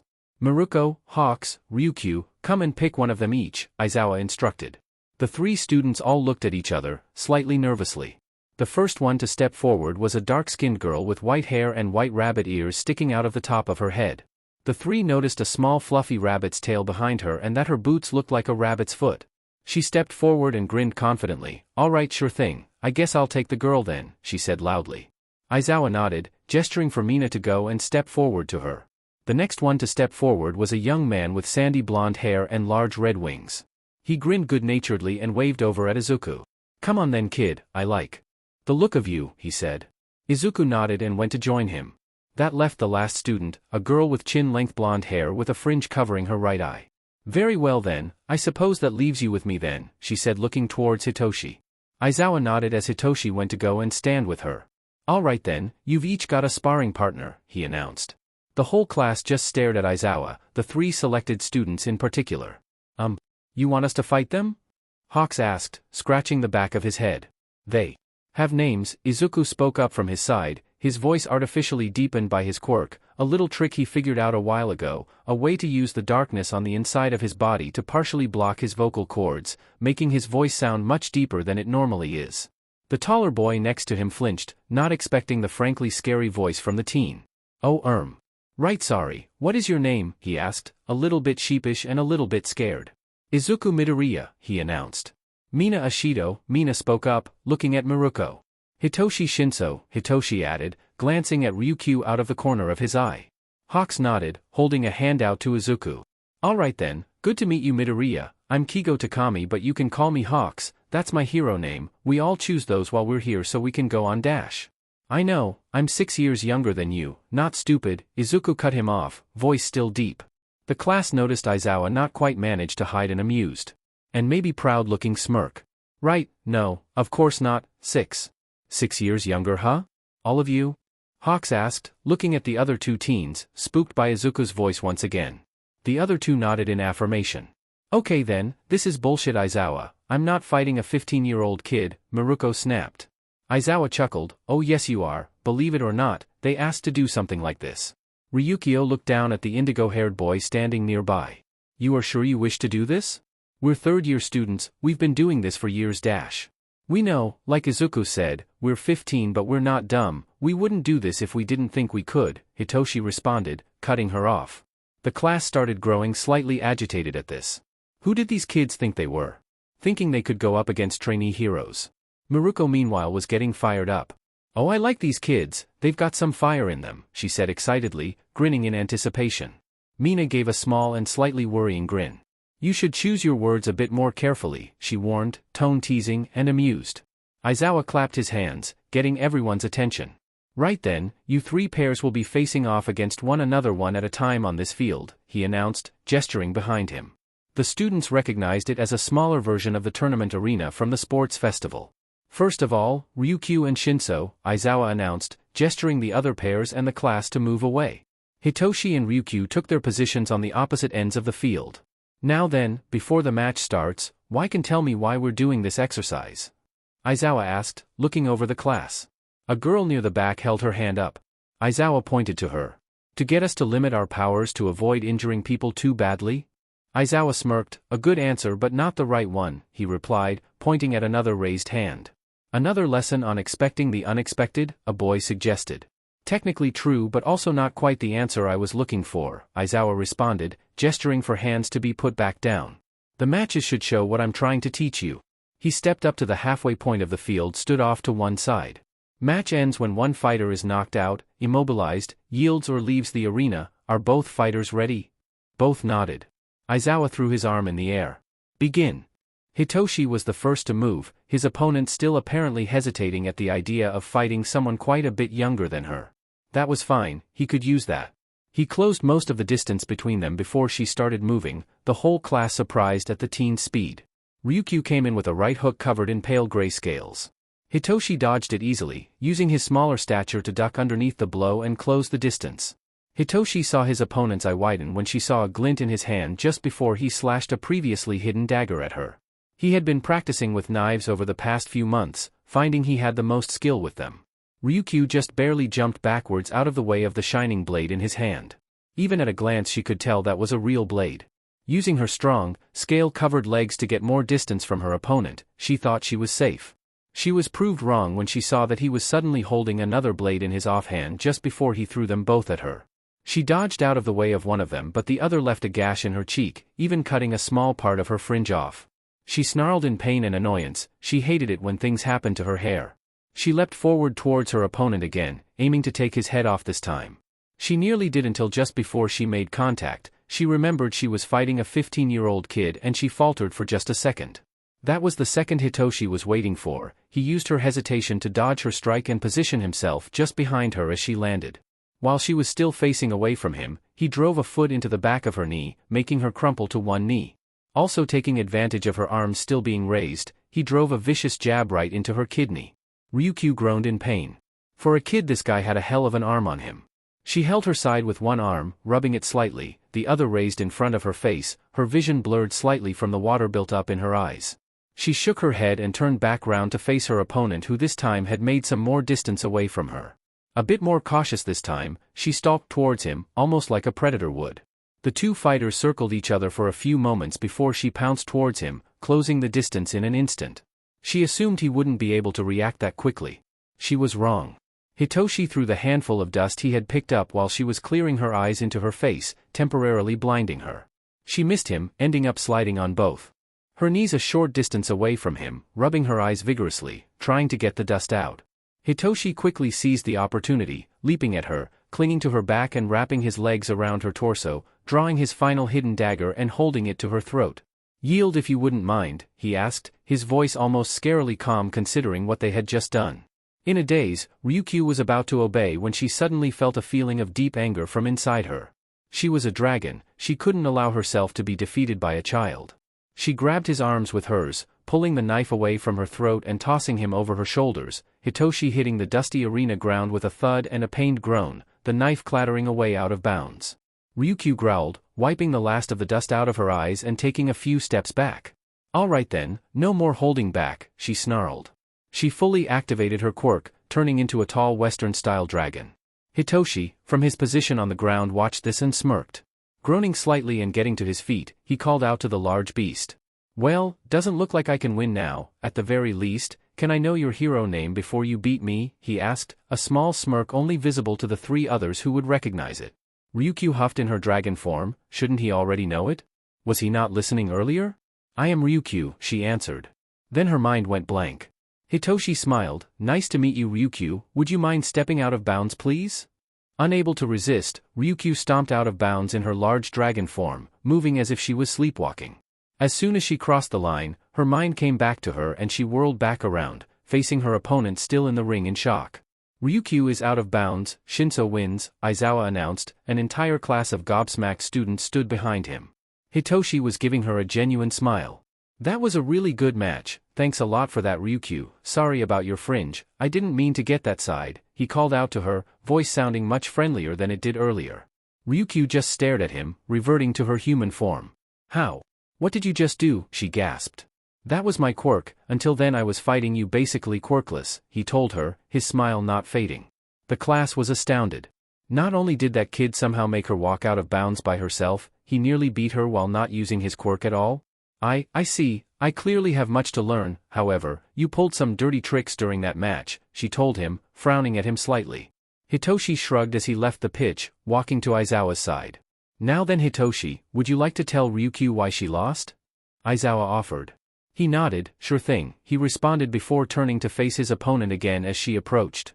You lost because you underestimated me, simple as that. You saw a kid that you couldn't bring yourself to hurt, that gave me every opening I needed, he explained. Also, to answer what you said earlier, yes, I used dirty tricks, I didn't fight fair, but why should I? Villains won't and heroes shouldn't. Fighting fair shouldn't mean cheat when lives are on the line. Some things are more important, he added. Ryukyu just stared at him.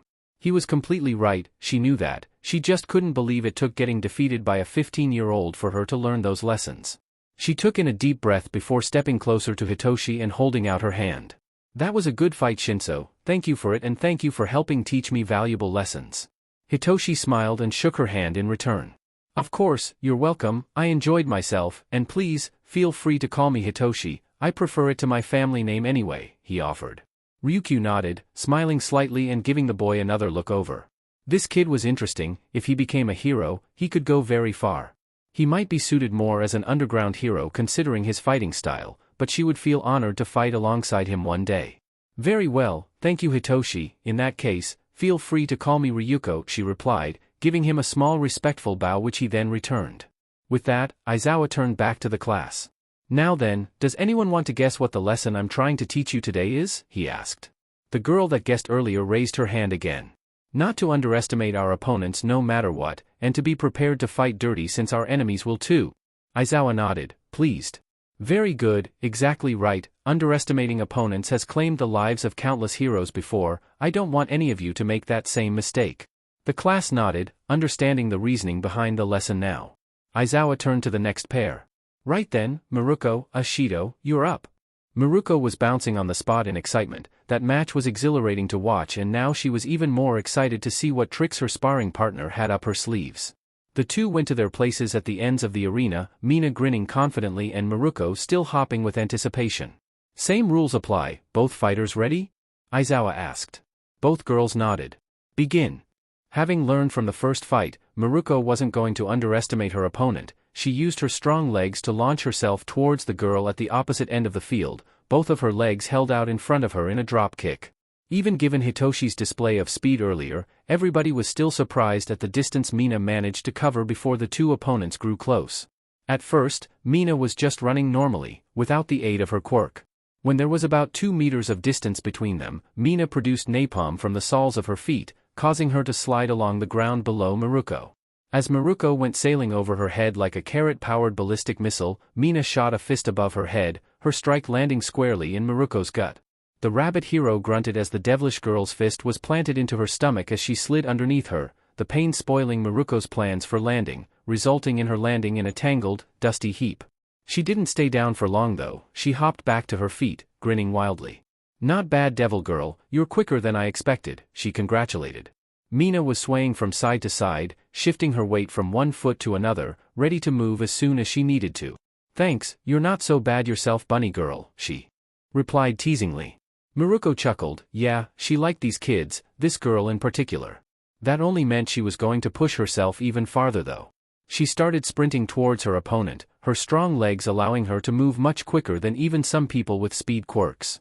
It was only Mina's natural instincts and agility that allowed her to dodge out of the way of Miruko's lightning-quick roundhouse kick. Still producing the more slippery napalm, she began skating in circles around the rabbit hero, watching for an opening. Miruko was just waiting for her opponent to leave an opening too, despite all of her instincts screaming at her to strike now. Miruko ran out of patience first, going for a back roundhouse, attempting to clothesline Mina as she slid around her. Mina only barely dodged, having to slide out of the way, further away from her opponent. Miruko took this opportunity to lunge for the girl, tackling her to the ground and wrapping herself around her, trapping her arms against her torso and wrapping her own legs around her opponent's. You're pinned, yield or I start squeezing, Miruko warned, applying a bit of pressure to prove her point. Mina winced in Miruko's, ironically, snake-like constriction but smirked. It was then that Miruko noticed her entire body was covered in that weird jelly-looking stuff. She groaned slightly at the feeling as some of it stuck to her, their proximity making much of it transfer to her. Tell me Miruko, what do you think my quirk is? Mina asked, groaning slightly from the pressure being applied to her. Miruko took a second to examine it a bit closer. It was a mostly clear jelly-looking substance with a slight yellow tint. It also had a strange smell. As she breathed it in, she suddenly realized what it was. It smelt like gasoline. Miruko's eyes widened and she attempted to push the red girl away from her, but she didn't do it quick enough, Mina suddenly bursting into flames, igniting both the napalm on herself but on Miruko too. Miruko quickly leapt away in a panic, ripping her jacket off and stamping on it, leaving her in just her trousers and a gray sports bra. After the fire was extinguished on her jacket, she looked back up to her opponent and froze. Mina was stood upright in front of her, her entire body ablaze with an intense fire, a fanged grin on her face and her dark eyes and horns making her look positively demonic. "Like my quirk?" Mina asked, her grin still wide and truly terrifying, the fire rippling around her. "I call it Infernal Blaze, pretty appropriate name, right?" Miruko could only nod, just staring at the girl absolutely engulfed in this raging fire and not reacting to it in the slightest. Mina then charged forward, throwing a blazing fist at Miruko's face. Understandably, even skilled combatants panicked when fire got so close to them, thousands of years of human evolution and instinct warning them of the dangers of fire. Miruko panicked and backed up, holding her arms out in front of her protectively. Mina skated forward, the napalm igniting as she moved, leaving a burning trail behind her. Soon, Miruko was surrounded by a wide ring of intense fire that Mina was just standing in the middle of in a fighting stance, completely unfazed by the heat. "Yield, Miruko, you won't be able to cope with this heat for long," Mina warned, her voice serious and commanding. Miruko growled at being trapped like this but grinned, she wasn't one of the top students in the school for nothing. She dropped down low and then jumped as high as she could, her legs sending her flying over the ring of fire and outside of its range. Mina skated forward, following Miruko's path through the air so she could be nearby when she landed. Miruko grinned, just as she hoped for. As she approached the ground, Miruko raised one leg over her head as she fell, aiming for Mina. Just as she was about to hit the ground, she released a devastating axe kick down on Mina's head. At least it would have been devastating, if it had hit her. Mina barely twisted out of the way, her natural agility, dancing skills and acrobatic skills just barely allowing her to spin herself to the side, avoiding the kick which left a devastating crater in the ground.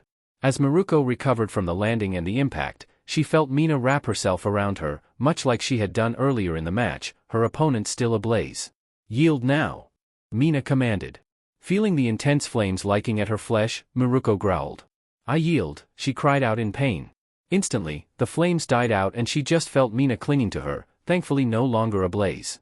"Miruko yields, Ashido wins," Aizawa announced, once again, the class behind him looking completely gobsmacked. Mina untangled herself from her opponent, trying to ignore how nice the contact felt and how incredibly hot the rabbit student was, her naturally red skin thankfully hiding her blush, and holding out a hand to help her opponent to her feet. Hesitantly, Miruko took it after a few seconds' hesitation, allowing the red girl to help her to her feet. She made sure she had her balance back before she threw one of her arms around Mina's shoulders and pulled her into a tight one-armed hug, leaving Mina's face pressed into the side of her sports bra. "That was awesome!"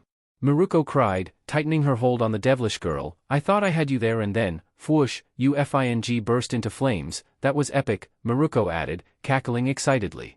Mina just blushed furiously at the contact with Miruko's dark skin and the position of her head. "We're definitely keeping in touch after this, Mina. Can I call you Mina?" "That's a nice name by the way, you can call me Rumi if you want," Miruko offered happily. Shaking her energetically one last time, Miruko released the red girl, Mina somewhere between being thankful for being released and being upset the contact was over. Aizawa quietly groaned into his hand, his head dropping into his palms. "I'm gonna have to have the talk with her, aren't I?" he muttered to himself. He shook his head, pushing that thought out for now. "Great job the both of you, come back over while Cementos here fixes the arena a bit," he calls out, waving the two over to him as the blocky concrete teacher walked out to the field. Miruko and Mina approached the class, Miruko cringing a bit as she felt the breeze on her burns. "You can head to the nurse's office after this, Miruko, just hang around a minute," Aizawa said. Miruko shook her head, "Not a chance, I'm missing the last match, besides, I want to. Here where I went wrong," she replied, smirking to hide the pain. Aizawa nodded, looking back to the class. "Who can tell me what you should have learned from that match?" A different student put their hand up. "To always treat our opponents as dangerous, even if we think they're beaten," he suggested. Aizawa nodded, "Exactly, not only that, this match should teach you to know your limits." Miruko knew she couldn't withstand Ashido's fire so she yielded. "While that will most likely not be an option in an actual fight, it should teach you that there are other options. Fleeing, for example, is always an option and is not a cowardly one if it saves your life." The class nodded again, apparently there were different lessons for each of the fights. They all looked towards the black and green-haired boy standing next to their winged classmate who was currently writing in a notebook.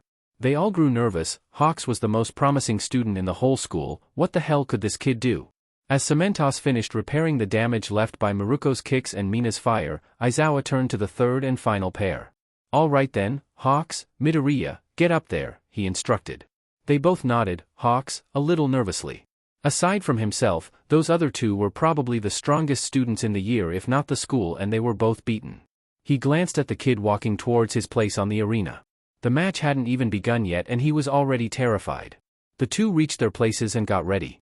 For the final match, rules remain the same. Are both fighters ready? Aizawa asked. Both boys nodded. Begin. Hawks immediately tried to take to the sky, not wanting to stay still for even a second, having no idea what this kid's quirk was. As he pushed off from the ground, he didn't go anywhere. In panic, he looked down at his feet, seeing what looked like manacles made from pure darkness attached to the ground. He looked back up at his opponent, seeing a solid mass of darkness flying towards his chest at astounding speed. He felt the manacles on his feet disappear just as the mass connected with his chest, the mass now resembling the great claw of some horrific beast, gripping his chest in its palm. The impact and momentum of the claw sent Hawks flying backwards, his back landing on the ground several meters behind where he started. Hawks is out of bounds, Midoriya wins, Aizawa announced. Several of the class were on the ground, their legs having given out at the shock of what just happened.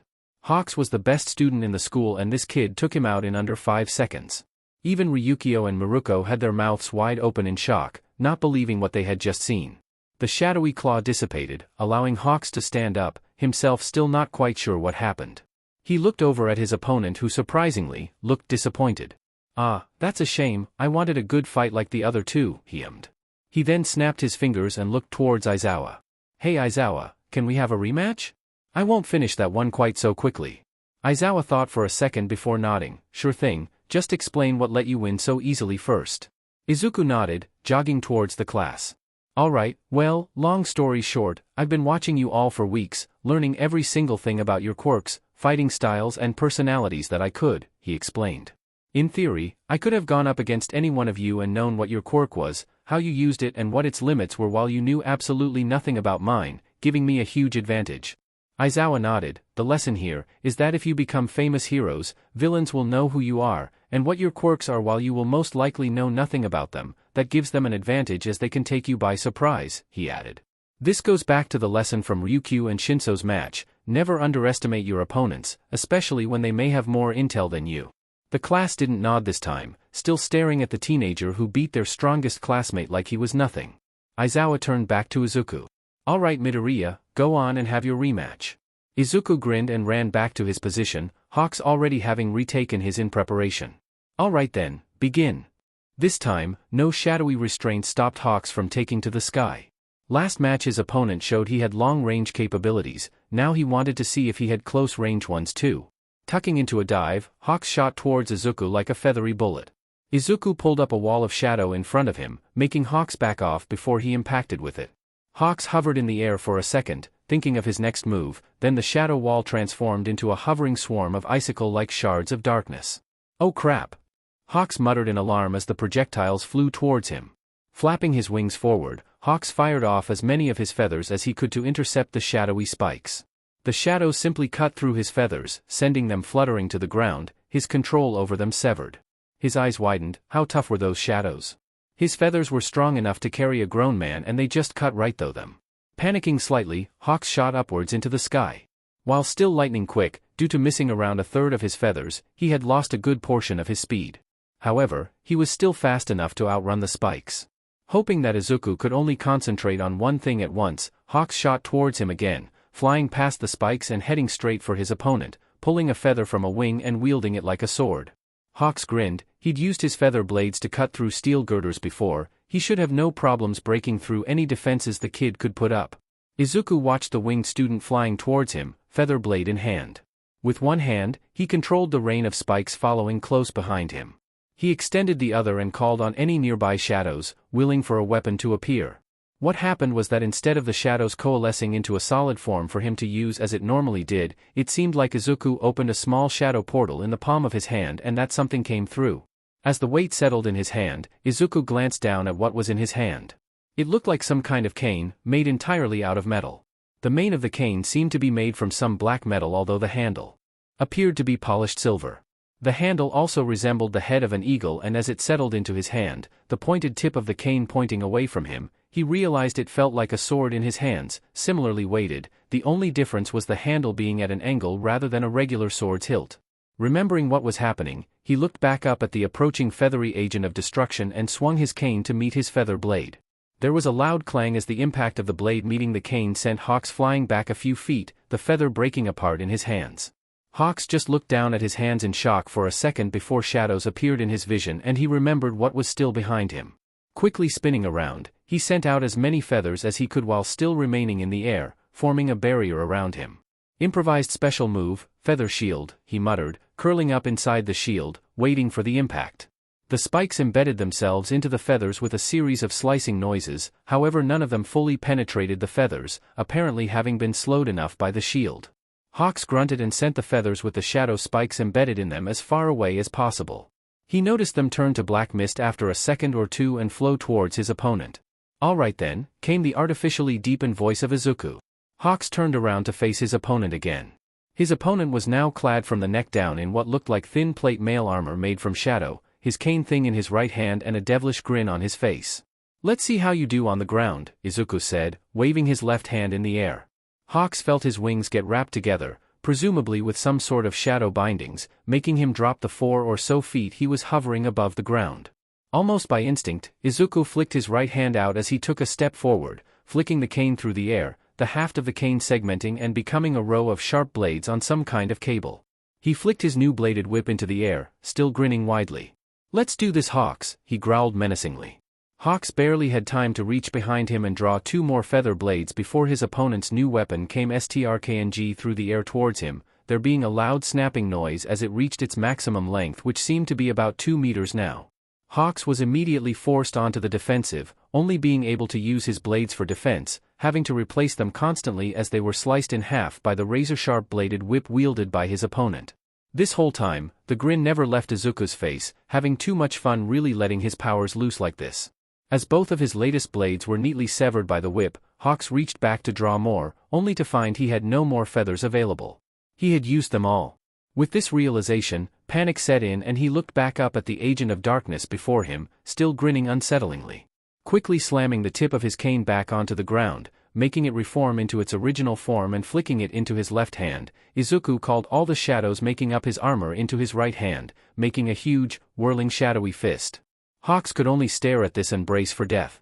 The oversized shadowy fist hit him like a freight train made of hate. A hate train. With that final blow, he was both sent flying clear of the arena and from the realm of consciousness entirely. Hawks got effed up, Midoriya wins, Aizawa announced, barely holding back laughter. Once again, the class could only stare at the winner of the match with true fear, even Miruko and Ryukyu were wobbling at the knees a bit. Mina and Hitoshi had seen Izuku's overwhelming displays of power before, but that didn't make it any less impressive. Slowly, Izuku turned to the rest of the class, the shadows forming a whirling veil around him and that terrifying grin still on his face. "Anyone else want to go?" he asked, voice sounding like their individual nightmares. Meanwhile, Nizu was in his office, crying with laughter at the sight of an entire hero class fleeing in terror from a 15-year-old standing over one of their defeated classmates. After he calmed down, he came up with an idea, something that could both benefit Izuku, Mina and Hitoshi, but UA too. Nizu grinned. Anyone who knew that grin knew that it could only mean something horrible was about to happen. Nizu cackled.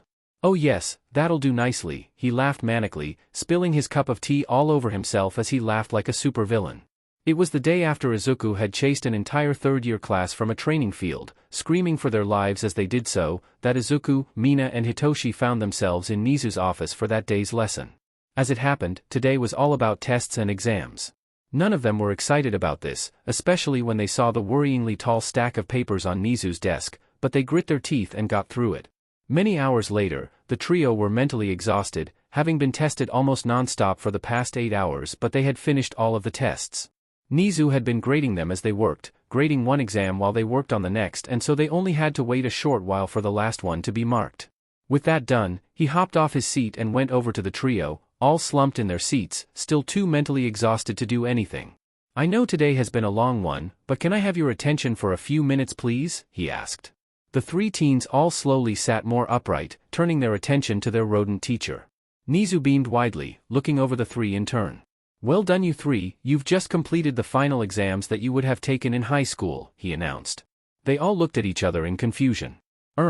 Those were high school exams? Mina asked, scratching the base of her horns in confusion. Nizu nodded, oh yes, and you all did remarkably, especially since you are still only 15 and I've compressed all 3 years of high school into the past year and a half. They looked at each other again, still confused. But sir, weren't you teaching us middle school work? Hitoshi asked. I was for the first year, you technically graduated middle school about a year and a half ago, since then we've been doing high school work, Nizu explained. Why? Did you think I was giving you more difficult work just to be cruel? All three teens nodded. Yes, Izuku responded, deadpan. Nizu chuckled, I don't blame you but no, you have all now graduated from high school now so you will not have to go to one. Does that mean we can start UA early? Mina asked excitedly. Unfortunately not, legally we can only accept you as students when you are all 18, however. Nizu said with a smirk. I would instead like you to work at UA for those 3 years. The trio blinked, not quite comprehending what he just said. Hang on a second, you want us to work at UA? Hitoshi clarified. In what way? As teachers? Nizu shook his head, not quite, as teaching assistants. I watched you three yesterday with Aizawa's third-year class. Not only are you skilled and powerful enough to defeat the 3 strongest students in the school, you did so in a way that allowed even them to learn from the experiences, he explained.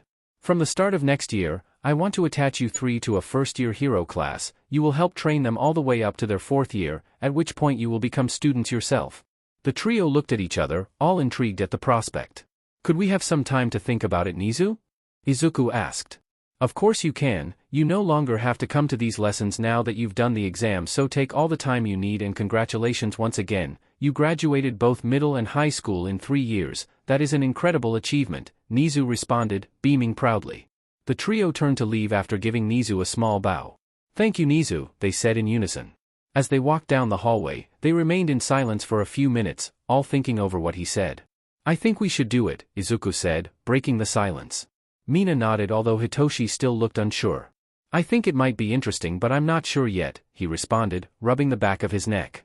That's fair enough, like Nizu said, we can take time to think about it so you can mull it over, see if you'd be up for it, Mina replied, giving him a kind smile.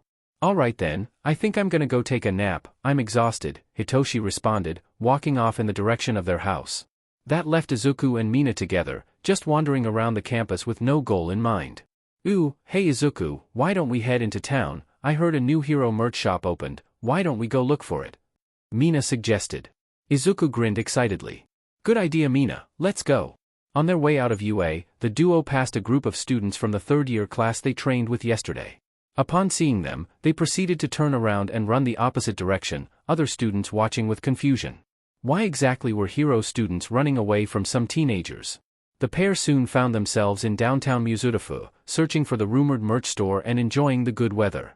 The two were laughing and joking with each other, recalling their favorite moments from the training the day previously.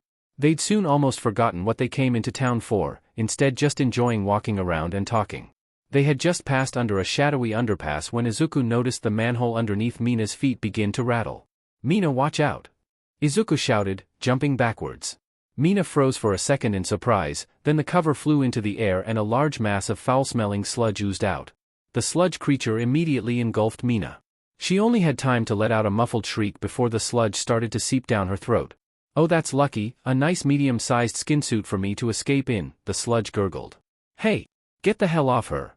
Izuku shouted. The sludge twisted around, Mina still trapped inside. Oh great, another one, sorry kid, I'll kill you once I'm done with your friend here, the sludge villain cackled.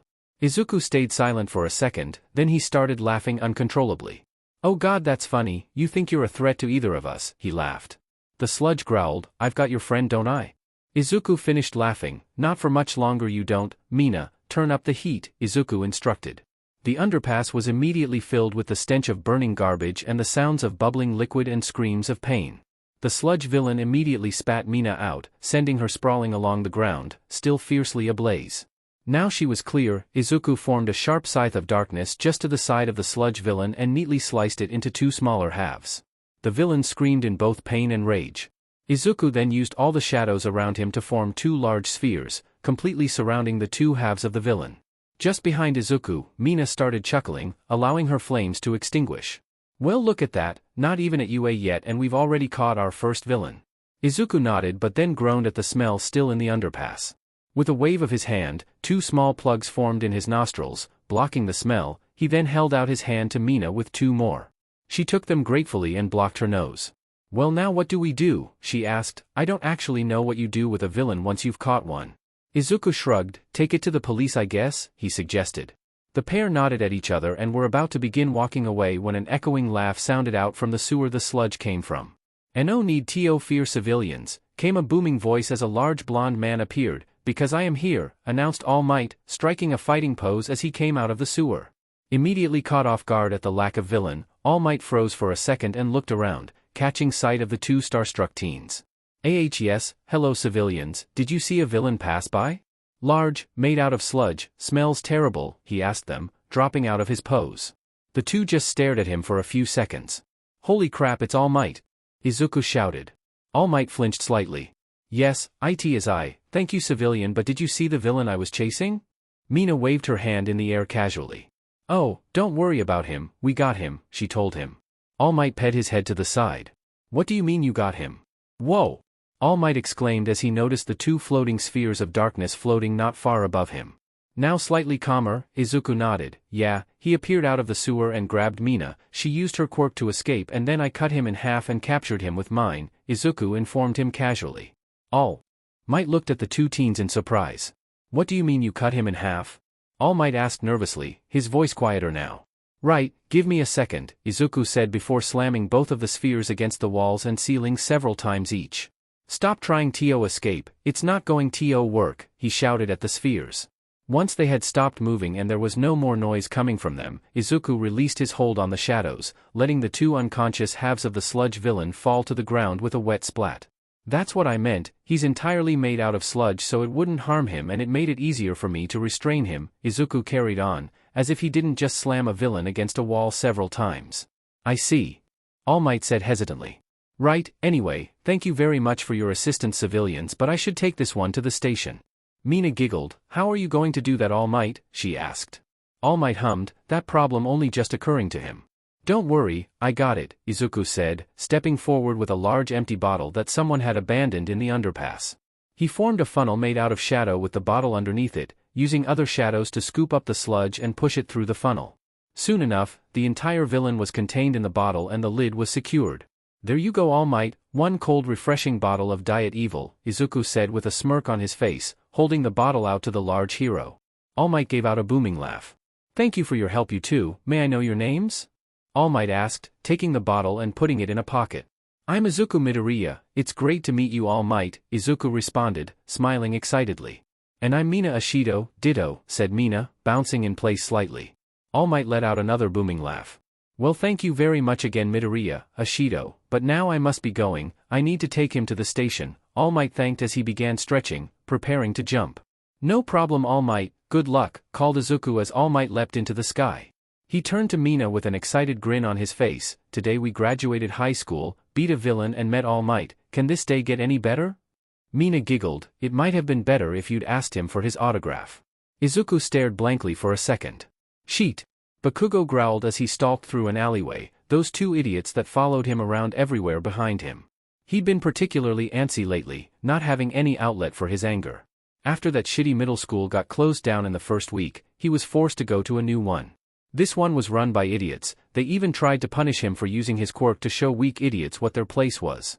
He scoffed, he should be in detention now, but why the hell should he do what those extras say? He was gonna be the #1 hero soon enough, he didn't need to listen to people that didn't matter. Hey Bakugo, idiot #1 said from behind him, why don't we go head to the arcade? Bakugo growled, why the F, would I want to go to some shitty arcade? F, no, if you wanna go then PSS off, stop bothering me about it, he snapped at them, his hands popping with explosions. Why like you, full of fire aren't you, came a voice from behind him. Bakugo whirled round to find his vision go green and something slimy and disgusting force its way down his throat before everything went dark. Izuku and Mina had carried on their way, Izuku quietly seething he hadn't thought to ask All Might for his autograph, Mina gently patting him on the back to calm him down. They were walking down a street when they heard an explosion and saw a crowd gathered at the end of a street. Huh, another villain attack? 2 in one day is kind of weird, Mina muttered. Izuku gently grabbed onto her hand, pulling her towards the crowd. Come on Mina, let's see what heroes turn up, he said excitedly as he led her along. As they reached the back of the crows, they saw a scene of chaos. Fire and smoke all over the place, more explosions going off and 3 heroes just standing back. And in the middle. Hang on, that's that sludge villain. How the hell did he get away from All Might? Mina gasped. Izuku growled, damn it, how'd he do that? They watched as the heroes tried to move into the villain but soon retreated, saying their quirks weren't suited for this. Izuku scoffed, how could they call themselves heroes when they gave up that easily? I mean, Death Arms and Kamui Woods were both here, they were both skilled heroes but they weren't doing anything. Izuku then overheard some people in the crowd. Hey look! The villain's got a hostage, someone called out. Yeah, looks like a kid, someone else shouted. Izuku gasped, there was a kid trapped in the sludge and these heroes weren't doing anything? Why? Kamui Woods could use his tendrils to grab whoever it was out from the slime. Izuku and Mina were both stood on their tiptoes, trying to see over the crowd. Izuku used a bit of shadow to make a small platform underneath their feet, letting them see over the crowd easier. They both gasped when they saw the hostage. Spiky blonde hair, red eyes and explosions. They hadn't seen him for years, but it was hard to forget Katsuki Bakugo. Mina chuckled under her breath. Well, guess karma does catch up with people. Well maybe. But. Izuku responded hesitantly. Mina looked at her friend. No, I know what you're thinking, don't do. Sheet, she muttered as Izuku started barreling his way through the crowd. She sighed, this is so f***ing stupid, she muttered before following Izuku. Izuku was sprinting forward now, having broken through the crowd, he heard Mina just behind him. Hey you kids! Stop! Death Arms shouted at them. Why are you following me? He shouted behind him, ignoring the hero. I don't know. Why are you going? She shouted in response. I have no shitting idea. The sludge villain had noticed them at this point. Oh, not these two again, he muttered. He swung a slimy tentacle at the two of them, Mina using her napalm to slide underneath it and Izuku merely summoning a blade of shadow to sever the tentacle before it reached him. I'll get Bakugo, you burn the hell out of him when he's clear. Izuku shouted. Mina nodded, already beginning to burn. Izuku reached forward, summoning a coil of shadows and sending it towards the sludge villain, it wrapping firmly around Bakugo's torso. Quickly closing the distance and using a handheld shadow blade to cut some of the slime away from him, Izuku tugged on the coil and pulled Bakugo free, using the momentum to send him far away from the sludge villain, Bakugo landing on the ground and coughing, trying to expel the last bits of sludge from his lungs. Mina now! Izuku commanded. Mina skated towards the villain, leaving a trail of fire in her wake and leaping towards the villain, a raging inferno completely engulfing her. The villain screamed as the vicious flames engulfed him, the slime apparently being slightly flammable. Mina backed off, her job done. Izuku, deal with him, she shouted. Izuku nodded, staring down the sludge villain and summoning 2 walls of shadows from the buildings on both sides of the street. Slamming them together, the villains was squashed between them, the fire going out to his relief. Not to his relief, Izuku then formed another large sphere around it, trapping him once again. With the villain captured, Izuku took a second to look around. There were still fires burning all around him. Closing his eyes and concentrating, he made all nearby shadows slam down onto the nearest fires, quelling the flames. Once they were all extinguished, Izuku released the shadows, letting them flow back to their original places. All except the ones trapping the sludge villain, that is. There was a beat of silence before the crowds on both ends of the street started cheering for the 2 teenagers. Izuku and Mina waved sheepishly to the crowds, noticing a news camera also pointing at them. The 3 heroes stomped towards them. Izuku recognized Kamui Woods and Death Arms, but there was another one there he didn't recognize. He looked like he had something to do with baseball, whatever it was. What the hell do you think you were doing? Death Arms shouted. We had this under control. Izuku scoffed. No you didn't, Death Arms, you were all standing back letting him suffocate to death because your quirks weren't suitable. What the hell kind of hero would do that? Death Arms, having gone bright red, opened his mouth to respond but Izuku cut him off. Which headline would you prefer to read tomorrow? Izuku asked, teenagers step in and save hostage from villain? Or maybe you'd prefer, heroes stand by and allow hostage to be killed. Death Arms had gone scarlet with anger but remained silent. Kamui Wood stepped forward. Look kid, it was a brave thing to do, but not only was it stupid, it was illegal as well. You aren't licensed to use your quirks, he said calmly. Izuku shrugged. Maybe not, but look at the crowds. Do you think they'd let you do anything to us when we just saved that guy? Kamui Wood sighed. I suppose not, but still, don't make a habit out of this, he warned them both. Mina smirked. No promises. Death Arms had stomped over to Bakugo angrily, assessing his condition. Are you alright kid? You injured? He asked. Bakugo coughed up the last of the slime before staring at Izuku and Mina with an intense rage. Kid? You okay? Death Arms asked, slightly concerned. Hearing what Kamui Woods had just said, Bakugo got an idea and grinned widely. Death Arms, I know who those two are, he told him, hiding his malicious grin. Death Arms leaned in closer. Those two kids? Why? Who are they? They're villains. Mina and Izuku were stood on the street, awaiting the arrival of the police so they could hand off the villain to them when Death Arms approached them again. What is it? Izuku asked, not liking the look on his face. Death Arms dropped into a combat stance. You can surrender now, villains, he told them. That boy told me who you two are. He said you were working with the sludge villain to make yourself look good and become heroes to abuse the power. Izuku and Mina just groaned and looked at each other, then looking back at Death Arms. Yeah, no, that's not true in the slightest, Izuku responded. Mina nodded. That guy is called Katsuki Bakugo. We knew him when we were kids. He used to bully us all the time, saying we were monsters and villains, but we're not. Apparently he never grew out of that. Death Arms ignored them. Both of you, put your arms behind your backs, he ordered. Kamui Woods appeared at his side. Death Arms, what are you doing? He demanded. You heard, that boy said these two were villains. I'm apprehending them on suspicion of conspiracy to commit villainy, he responded, glancing at the wooden hero for a second before looking back towards the two teens. Put your hands behind your backs, this is your last warning. Why? All we did was save someone when you guys were just standing back and watching. Oh what? Did we embarrass you in front of your fans? Oh I'm so sorry, Mina said sarcastically. Death Arms growled. That's it, I'm taking you in villain, he announced loudly, lunging for her, a fist already pulled back and ready to swing. Mina! Izuku shouted, both of them caught off guard by the sudden attack. Death Arms' fist slammed into Mina's cheek, sending her flying backwards against the nearest building, dropping to the ground limply, unconscious. Izuku just watched his lifelong best friend drop to the ground and snapped. The news report later that day showed a scene of absolute chaos. Death Arms had been immediately slammed to the ground by a great shadowy claw and then flung through a building. When Kamui Woods and the baseball hero tried to intervene, Kamui Woods was restrained against the ground by a mass of shadows and, in a touch of irony, the baseball hero was sent flying to the other side of the street by a shadowy, oversized baseball bat. Bakugo, watching this, backed away in terror. Izuku was stood over Mina's unconscious body, his veins black underneath his skin and black mist swirling around him. Izuku merely gave Bakugo a look of pure rage before both he and Mina disappeared into the floor. Izuku panted, carrying Mina over his shoulders towards his house. He barely even remembered what happened. All he remembered was a feeling of intense rage, fighting the heroes and then Shadow traveling away with Mina. They emerged just outside the UA campus.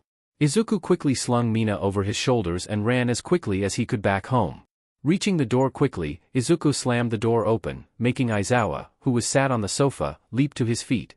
Jesus Izuku, you scared the... He began. What the F happened? Aizawa demanded. Long story, short version, fought a villain, saved Bakugo from it, he said we were villains, Death Arms attacked us, he attacked Mina. Then I don't know, Izuku responded, dropping Mina onto the sofa. Aizawa ran his hands through his hair in agitation. Jesus Christ, this is going to get complicated quick, he hummed. He then pointed towards the TV, turn the news on, let's see what happened if it's on. Izuku nodded, grabbing the remote and changing it to the news. As it happened, they were reporting on what had happened. The headline? Heroes or villains? The reporter in the studio spoke about how a sludge villain had taken a hostage and was using the hostage's quirk to cause explosions. She said that while multiple heroes were on the scene, none of them could do anything, due to having incompatible quirks. Aizawa scoffed at that, finding that ridiculous. But then, two teenagers ran onto the scene, both displaying powerful quirks, the reporter said, showing footage of Izuku and Mina sprinting towards the villain, dodging its tentacle strike. Aizawa didn't know whether he felt more proud or terrified watching this. The two unknown teenagers saved the hostage and captured the villain. At first, after that, everything seemed calm as the young man restrained the villain, apparently awaiting the arrival of the police when Death Arms approached the duo, claiming that the hostage had said he knew the two of them, and that they were villains working with the sludge villain in order to look good, the reporter read. When Aizawa caught sight of Bakugo and then heard that, he flipped the coffee table across the room in anger. That little lying bstrd. You just saved him and he said that? The noise attracted Hitoshi, who came walking from upstairs, rubbing his eyes tiredly. Guys, you're making too much noise. What's going? He began, stopping when he saw the injured and unconscious Mina and the news report, showing footage of what happened. The two teenagers and Death Arms exchanged several words before Death Arms leaped forward and knocked out the girl, sending her into a building, the reporter then explained. Hitoshi growled as he watched the footage of Death Arms' violent strike hitting Mina and sending her flying.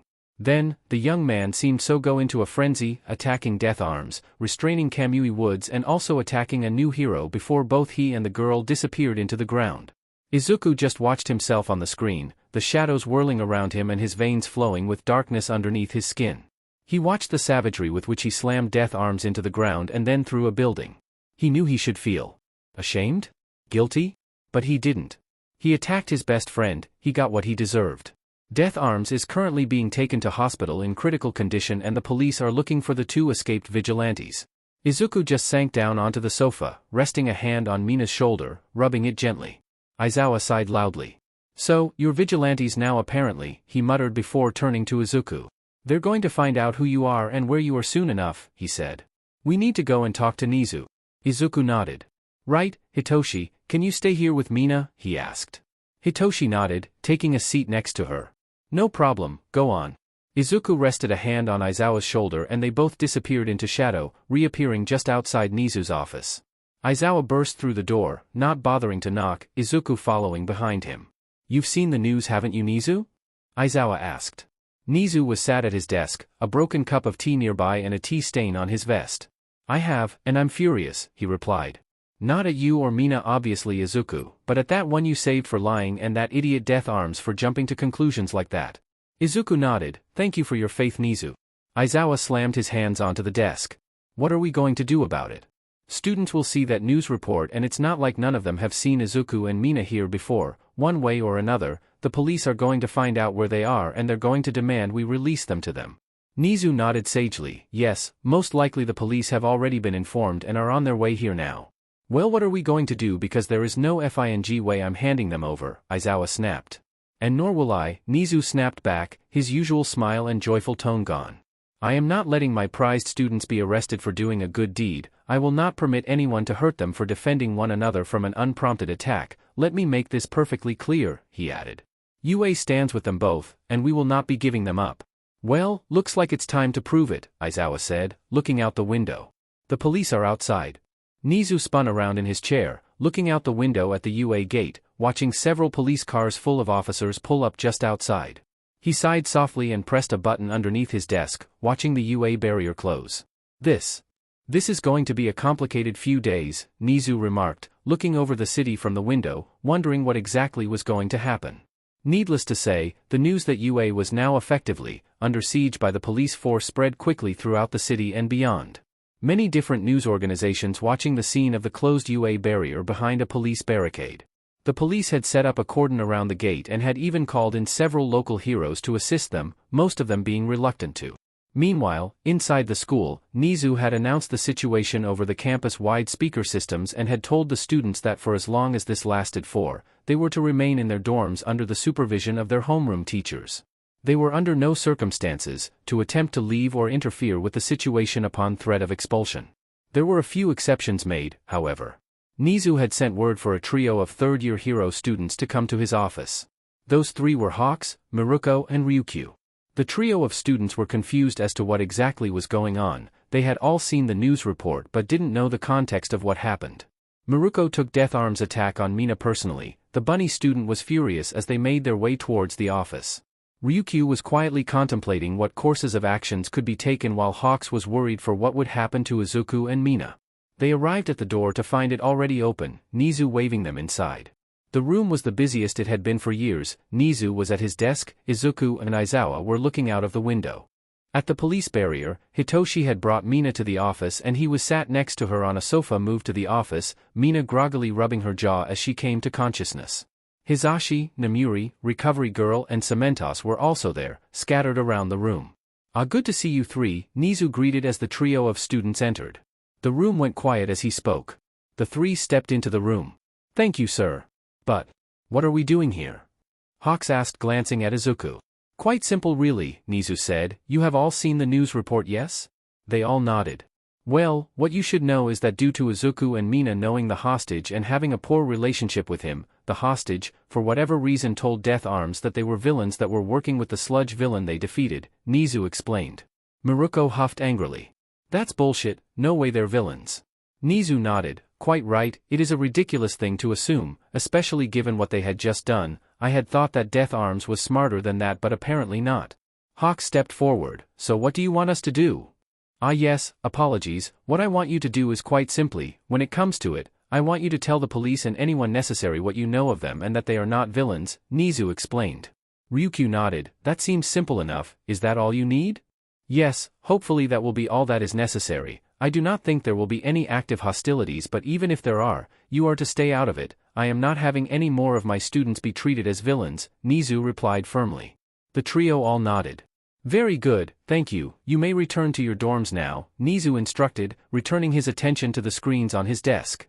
The three students bowed and left the room. Izuku watched them leave the room with a small, grateful smile on his face. He was glad they'd agreed to speak on their behalf. Anything they could do to resolve this peacefully would be ideal. He glanced back out of the window and cringed. There were now at least 40 police officers outside and maybe half a dozen heroes, including Kamui Woods if he was right. How did this happen? Izuku asked to nobody in particular. We were just trying to do a good thing. We know, Izuku, we know, Namuri said from behind him, laying a hand on his shoulder comfortingly. Izuku gently rubbed her hand for a few seconds in thanks. Thanks, Auntie, sorry for the trouble, he apologized. Don't worry about it, Izuku, Hisashi said from nearby, your family, of course we're going to help. Several other people around the room nodded in agreement. Right then, I suppose we need to make a plan, Nizu called out, drawing everyone's attention to him. Everyone in the room settled down, ready for a long discussion. First of all, we go through our immediate options, Nizu started. Our first option is we hand them over to the police, he said. That, Hisashi snapped. Nizu nodded. Yes, we're not doing that, I just thought it best to list all our options. A few of the more antsy teachers began to calm down again. Some other options are to simply wait, although that is unlikely to accomplish anything, and attempting to take any aggressive action will certainly result in horrendous civil strife, he then listed. With that in mind, our best option is to attempt to either negotiate with the police or attempt to swing public opinion in our favor. Aizawa nodded. Clearly that's the best option. Surely we all have people we could get in touch with who would be willing to help, don't we? Most people in the room nodded. Izuku was still standing by the window, watching the barrier. What do we do if the police try to force their way in? He asked nervously. Nizu span around to look at him. Well, I suppose that depends on their aims. Why? Izuku pointed out the window. Because 4 armored vans full of SWAT just arrived. The F-? Aizawa snapped, jumping towards the window. As he looked out, he saw that Izuku was right. Why the F, are there SWAT here? Nizu stepped away from his chair, looking out of the window. I suppose that from the police's perspective, UA is harboring 2 people either considered vigilantes or villains. For all they know, UA as an organization has gone rogue. Hisashi started running his hands through his tall blonde hair in stress. Oh shit, this really isn't good, he hummed. Unfortunately, it gets worse, Aizawa droned, looking at a new arrival outside. A new armored van had arrived. Stepping out of this one? Endeavor and several of his sidekicks. Tsukachi was having a hell of a day. First he heard about a villain attack on a busy street, then hearing that 2 teenagers defeated the villain and saved a hostage when pro-heroes did nothing. Then of course, he found out that one of the heroes had assaulted one of the 2 teenagers and the other had absolutely annihilated the 3 heroes present with some kind of shadow quirk. His heart nearly stopped when he heard that. He only knew one person with a shadow quirk. Izuku Midoriya, a kid he has known for most of his life and was an unofficial uncle to, was now being hunted by the police. All he could do was sit in his office in silence, thinking about what the F to do and very strongly considering cracking open the bottle of whiskey he kept in his desk for emergencies. Then the door opened and a tall, skinny rake of a man stepped into his office.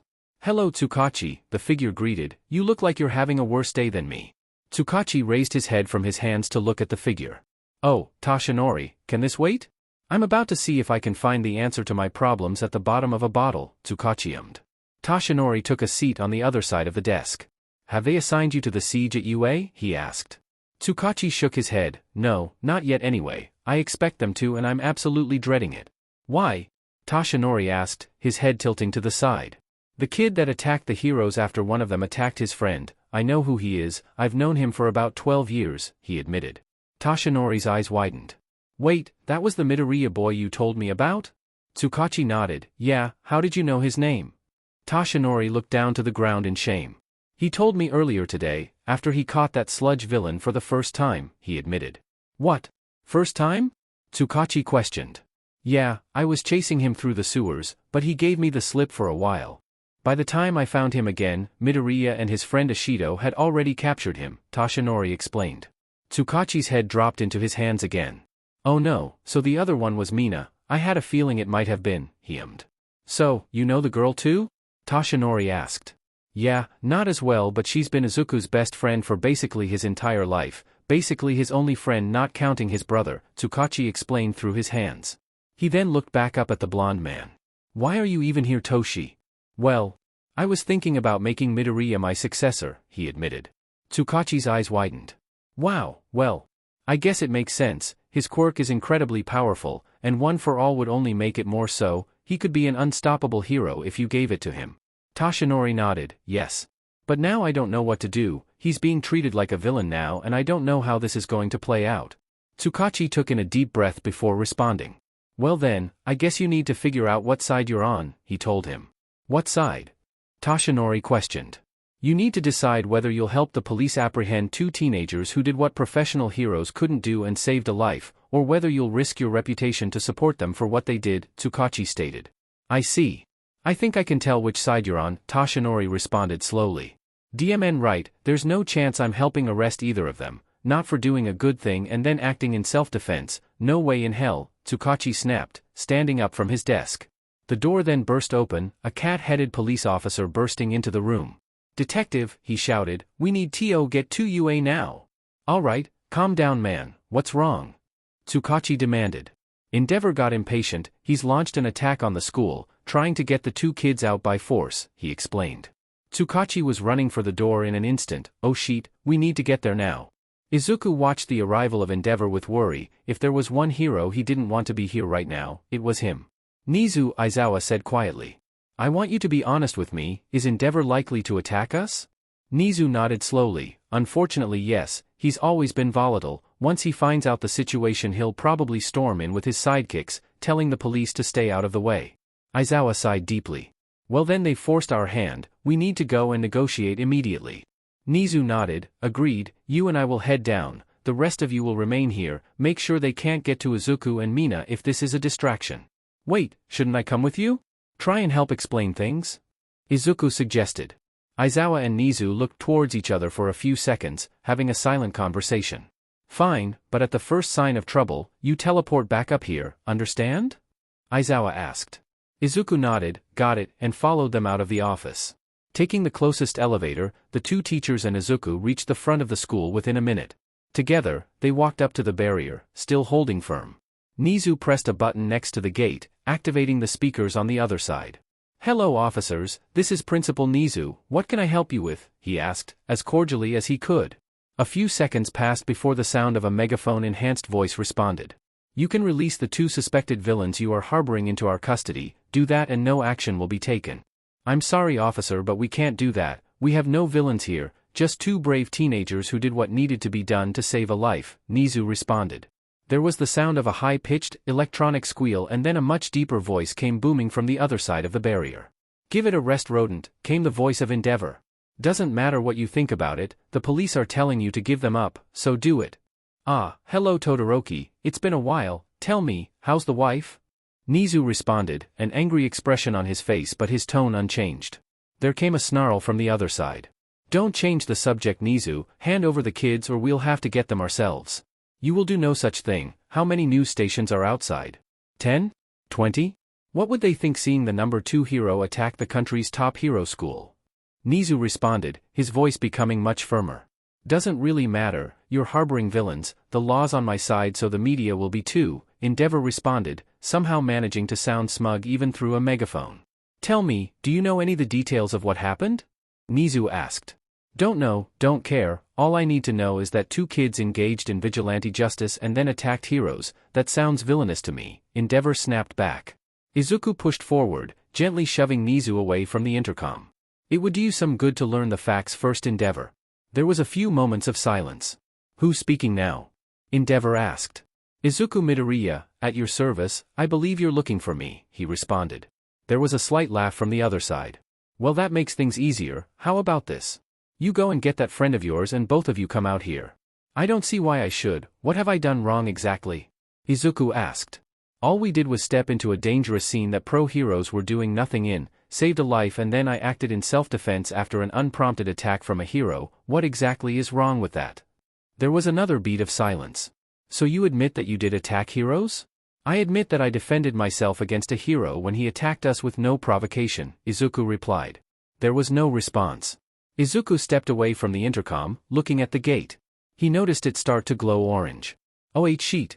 The gate exploded into flames. Izuku barely had any time to react. All he saw was a great gout of flame rushing towards Aizawa and Nizu. He threw his hands towards them, both sinking into portals in the ground before the flames could reach them.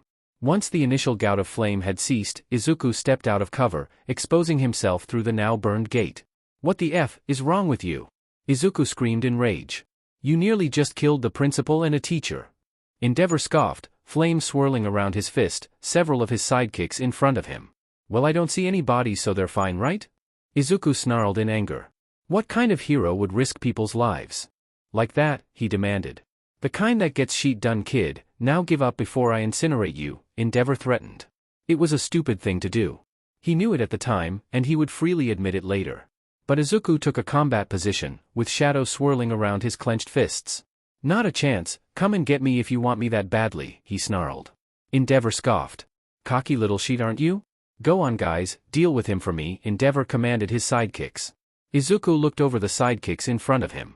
Going by their costumes and who they worked for, 3 of the 4 had fire quirks of some sort. He wasn't sure about the 4th. One of the sidekicks stepped forward, laughing out loud. This kid is cocky. How does he think a kid like him can go against a pro? He joked with his other sidekicks. The other sidekicks laughed, as did several police officers. With that, the one that had stepped forward turned back to Izuku and smirked, a gout of flame forming in his hand. With no further warning, he shot a small fireball towards Izuku. He blocked it effortlessly with a small wall of shadows. Alright kid, not terrible. Let's how you cope when I turn up the irk, the sidekick began, getting cut off when the wall of shadows surged forward, turning into a shadowy tendril and wrapping around his throat. You talk too much, Izuku responded, gesturing with a hand and slamming him into the ground, knocking him out cold. The laughter had stopped at that point. Several police officers raised the guns, but Endeavor held a hand out to stop them. No need, guys, he just got lucky. He's still not a threat, he told them. The other 3 sidekicks stepped forward, taking this more seriously now. In unison, 2 of them, apparently twins by the look of them, started shooting streams of fire towards him, the 3rd sidekick crouching in front of them. As the fire passed over the 3rd one, the flames grew in size and intensity. Some kind of quirk enhancement quirk, probably how he melted through the gate so quickly, Izuku thought as he sank into the ground through a shadowy portal. As the flames died away, Izuku was nowhere to be seen. Endeavor snarled, Huh? Where did he go? The sound of alarm from behind him gave him his answer. He span on his heel to see that every police officer present had been disarmed, dozens of shadowy tendrils emanating from nearby. Let's get rid of those, guns are dangerous things, came the suddenly deep voice of Izuku from the nearby shadows. Endeavor's sidekicks immediately sprang into action, shooting flames towards the source of the voice. All that happened was the flames that they fired hit them in the back as they passed through a portal to one just behind them. All 3 sidekicks passed out from the burns as Izuku stepped out of a portal just in front of the UA barrier. I didn't actually know that would work, Izuku muttered, quite proud of himself. Anyway, I have still only acted here in self-defense. Your sidekicks attacked me, I responded, and I disarmed the police without harming any of them to avoid any accidents. I'd say I still have the moral high ground here, Izuku announced to the crowd. He looked at the cameras and spoke up. I'd like to make it clear that we were trying to talk and explain the situation. Endeavor, and therefore the police, attacked us first. At this point, most of the police assembled were much less confident than they were. This kid just took out 4 pro heroes without a single scratch getting on him. Plus, he had somehow taken away every single one of their weapons. But more than that, some of them were thinking he may have had a point. UA were trying to explain and negotiate, Endeavor had attacked them, giving this kid more than enough justification to attack them in return. Instead he just disarmed them without harming a single officer. Endeavor, however, was pissed. "You little sheet, who do you think you are?" he snarled at Izuku, white-hot flames emanating from his body. "Izuku Midoriya, I told you earlier, Endeavor, now please put out those flames. I'm still willing to explain what happened," Izuku responded, trying to sound as reasonable as he could while remaining slightly sarcastic. Endeavor merely burned even hotter, flames pouring out of nearly every pore on his body. Izuku gulped nervously. Maybe pissing off the number 2 hero wasn't the smartest thing to do. Endeavor threw his hands forward, intending to incinerate the teenager, but his flames disappeared. Izuku looked over his shoulder to see Aizawa running towards them, Nizu clinging to his shoulder. "Oh dear, what happened here?" Nizu asked, looking at the 4 unconscious heroes on the ground. "Izuku, I told you to go back to the office if anything happened," Aizawa growled through gritted teeth, his eyes still locked on Endeavor, preventing the use of his quirk. "Yeah. Sorry, but he did nearly kill you too, so." "Actually not sorry," Izuku responded, shrugging, wiping away sweat with relief. At that point a new car arrived. Stepping out was 2 figures Izuku recognized. The first was Tsukachi, the second was All Might. Izuku's eyes widened. How did Tsukachi know All Might, and how did he not know about that? "Stop!" All Might shouted. All the police turned to face him. "Everyone put down your weapons." There was a beat of awkward silence as the police looked down at their empty hands. They don't have any weapons, All Might, I took them away," Izuku said, holding his hand up. Right, got you," All Might stuttered awkwardly. "Anyway, let's all remain calm, shall we? How about we talk this out before anything else? Unfortunate it happens." Nizu nodded. "I quite agree, All Might. How about we invite the media and police inside to the press room and we can make a public explanation?" All Might nodded. "A fine suggestion, Principal Nizu." Slowly, people began to move, several sheepish police officers removing the police barrier so the media could get through, the reporters, cameramen and more senior officers present following the hulking number 1 hero into the school. Surprisingly, not even one camera was pointed at Izuku, possibly they didn't want to anger him. Izuku himself had shadow traveled away as soon as the attention was no longer on him, bringing Aizawa and Nizu with him. Izuku began panting in exhaustion as soon as they were alone. "Thank God for that, I was nearly out of steam. I don't think I could have done anything if he'd attacked me," he admitted. Aizawa sighed deeply. "We'll deal with what just happened later, for now. Let's go talk to the media, I suppose." Nizu led the way towards the press room. Nizu took a seat in the center of the long table, Aizawa the one on his left and Izuku on his right. Soon enough, the doors opened and All Might led a procession of media and police into the room, Endeavor following behind, clearly furious. "All Might, please come and take a seat up here with us," Nizu invited, gesturing at the chair just next to Izuku. All Might nodded, quickly making his way towards the stage and taking a seat, giving Izuku a slightly uncomfortable little smile. Detective Tsukachi also made his way to the stage, taking a seat next to Aizawa. Once all the media and police had settled down, Nizu began talking. "Good day everyone, and welcome to UA. I wish this was under better circumstances, but recent events have made that somewhat difficult," he began. "What I want to do here is allow this young man, Izuku Midoriya, a chance to explain himself and the events of the day." Izuku was about to begin talking when All Might stood up. "Excuse me, Principal Nizu, but before Midoriya speaks, I'd like to explain my own involvement in today's events." There was a confused feeling in the room at those words, but nobody interjected. "You see, earlier today I was shopping in town when I saw the sludge villain from earlier in the day escaping from a shot he had just robbed," All Might explained. "I chased him into the sewers, but he unfortunately eluded me for a short while. In that time, he had escaped to the surface and had attacked young Midoriya here and his friend, Miss Ishido." Izuku nodded. "That's true, we were walking through an underpass when he came out of the sewers and attacked my friend." All Might nodded. "In the time that it took me to find the villain again, Midoriya and Ishido had defended themselves and then even restrained the villain," he added. "They entrusted me with the villain's transportation, a duty in which I failed." The media weren't quite sure what to make of this story. It was a huge story, but it was unusual to see All Might admit that he did something wrong. They were used to him being almost infallible. "Unfortunately, the villain escaped me, and while I attempted to locate him again, he managed to take a hostage, a teenager who shall go unnamed for now," All Might went on to say. "As fate would have it, Midoriya and Ishido happened to pass by shortly after and, seeing that the heroes were not performing their duties, decided to step in and do what must be done.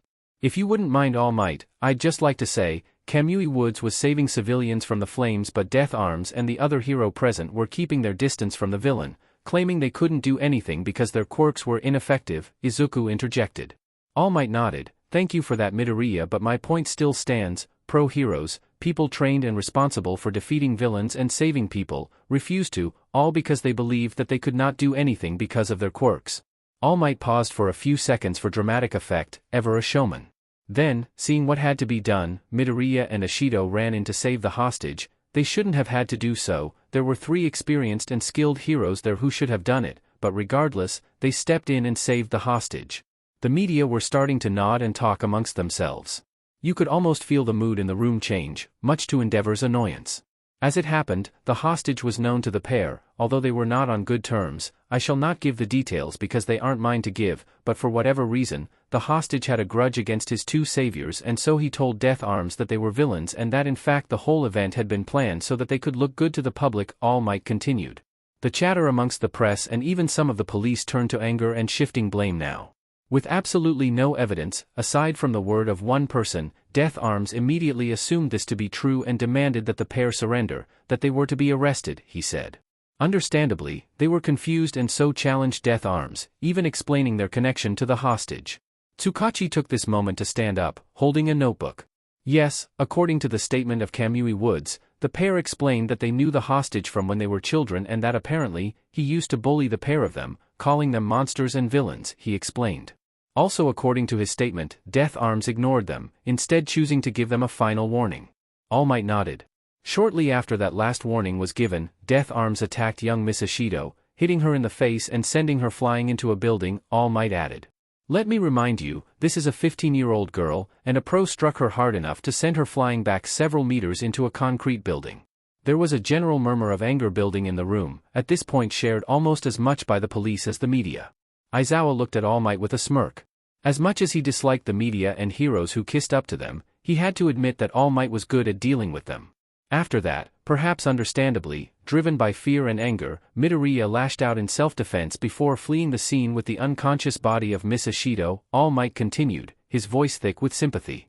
And that led us to what you have seen so far, the 2 young heroes taking shelter in UA and the results of that, Principal Nizu and Midoriya himself attempting to converse with the police while Endeavor chose to attack, he added, the whole room looking back towards the flaming hero at the back of the room. Once again, Midoriya saved lives. He saved the lives of both the principal and Eraserhead here, teleporting them away before they could be harmed by Endeavor's flames. He then defended himself again from his sidekicks before disarming the armed officers, all without harming any of the police. All Might added, winding to a close. And then that leaves us to where we are now, talking about it civilly, like UA wanted to in the first place, he finished. Once All Might had finished talking, Nizu stood up. Thank you very much, All Might. Are there any more details you would like to add, Midoriya? Nizu asked. Izuku shook his head. No, there aren't any really. That sums up all of the events of today. Nizu nodded. All right then, Midoriya, would you be up to answering some questions? I feel like the media has many things they want to know. Izuku nodded after a moment's thought. Yeah, all right, I'll answer some questions, he announced, the room instantly bursting into actions with shouts and raised hands. Izuku sighed at the sudden chaos the room broke into. He really began to understand why his dad didn't like or bother with the media. He pointed at a reporter near the front. Mr. Midoriya, what made you jump in to save the hostage given that there were heroes already around? Well, as All Might explained, the heroes weren't doing anything to save the hostage themselves, having been attacked by the villain not long before. We knew about how dangerous he was and that the hostage would probably have suffocated to death before long, so we decided to act before that happened, he explained, pointing to another reporter after finishing. Where's Miss Ishido now? Would we be able to get her account of events? Izuku shook his head. No, she's currently being treated by Recovery Girl for a broken jaw, for cracked ribs and minor skull fractures. The entire room cringed. Once again, as All Might said, we're 15 years old and Death Arms hit my best friend with enough force to put down most villains. The entire room went quiet, most reporters lowering their hands and all going silent. Izuku sighed. I'll take one more question for now, he said, pointing to one of the reporters still with their hand up. Well, as we could see from both when you fought the sludge villain but also after what Death Arms did and now just outside UA, you have an incredibly powerful and versatile quirk, so my question is, do you want to be a hero? Izuku chuckled briefly. That was my goal, yes, it's been mine, Mina's and my brother's dreams for most of our lives. But now I don't know if we'll be able to, not after what happened today, he explained, tone growing somber towards the end. The room was quiet again.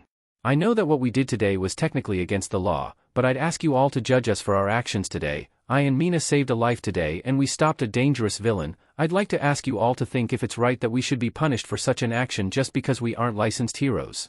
Once again, nobody in the room spoke, Izuku's words having a profound impact on most of the people in the room. Most of them. Endeavor huffed from the back of the room.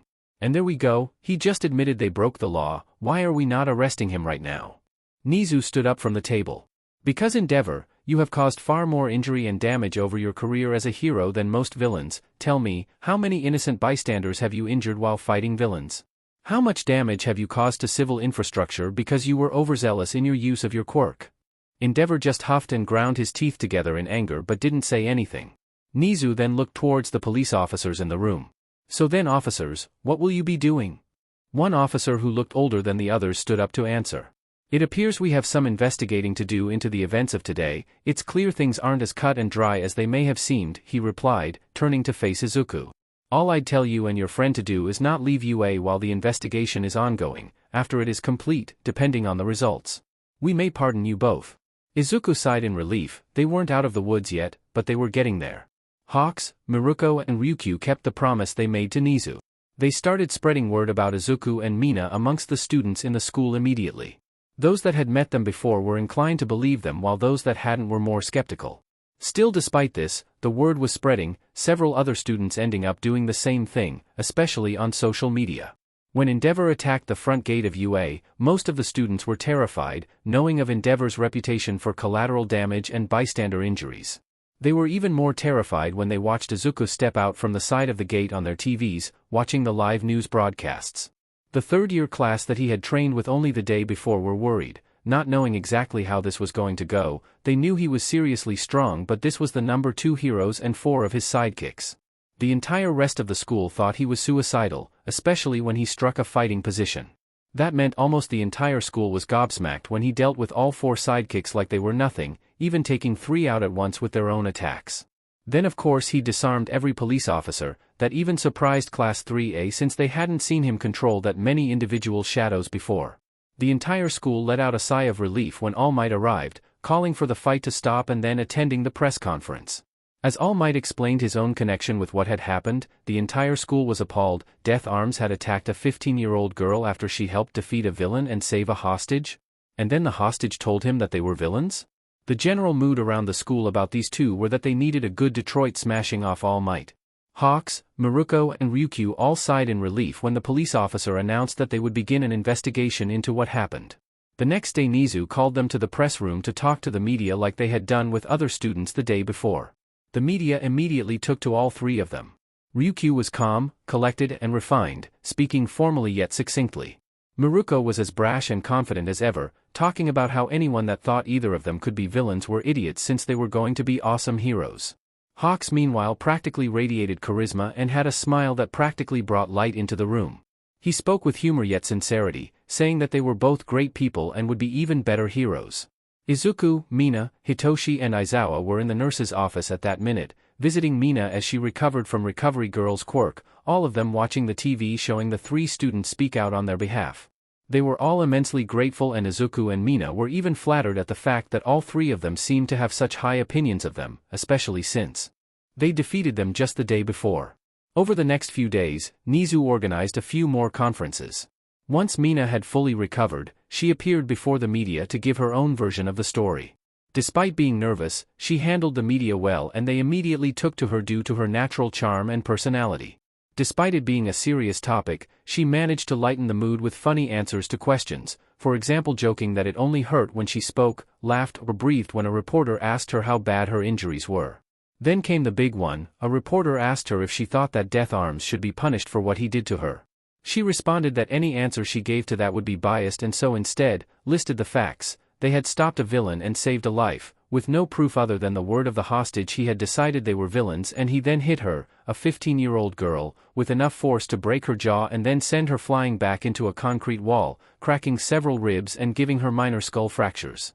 She finished by putting the question back on the media and asking if they thought he should be punished. Several teachers also spoke to the media over the next few days, including Aizawa, Hisashi and Namiri, telling them about the kinds of people they are, especially the ones who had known them for years. Izuku keeping his family name rather than taking Aizawa's worked in their favor here since none of the media could piece their connection together and claim bias. Around a week later, Izuku, Mina, Hitoshi and Aizawa were sat in front of the television, awaiting the police's announcement of the results of their investigation.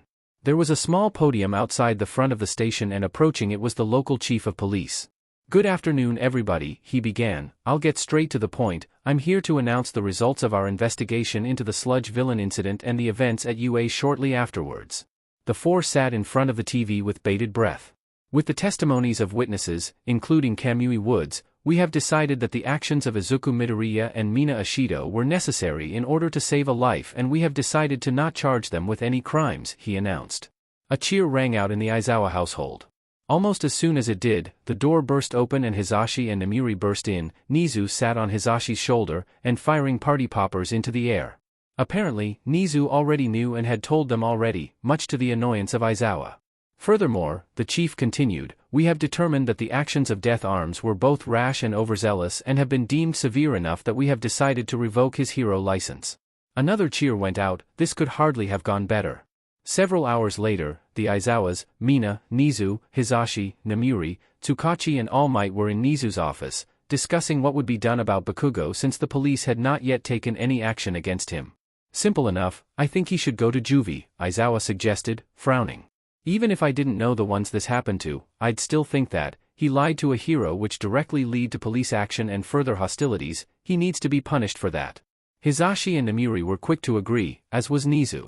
"I agree, at the very least even if that doesn't happen I could have him blacklisted from every hero school in the country," Nizu offered. "Maybe. But if you don't mind. Mina and I had an idea," Izuku suggested. Nizu nodded. "All right, let's hear it." Izuku took a deep breath before responding. "For now at least, I don't think we should send him to juvie or anything or prevent him from becoming a hero." The rest of the room aside from Mina just stared at him. "You are far too kind for your own good, Izuku," Aizawa said, sounding immensely disappointed. "Oh no, trust me, this isn't kindness," Izuku responded, a sly grin appearing on his face. "I agree, blacklist him from every hero school, apart from UA," he began, making most people in the room confused. "I want him to know two things, that no matter how strong he thinks he is, that I'm stronger and that the only reason that he can become a hero at all, is because I and Mina say so." Nizu was grinning sadistically yet proudly. "I see, you believe that due to his ego he will find that to be worse than any legal punishment, the fact that he sees proof he isn't the strongest and that the only ones stopping him from being barred from being a hero altogether are the two people he used to bully." Izuku nodded. "Exactly, we think that'll hurt him more than any time in juvie could do, but I also had another idea for more immediate punishment." Namiri liked her lips at the mere word punishment. Izuku turned to All Might, "And that'll need your help actually, All Might." All Might recoiled slightly. "Me? What for?" "Bakugo wants to be the best hero, he wants to beat you but he still worships you almost like a god, you're probably one of the only people in the world who he respects," Mina explained. Izuku nodded in agreement. "Exactly, and if you were willing, I had an idea for a way we can punish him using that." All Might thought for a second before leaning in and grinning slightly. "It's been years since I've done anything even remotely like this, so why not? Let's give it a go." Izuku grinned, the sight sending shivers down the spines of everyone else present. "Excellent, now then, here's how I want this to play out." Mitsuki Bakugo was watching the news report, recapping what had happened over the past week with her kid being involved with the whole thing. As she was watching there was a knock at the door. "Masaru, go and answer that would you?" she asked her husband. He nodded, standing up and leaving the room, going towards the front door. Mitsuku continued watching the news for a minute before her husband walked back in, pale in the face. "Honey," he began, "All Might is at our front door." Her eyes snapped to him. "Okay, you're gonna have to say that again because I'm pretty sure I didn't hear you right." "All Might is at our front door," he repeated, still pale. "Holy shit, I didn't mishear you. Why is he here?" Mitsuki asked. "He said he wanted to meet Katsuki, talk about the sludge incident," Masaru responded. Mitsuki nodded. "All right then, invite him in and I'll get the brat." Masaru walked back to the door and Mitsuki ran to the stairs. "Get down here now, Katsuki," she shouted. "What the hell do you want?" came the shouted reply. "You've got a guest, you're gonna want to see him," she shouted back up. There came the sound of reluctant shuffling from upstairs before Katsuki appeared at the top of the stairs. "Who the hell is it?" he huffed. "It's All Might," Mitsuki responded. Katsuki scoffed. "Yeah right, like I'd believe that." Then came the sound of a familiar laugh from the front door and Katsuki's eyes went wide. "Holy shit," he gasped, running down the stairs as quickly as he could. He soon caught sight of a familiar blonde head of hair. "Holy shit. It really is All Might," Katsuki gasped, seeing the number one hero in front of him. Taking a second to compose himself, he walked up to the door, "As casual as you like." "Hey," he greeted. "Nailed it." "Greetings young Bakugo," All Might replied, his usual smile present as always. "I'm glad I managed to see you before I had to leave, I had something important to give you." Bakugo had to try really hard to not grin like a kid, he barely managed it. "Oh yeah? What's that then?" All Might held out an envelope to him, the seal showing the symbol of UA. "This is a letter from the principal of UA." Bakugo grabbed it excitedly, tearing the top open. This was great, maybe this was an invitation to join UA early since he was so awesome. Until today, none of the Bakugos had watched the news on what was happening, so none of them knew what happened after Izuku attacked the heroes and fled. Bakugo ripped the letter out of the envelope and began to read it. He frowned as he realized that the letter wasn't actually addressed to him personally but rather to a generic Sir Madam. He grew more and more angry as he read the letter. It was a letter from Principal Nizu, warning the recipient that they were under no circumstances to accept one Katsuki Bakugo into any hero program. Katsuki looked back up at All Might, now furious. "What the hell is this?" he demanded. "That," All Might began, voice unusually stern, "is your punishment." "Punishment for what?" "For lying about Mr. Midoriya and Miss Ishido. Because of what you told Death Arms, they were hunted as villains and were forced to take refuge at UA, that then led to a siege during which Midoriya was forced to defend himself from Endeavor and several of his sidekicks, not to mention a significant police presence," All Might explained. Katsuki shrugged. "What's the problem? I said they were villains, not my fault if he listened to me, I'm not responsible for any of that." All Might reached forward and grabbed him by the shirt, pulling him off his feet. "You are responsible for all of that." All Might boomed. Katsuki very nearly shat himself. All Might was a lot scarier when he was angry. "Because of you, two promising future heroes were nearly arrested. Not only did you lie to a hero which led to the events of the day, I found out that you had bullied the two of them for years when you were younger." All Might boomed. By this point, Katsuki's parents had reappeared, drawn by the shouting. "What the hell is going on?" Mitsuki screamed. All Might dropped Katsuki to the ground, he just managed to stay on his feet.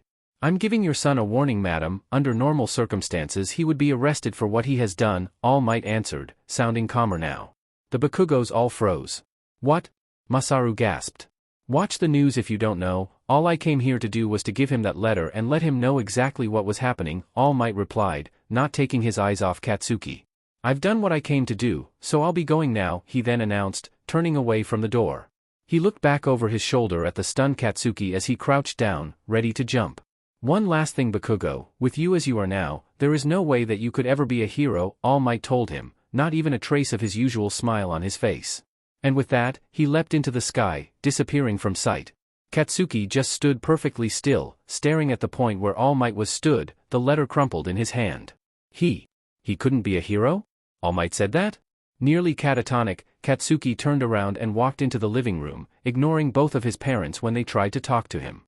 It was only when he heard his mom's surprised scream that he realized there were other people in the room. He snapped into awareness and froze at the sight of the people standing in the room. These were his three least favorite people in the world, right here in his house. This wasn't good. Izuku, Mina, and Aizawa. "Great to see you Bakugo," Izuku said, unusually jovially. "Aside from last week we've not seen you for years, how've you been? Still bullying kids?" The Bakugos were all frozen at the shock of the sudden appearance of three people in their house. Mina tilted her head. "What's wrong? How come you're not talking? You look like you've seen a devil," she said, grinning and exposing her small fangs. "Get the hell out of our house!" Mitsuki screamed. Aizawa shook his head. "Nope, I'm a pro hero and I have probable cause to be here. It looked like someone was being threatened in front of the house." "So who the hell are they then?" Mitsuki screeched angrily. Aizawa gestured to them both. "This is Izuku Midoriya and Mina Ishido. These are the two teenagers who saved your son's life. They're also the ones that your son accused of being villains, leading to Mina here getting attacked by a pro hero who, by the way, has been fired." Katsuki was shaking now. This guy with the scarf was probably one of the only people he was truly scared of. That list was a short one, it basically was just him, his mom and more recently, Izuku himself after his display of fury the week before. Aizawa turned his attention to him now. Now then Bakugo, you read the letter All Might gave you didn't you? Katsuki nodded nervously, for once not saying anything. Well, that letter has already been sent to every single hero school in the country, no matter how big or small, they all got that letter, Aizawa informed him. Katsuki felt his heart skip a beat. That means that absolutely no school will accept you as a student. The principle of UA's word carries a lot of weight, so nobody would go against it. That means that under normal circumstances, you would have no way of becoming a hero, Aizawa went on to say. Mitsuki growled. What the hell is this about? He hasn't done anything wrong. Oh, you're wrong about that. I could go into detail about exactly what he has done wrong, but I don't want to be here any longer than I have to be, so I'll get on with it, Aizawa responded, sounding almost bored. Katsuki Bakugo, if you really want to become a hero, UA will still allow you to enter the entrance exam, and if you pass, we'll accept you as a student, he announced. Katsuki breathed a sigh of relief. He'd be fine then. But you need to know two things. The first is that no teacher in the school wanted to allow you to take the exam, and the only reason you are allowed to is because of Izuku and Mina, Aizawa told him. Katsuki looked between the three of them, glaring at the two other teenagers. I wouldn't look at them like that if I were you. It was only their choice to allow you to be permitted to take the entrance exam, and they can change their minds at any time. In other words, if you do become a hero, it is only because they allowed you to. Katsuki's felt his blood run cold. All he could do was stare at them, mouth wide open in shock. Second of all, if you do take the exam and pass, you will be placed in a class with the both of them. There you will be shown something on a daily basis that I think you could have done with learning long before now, he continued. You will be shown that you are not the strongest and that you will not ever become the #1 hero like you want to. You will be shown that no matter how strong you think you are, there are those that are stronger, and that there are those so much more deserving of being the #1 than you. At this point, Katsuki was shaking in rage. I think that's all we needed to say, so let's get out of here, Izuku, Aizawa said then, turning to the teenager to his left. Izuku nodded and the trio disappeared into shadow, vanishing from the room.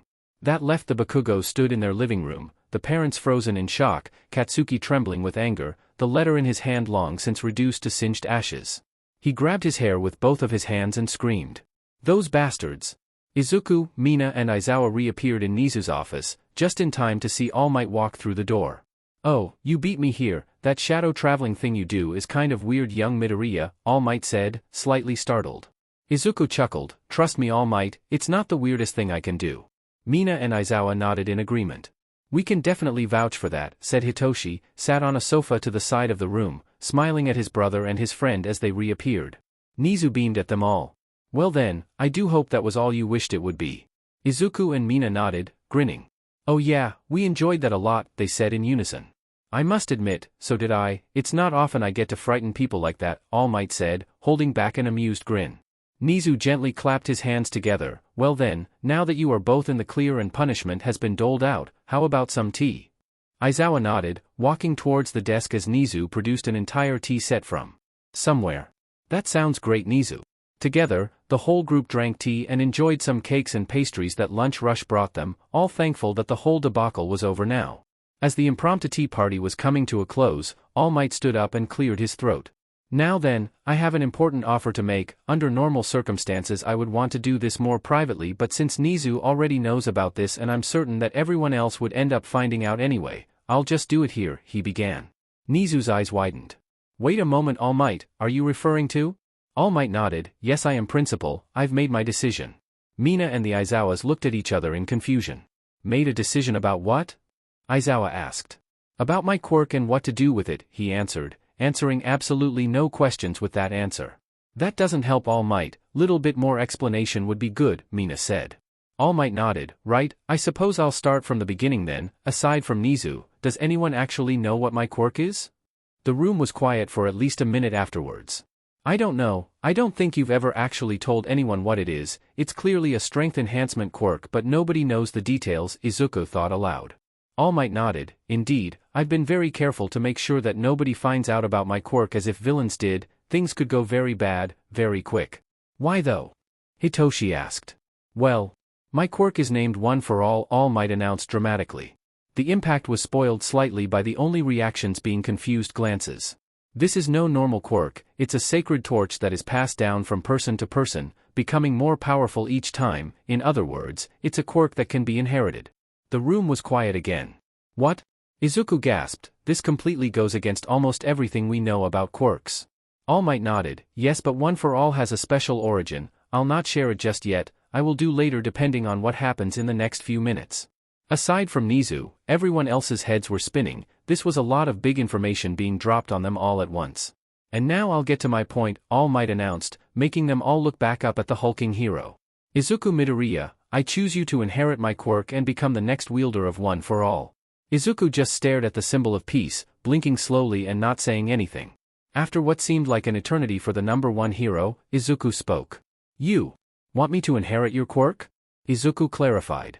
All Might nodded, indeed, I feel like you have the heart of a true hero and the power to back it up, All Might replied. You see, as I said earlier, One for All grows more powerful as it is passed on due to its origin as a stockpiling quirk. Not only will it grant you the super strength that I use, it will also massively strengthen your own quirk. Izuku just rubbed his eyes while thinking about this. So if I accept this, my already powerful quirk will become even stronger and I'll be able to jump over a small city and knock it down with a single punch, is that basically right?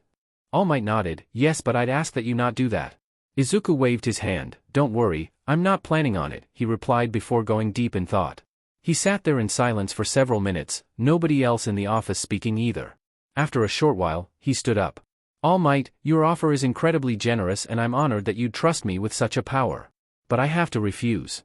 That was not quite the answer that All Might was expecting. What? He asked, caught off guard by the rejection. With all due respect, I don't want your quirk, I think that I'm more than powerful enough without it, I think it can do much more good in someone else's hands, specifically. He looked at Mina. She flinched as they met eyes. What? Me? She asked, pointing at herself. Izuku nodded, yeah, I think if anyone in here should have it, you should, no offense Hitoshi. Hitoshi was grinning but waved his hand in the air, none taken and for what it's worth, I think that's a great idea. Aizawa was nodding too. I agree, if this One for All does enhance the user's quirk, it could make your own much more powerful, maybe even to Izuku's level or even beyond.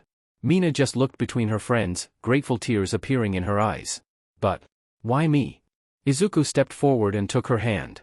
Mina, do you remember the promise I made when we were young? I promised that I would do everything I could to help you become the number one hero, this is me beginning to fulfill that promise. Mina squeezed his hand gratefully before pulling him into a tight hug. They stayed locked together for a solid minute before they pulled apart. Once they did, Izuku turned back to face All Might. There we go All Might, I appreciate your offer, truly, but I want you to give it to Mina instead. All Might remained silent for a second before releasing a booming laugh. That kind of selflessness shows exactly why you would have been perfect for my quirk, but I accept your point, Miss Ishido could do more good with One for All than you may be able to. All Might stepped forward and knelt in front of Mina. So then, Miss Ishido, will you accept my quirk? Mina thought for a minute, looking around at the supportive faces of most of her best friends in the whole world. She nodded. I will All Might. I will All Might. As Mina said that, Izuku smiled proudly. He was glad she accepted, he truly thought she could do much more good than he could with it. His quirk was already powerful enough, if hers could be on his level or beyond, she could easily be the strongest hero in the world.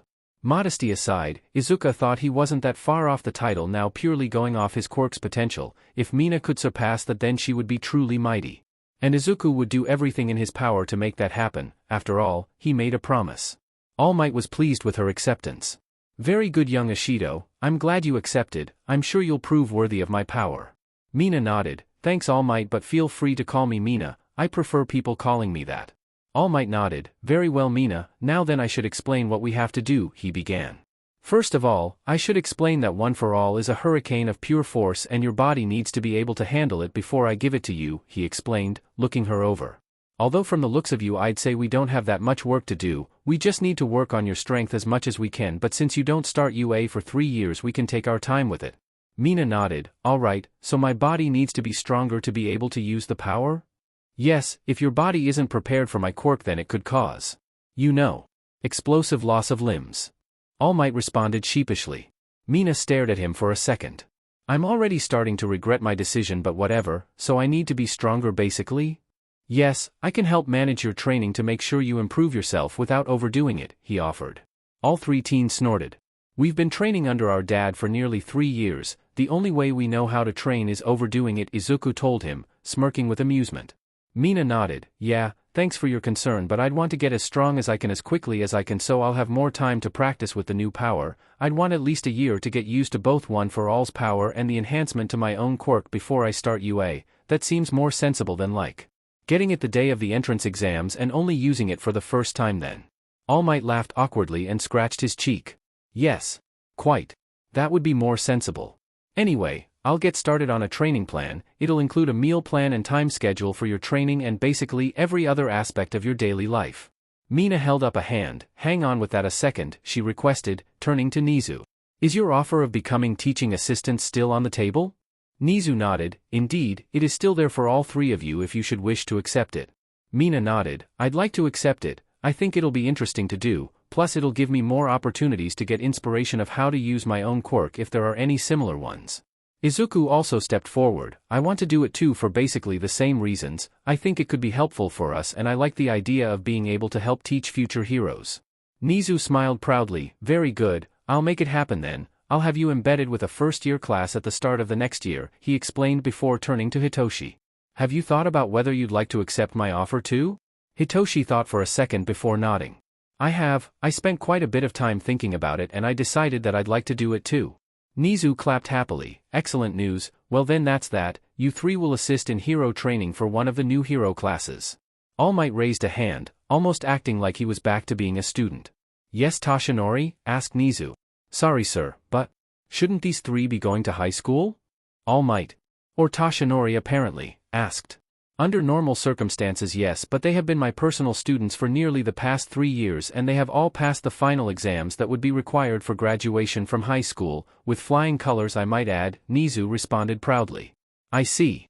Well that is impressive indeed, but you are making them hero course TAs? All Might continued. Nizu nodded. Oh yes, they are definitely all skilled enough to go toe-to-toe with any student in the school or indeed, most of the teachers and seem to be rather good and making sparring sessions informative and useful. In fact, come here and I'll show you the footage of them sparring with several students, Nizu suggested, waving All Might over to look at a screen. All three teens and Aizawa smirked at the memories of the training session. As All Might watched all three matches, he was astonished. Incredible, they went up against first years and won while just 15? Nizu shook his head. No they didn't, they are third years and in fact are the most powerful students currently at UA. All Might's jaw dropped before looking back up at the three of them. I'm beginning to see your point, young Midoriya. You are indeed incredibly powerful already and with One for All's enhancement, Mina could be just as if not more powerful. Izuku nodded. Yeah, she's already skilled. If she got more powerful, she could do so much more good. So could Hitoshi if he was given it as well. Frankly, even if it may not be as effective for him since I don't know how much his own quirk could be enhanced. Indeed, from what I'm seeing here any of you could have been worthy wielders of One for All, at least skill-wise, All Might agreed, standing upright. Well then, I'll get started on the necessary training plan taking your TA responsibilities into account. I'll see you all again as soon as possible, All Might announced as he began to leave the office. The three teens waved as he left, quickly heading to the closest elevator. As they did so, Izuku's arm froze in midair. Sheet, I forgot to get his autograph again, he cried out in despair to the amusement of the rest of the room. Over the rest of the school year, the three teens started assisting with the third-year class they had trained with as unofficial TAs. Needless to say, most of them were still slightly scared of all three of them, but they did appreciate the aid they gave them. The trio also begun hanging out with Hawks, Miruko, and Ryukyu outside of school hours too, soon enough becoming quite good friends, often training together in their own time or occasionally going into town. Ryukyu ended up becoming quite close with Hitoshi, having developed a healthy respect for him during their first sparring match and all the ones since. These days, with his quirk being known by the class, it didn't often manage to catch them out. Instead he had to rely upon his own skills with combat and blades, which he continued to hone to a fine point. Miruko ended up spending a lot of time with Mina and therefore Izuku too, those two barely ever being apart after all. She already deeply respected Mina after their fight, but she soon grew rather fond of Izuku too, finding him to be almost a carbon copy of Mina, just being a guy being more or less the only difference.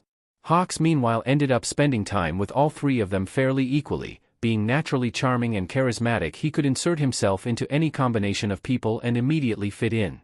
Over the rest of the year, the rest of the school had also begun to take notice of this trio of teenagers at UA. Clearly, they all knew who Izuku and Mina were due to the sludge villain incident, but word soon began to spread about Hitoshi too, saying that he was able to defeat the third strongest student in the school almost quirkless. Aside from their unofficial duties during the day, the three of them continued to train relentlessly, honing their bodies and quirks to peak condition. All Might had returned with a workout plan but said that for now, Mina should continue doing what she already was doing and change to the new one at the start of the new year since it took her future schedule into account. And so, the three continued to train. Izuku, knowing his biggest limitation was his own stamina, decided to almost completely work on his own endurance, not honing his quirk as much as he had done. He would often go for long-distance runs on one of the school's tracks or workouts designed for length in order to build up his own stamina. When he did train his quirk, he focused on the more draining techniques such as his shadow armor and rapid shadow traveling. It was slow, but he was becoming more resilient, being able to use his quirk for longer without tiring. Mina knew that she needed to build up her own strength to inherit one for all, so she focused more on that in terms of physical improvement, while for her quirk training she was focusing her quirk as much as she could to make it as powerful as possible without losing control, to try and get some practice for what it may be like after receiving one for all. Hitoshi meanwhile was picking up a few new tricks for his quirk, like being able to activate his quirk with even a non-verbal response to a question and improving his vocal range and ability with impressions. As for his physical training, that remained almost the same, focusing on agility, speed and skill with blades. Aizawa was very proud of all of them. Over the next couple of months, Class 3A began having to think about their yearly final exams, so their training was even more intense. This was something that the trio responded to with worrying eagerness. It was at this sort of time that the class remembered that they were all Nizu's personal students, as they soon came to realize that they were absolutely horrific taskmasters. Sure, UA's motto was plus ultra, but they took that to an extreme. Even the big three were exhausted by the end of their training sessions. Frankly, Aizawa even hardly needed to be there anymore, and sometimes he wasn't, occasionally leaving early or just not turning up, trusting his kids could do the job without him. Those were the days where Class 3A were worked practically to death when there was no voice of reason present. Despite the brutal training regimes the three teenagers led the trainee heroes through, they had to admit that they were having a great effect on their own skills. Each of the trio were excellent trainers in their own right. Izuku was an expert in quirks themselves, figuring out their limits and coming up with new ways to use them that even the students hadn't thought of. And of course he was the go-to man for students with powerful quirks that needed intense control to use. Mina was who the students went to if they needed lessons in agility or movement, having proven her skill in her fight with Miruko and during one training exercise where she told the entire class they had 5 minutes to try and tag her at once. Barely anyone even came close. Miruko just barely missed and Hawks wasn't too far off either, but nobody else even came close to touching her. Hitoshi was a skilled trainer for the students who were more suited to being underground heroes, his teachings revolving around stealth, ambushes, and other not-so-heroic tactics. He also helped train students' spatial awareness by sneaking up on them, pinning them and putting a knife to their throats. People quickly grew a lot more aware of their surroundings after he started to do this. Nizu would often watch these training sessions through the school security systems. Watching them only made him certain that he made the right choice in making them official TAs the next year. He even made several notes taken from their teaching styles to help train other teachers to better deal with different kinds of students. After the class's exams were complete with the entire class passing, something that almost the whole class credited entirely to their training, the rest of the school could no longer ignore the presence of these three teenagers who even third-year hero students seemed terrified of. There were some incidents. At one point a cocky first-year hero student challenged Izuku to a duel, saying he can't have been anything that special. That student left the arena unconscious, covered in bruises, with 1 or 2 broken legs and probably some form of mental trauma. Aizawa was only slightly cross, at least in public he was. In private he congratulated Izuku for teaching him a very valuable lesson on underestimating your opponents. There were several incidents involving Mina and Hitoshi too, each of them ending up in similar situations as Izuku and with roughly the same kind of results. By the time the end of the year came, practically the entire school was aware of who they were and that they were not to be messed with under any circumstances if you didn't want the 3 most terrifying teenagers in the world to destroy your entire life. For once, the trio were quite enjoying their notoriety. Izuku thought at one point that this must have been what Endeavor feels like. Class 3A thought they were going to have a relaxing break after the end of the year. They were wrong. Knowing it was their last opportunities to do so, the 3 TAs continued to train them all throughout the holiday. It was technically optional, but by that point the class had learned that whenever those 3 said something was optional, it was only optional if you liked pain. Also throughout the summer the trio, while training the class, also trained alongside Hawks, Miruko and Ryukyu outside of what would have been school hours. Izuku spent quite a lot of time with Hawks, trying to develop a technique that would allow him to fly. Mina trained under Miruko, learning how to kick more effectively and how to land from heights. Hitoshi meanwhile was learning under Ryukyu, studying her brawling techniques she used when not fully transformed. One day Izuku was out training with Mina and Miruko. Izuku and Miruko were running an obstacle course set up to test free running skills.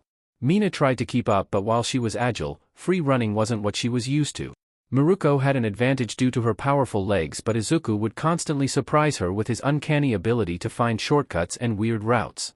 The pair ended up just barely avoided ending up tying, Miruko taking the lead at the last second, Mina crossing the line nearly a full minute later. God. DMN. You two are insane, she panted, trying to catch her breath. Izuku just chuckled. Oh yeah? Well, who's crazier? The crazy ones or the ones that follow them? Mina smirked and shrugged. Touché. Miruko smirked at them both. How long did you say you'd known each other again?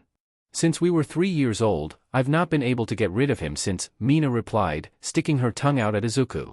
Izuku rolled his eyes. She loves me really, just saying so would spoil her whole demon thing though. Mina shrugged, not disagreeing. Miruko laughed again before lying back, still catching her breath slightly. You guys kinda make me jealous. I never really had any friends growing up. I think I scared them all away, she admitted. We never had any either. For as long as I can remember it's just been me, Mina and Hitoshi. There's never really been anyone else, Izuku answered. For pretty much the same reason actually, everyone was terrified of either what we looked like or our quirks. Mina nodded in agreement. We've all had some pretty shit times over the years, but none of us care anymore. We're basically a family now, so as long as we've got each other's backs we don't really need anyone else. Izuku also nodded. Right, it's like one of those, friends are just family you choose, types of things, except me and Hitoshi are actual brothers now. Miruko chuckled. It still weirds me out that you and Purple Haze are Mr. Aizawa's kids. I wouldn't have thought he'd be the type to have any. Izuku shrugged. Once upon a time he wasn't, apparently, though I was too cute and wore him down quickly, plus he's actually a huge softie when you get to know him. Mina nodded. Yep, Zuku was adorable back then. Izuku gave her a mock hurt look. Just then? Mina, I'm hurt. They all chuckled before Miruko spoke again. I doubt either of you had any problems with winning people over with cuteness back then or now. The teens both blushed. Thanks Rumi, Mina said. She smiled. No problem guys, just telling the truth, she said, standing up. Anyway, who fancies another lap? Izuku leapt to his feet while Mina groaned. Meanwhile, Hitoshi was sparring with Ryukyu without the use of quirks or weapons. Having more experience and strength on her side, Ryukyu had the advantage, but she still fell for Hitoshi's tricks and dirty moves. After yet another match with Hitoshi standing victorious over Ryukyu, they decided to take a break for a while. The two sat on the arena floor, sweaty and covered in dust from the arena. How are you so good? Ryukyu panted. I don't think I'm that good, I just worked hard and I do anything that can give me an advantage. I'd say you were a better fighter than me, Hitoshi responded. Ryukyu nodded. Yes, I have more experience and strength on my side. So explain why I've ended up in the dust at least 6 times today. Hitoshi shrugged. Like I said, I do anything that can give me an advantage. Those tricks are the only thing I've got over you. Once you stop falling for them or even using them yourself, I'll have no chance at winning. Ryukyu shook her head. I don't think so. You're definitely more skilled than you give yourself credit for. In our first match you barely even needed any kind of trick to beat me. Hitoshi chuckled. Thanks Ryukyu. She groaned slightly. Come on Hitoshi, I said you could just call me Ryuko, you don't need to call me my hero name all the time. Hitoshi pushed himself to his feet, shaking as much dust off as he could. Alright. Then, sorry Ryuko, he apologized. She too, got to her feet. No problem, now then. Another round? Hitoshi took up a stance, ready when you are. Soon enough, April came by and the new school year began and a new batch of students moved into the dorms. The terrible trio were in Nizu's office, watching Class 1A, the class they'd be assigned to for the next 3 years, move into the dorms. I know we've already agreed to this, but this seems really weird, said Mina. Izuku and Hitoshi nodded. I know, it was different when we were just helping to train people, now we've actually got semi-official positions, Izuku agreed. Indeed, but you are all more than ready for it and will perform admirably, Nizu chimed in, looking the three over. It was the day before the first proper day of classes, the first day having been taken up by orientation and other such formalities. Aizawa had already announced when he started being a homeroom teacher he would not be bothering with such things. The three teens agreed, thinking it would be a waste of time that they could otherwise use for training. No, Aizawa wasn't rubbing off on any of them. Why would you ask?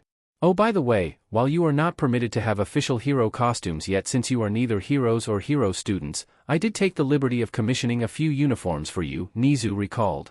The three teens looked pleased. Great, so we won't just have to wear the sports tracksuit for 3 years? Mina asked with a grin. Nizu shook his head. No, the uniforms I had made for you, while technically not hero costumes, were constructed to be hardy enough to be used as them. Besides, I think you'll find them quite appealing. It was less than a second after Nizu finished speaking that Power Loader entered the office, clutching 3 clothing bags. Ah, excellent timing, Maijima, thank you for the help, Nizu thanked as the support teacher laid them down on the desk and left. Hitoshi quirked an eyebrow at the rodent principal. Don't even lie, you timed that perfectly to his arrival on purpose, didn't you? Nizu chuckled. Indeed I did, I guess you do know me quite well. Mina nodded, well you have taught us for the past 3 years, it makes sense. Izuku nodded too, then chuckled as he realized something. Wow, we've been living at UA and been taught and trained by the principal and other pro heroes for 3 years. And now it seems normal. Nizu nodded. Indeed, and I must say, I have enjoyed the past 3 years immensely, I forgot how much I loved teaching. Nizu paused for a moment before continuing. I'd just like you all to know, it's been an honor to teach you all for the past 3 years and I'm looking forward to working with you for the next 3. Immediately, he found himself crushed in a tight 3-way hug from his students. It's been an honor for us too, Uncle Nizu, thanks so much for everything, Izuku thanked, careful not to squeeze the small animal too tightly. No, Nizu wasn't crying at all. Anyone who said otherwise would soon find themselves wishing they didn't. Nizu gave a wide smile and attempted to return the hug as well as he could with his short arms. The group stayed together for about a minute before separating. All right then, go ahead, see what you think of the uniforms, Nizu instructed, pointing to the bags. They each took their assigned bag and took out the contents, peering over their new outfits. Oh yeah, you did good here, Uncle, Mina smiled excitedly. Izuku and Hitoshi nodded in agreement, also nodding happily. I'm glad you like them. Now then, I'd go and get some rest, you've a big day tomorrow, Nizu suggested. The trio nodded, packing their bags back up and turning to leave the office. Thanks a lot, Uncle Nizu, see you at work tomorrow, Hitoshi called over his shoulder as they left. See you tomorrow, kids, Nizu waved back, freezing slightly at realizing what he called them. He relaxed slightly when none of them objected. As the doors closed, Nizu leant back in his chair and smiled. They called me uncle, he whispered happily. The next day, Izuku, Mina and Hitoshi were stood atop a building, watching Aizawa lead their new class to the exercise field to run through his normal quirk assessment test. Well then, here goes guys, how's it feel to be teaching at UA before we're even students?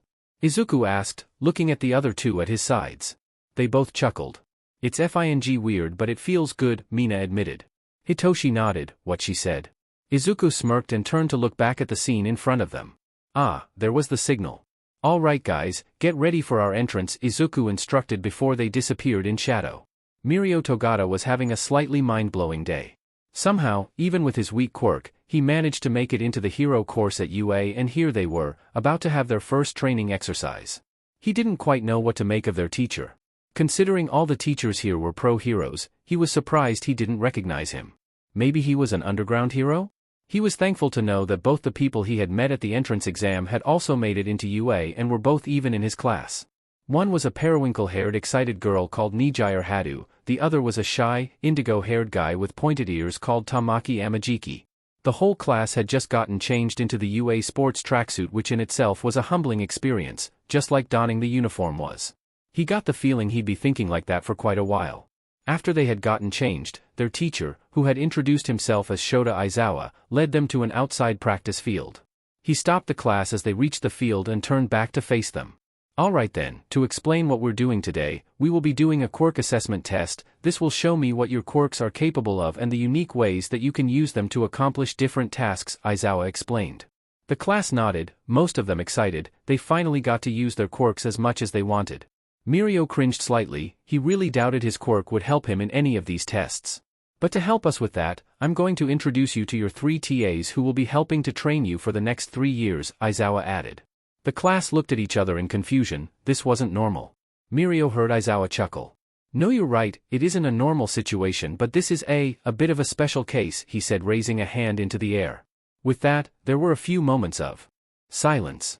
Then a swirling mass of shadows appeared just behind their teacher. Stepping out of them were three figures. There was a guy on the left with messy purple hair, tired eyes and a mischievous expression not unlike their teacher. He was wearing a dark purple dress shirt, thin black tie and black slacks and boots. There was a girl on the right. She immediately drew everyone's attention. She had red skin and hair and her eyes were black and gold. She also had a pair of pointed, almost devilish-looking red horns poking out of her messy hair.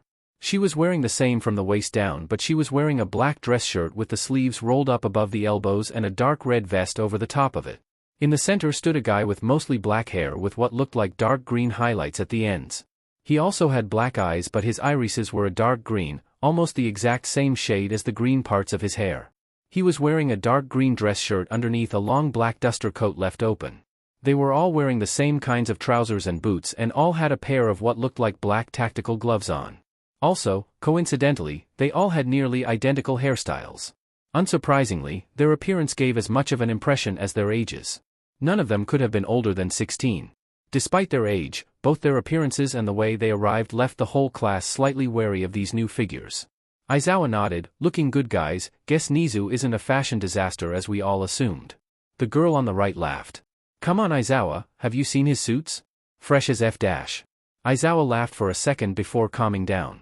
Alright then, now you're here, introduce yourselves. The girl stepped forward first, giving the class a wide, fanged grin. Heya, I'm Mina Ashido, good to meet you guys, we'll be working together for the next 3 years so I'm sure we'll be the best of friends by then. Her words were friendly. Her tone sent shivers down the spines of the students. The guy on the left then stepped forward. I'm Hitoshi Shinso, good to meet you, hope you can keep up. After hearing him speak, the class was now certain this one was related to their teacher. He couldn't not be, visually the only difference between them were different hair and eye colors and they even sounded almost the same. Finally, the one in the middle stepped forward, giving the class a wide grin which did nothing to settle their nerves. Hey guys, my name's Izuku Midoriya, I'm looking forward to helping you all become the best heroes you can be. Once again, his words were encouraging. His tone wasn't. The class collectively gulped, these three were dangerous, they could tell that immediately. And they were going to be their TAs for 3 years. They all simultaneously started to wonder if they had made a mistake coming to UA. Yes, Class 1A did indeed regret their decision to come to UA. As it happens, they were right to fear the 3 teenagers. It only took one student to mouth off about having to listen to kids and the entire class suddenly found themselves locked in a large, almost completely pitch-black room made out of swirling shadows with 3 very, very scary-looking teenagers all with identical sadistic grins. Mina was engulfed in flame, her fanged grin wide and her eyes promising pain. The combination of her fire, the surrounding darkness and her appearance made some of the more superstitious students believe they had gone to hell. Hitoshi was holding 2 throwing knives in each hand, the light from Mina's fire glinting off them, his face illuminated by the light, showing a pair of piercing eyes scanning the crowd for targets. Then there was Izuku. He was being held aloft by 2 wings made from shadow attached to a shadowy HRNSS he had created around his body. His threaded cane, as he had called the weapon he used against hawks, was in his hand in its whip form and shadows were swirling around his clenched free hand. They were all grinning. Class 1A could do nothing but scream. Several minutes of screaming and fainting later, most of Class 1A were stood back on the field. At least the ones who hadn't passed out were. Aizawa was just chuckling. And there you have it, that right there is why you listen to them, he spoke out. Because they're terrifying, he suddenly shouted at the class, making several of them scream and or flinch. Laughing at their reaction, Aizawa took a step back away from the class. Alright then, we'll wait for the others to wake up and then we'll get started, Aizawa said, still chuckling. Within the next 10 or so minutes, all the students that had passed out woke up. Once they were all awake again, Aizawa immediately threw them into the quirk assessment test he always did at the start of the year, replicating school fitness tests but with the use of quirks. The 3 TAs watched the class as they performed the tests, looking for who would need their help the most. Hitoshi took an interest in the shy one with purple hair and pointed ears. Tamaki Amajiki, his notes read. Mina spent some time observing the excitable periwinkle-haired girl. Nijire had as she was pretty sure she was called. Meanwhile, Izuku paid attention to the blonde student with the rather simplistic face. Mirio Togata, quirk, permeable, Izuku recalled his file saying. Each of these 3 students were interesting for the same reason. They each had quirks with amazing potential, yet due to their own issues they all ended up ranking the lowest in the class. Aizawa took notice of his TAs paying attention to these students in particular. He decided he would pair them together in certain training exercises to try and help them. As Class 1A trudged back towards the changing room, Izawa called over the 3 TAs. "So? What do you think of the class?" he asked. Mina giggled. "I think about half of them said themselves earlier." They all chuckled. "I don't blame them, you 3 give Principal Nizu a run for his money with how much you terrify people," Izawa responded, "but I was more referring to their quirks, personalities, potential." Izuku nodded. "Well, I'd say they all have potential, they wouldn't have made it here otherwise, but there are a lot of rough edges here and there, both in terms of skill and personality in some cases, particularly with people still not quite respecting us because of our age, regardless of our strength." The other 2 teens nodded in agreement. Izawa also nodded. "I'm inclined to agree, so tomorrow, I'm going to set up a special training exercise," he explained. The trio grinned. Normally when Izawa said, "special training," that meant things were about to get exciting. Several hours later, after school had finished for the day, Izuku, Mina and Hitoshi made their way to Dagoba Municipal Beach. This was the place where All Might said he would meet Mina to begin her training to receive One for All. Mina's face wrinkled as they approached, the horrid stench assaulting her nostrils. "Ugh, this is really where All Might wants me to train." Hitoshi was reacting much the same. Izuku was fine, he'd made nose plugs out of shadows so he didn't have to smell anything. "Maybe he wants you to clean the beach or something?" Izuku wondered. Mina groaned. "Ugh, I hope not, this place stinks." Izuku grinned. "What do you mean? I don't smell anything." Mina looked at him for a second. "Izuku, you a-hole, hand over some more plugs," she demanded. Izuku chuckled and held out 2 pairs for the other teens, which they took gratefully. "Anyway, didn't All Might say he'd be here?" Hitoshi wondered after plugging his nose. "That I did, young man," came a booming voice from behind them. The 3 teens yelped in surprise. Where the hell did he come from? "Oh, All Might, you are here," Mina said, relieved. All Might nodded. "Indeed I am, but let's head to the beach quickly, I need to explain something," he said, not waiting for an answer, just walking past them quickly. The trio shrugged and followed him, slightly confused. Once they were safely hidden behind a pile of trash, All Might stopped and turned to face them. "All right then, I'll get to the point," he began. "What you see here, I call my muscle form, but it isn't actually my true form." Mina stopped him. "Wait, you don't actually look like this? It's a bit complicated, so let me just show you," All Might replied, his body beginning to steam. With a puff of steam, the hulking figure in front of them was gone and in his place stood a thin yet very tall man. The trio just stood with mouths wide open in shock. All Might sighed. "This is my actual form," he admitted, pulling up his shirt over his left side. The 3 gasped at the reveal of an absolutely horrific-looking injury. "Gross, huh? I got this in a big fight a few years back, lost most of my lungs and some of my other organs too. The injury affected my quirk. I can only actually look like All Might for about 3 hours a day, the rest of the time, this is what I look like," he explained. "Wait, really? Is that why you haven't been as active the past few years?" Izuku asked. Despite the information just being dropped on them, Mina and Hitoshi snorted in amusement. "Of course you'd notice that, you massive nerd," Hitoshi teased. "Huh, so you noticed that?" "Yeah, I've been trying to limit my appearances in public as much as I can, partly to avoid this secret getting out and partly to try and get other heroes to pull their thumbs out and do their jobs rather than wait for me to turn up." "So why are you telling us this?" Mina asked. All Might chuckled. "I've already agreed to train you so you can receive my power. This would have come up sooner or later and I'm pretty sure you'd tell these 2 anyway, so you all may as well hear it from me." Mina shrugged. "Fair enough, but you know we're definitely gonna tell Izawa about this too, right?" All Might nodded. "I expected as much, I've no problem with that, especially since we'll be co-workers in a few years." "Wait, what?" Hitoshi questioned after a moment's pause. "I shouldn't have said that, I should not have said that," All Might muttered before shrugging. "Whatever, apparently I'm really bad at keeping secrets from you, so you may as well know. To help train Mina here, I'll be starting as a teacher at UA the same year you start." Izuku grinned. "That's awesome, you're gonna be a teacher? I'm guessing that's to help give you an excuse as to not appear in public as much too." All Might smiled. "Right again, Midoriya, you're a quick one."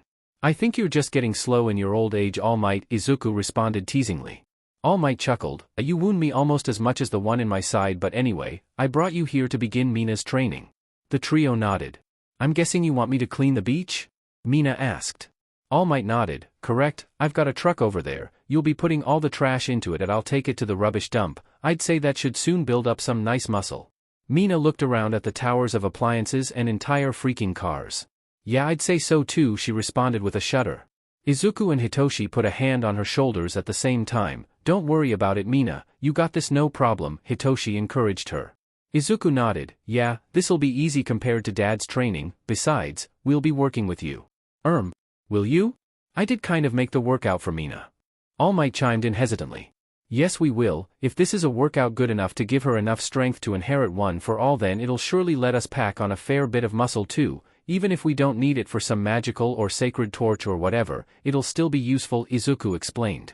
All Might shrugged. Fair enough I suppose, there's more than enough trash on this beach for more than one person to do it, we've still got 3 years and I'd guess you'll all have this cleared in about a year or so, if that happens we can just do something else instead.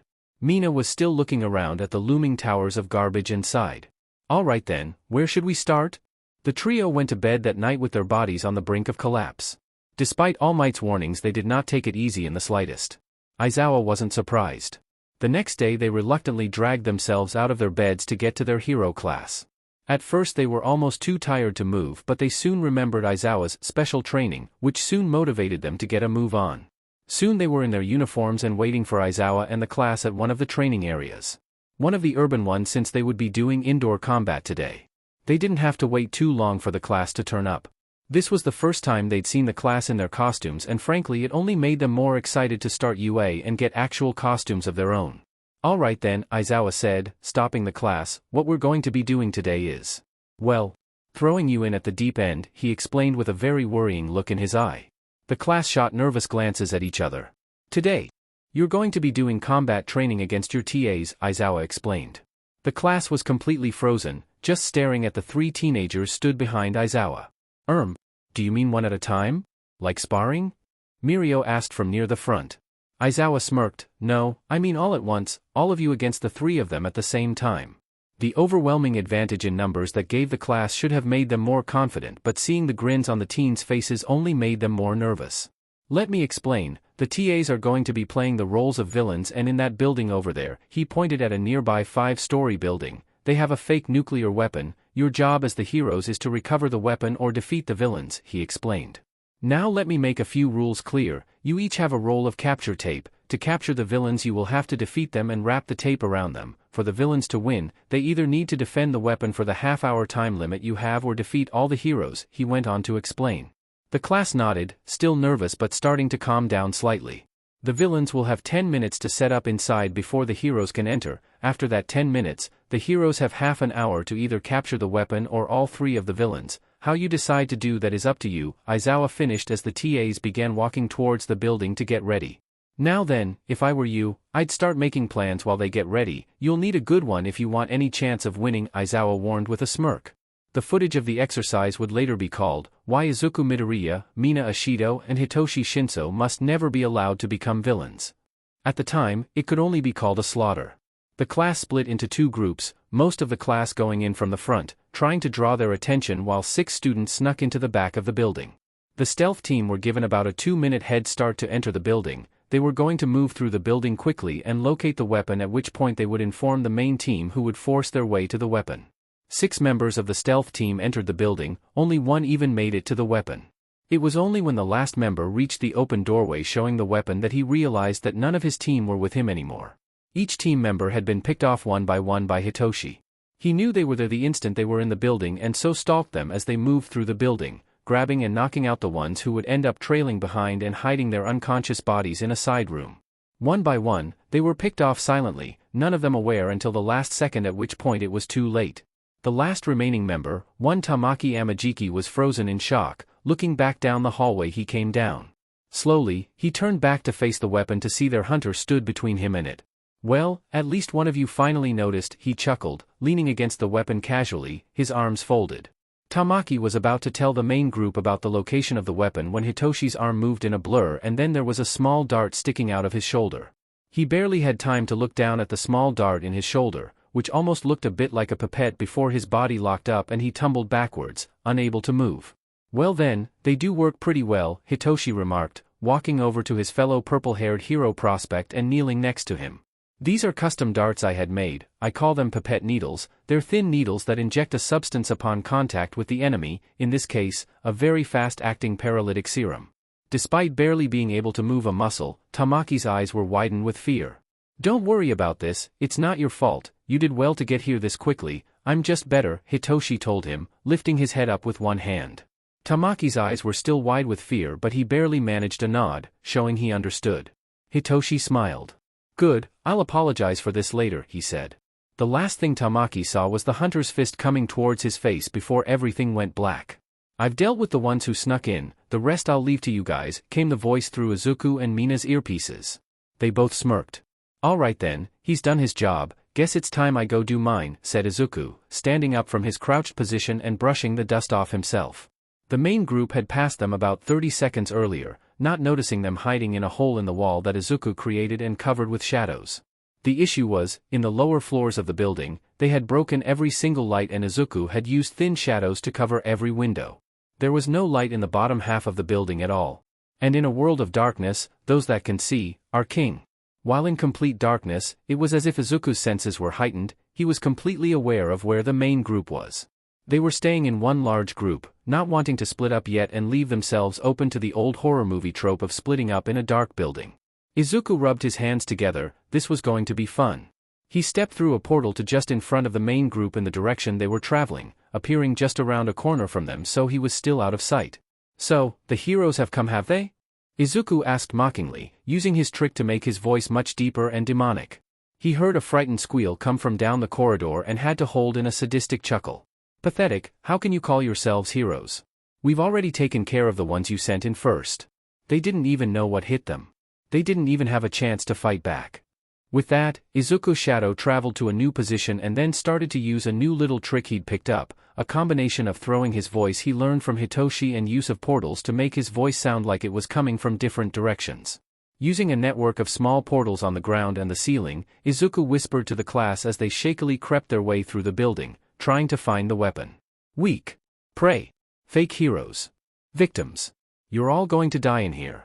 Izuku was doing a fantastic job making the class terrified. They were all jumpy and twitchy, his voice sounding like it was coming from just behind them or even from within their group. As the group crept along, they heard his voice again, coming from in front of them. You know, it's funny. Wait, no, it was coming from behind them now. You were all so focused on finding where my voice was coming from. Now it was above them. You didn't even realize. Izuku pulled his hood down, revealing his black and green locks to the rest of the class. Right in the middle of the group. I was here with you the whole time. He announced to the class, shock and terror quickly running through their ranks.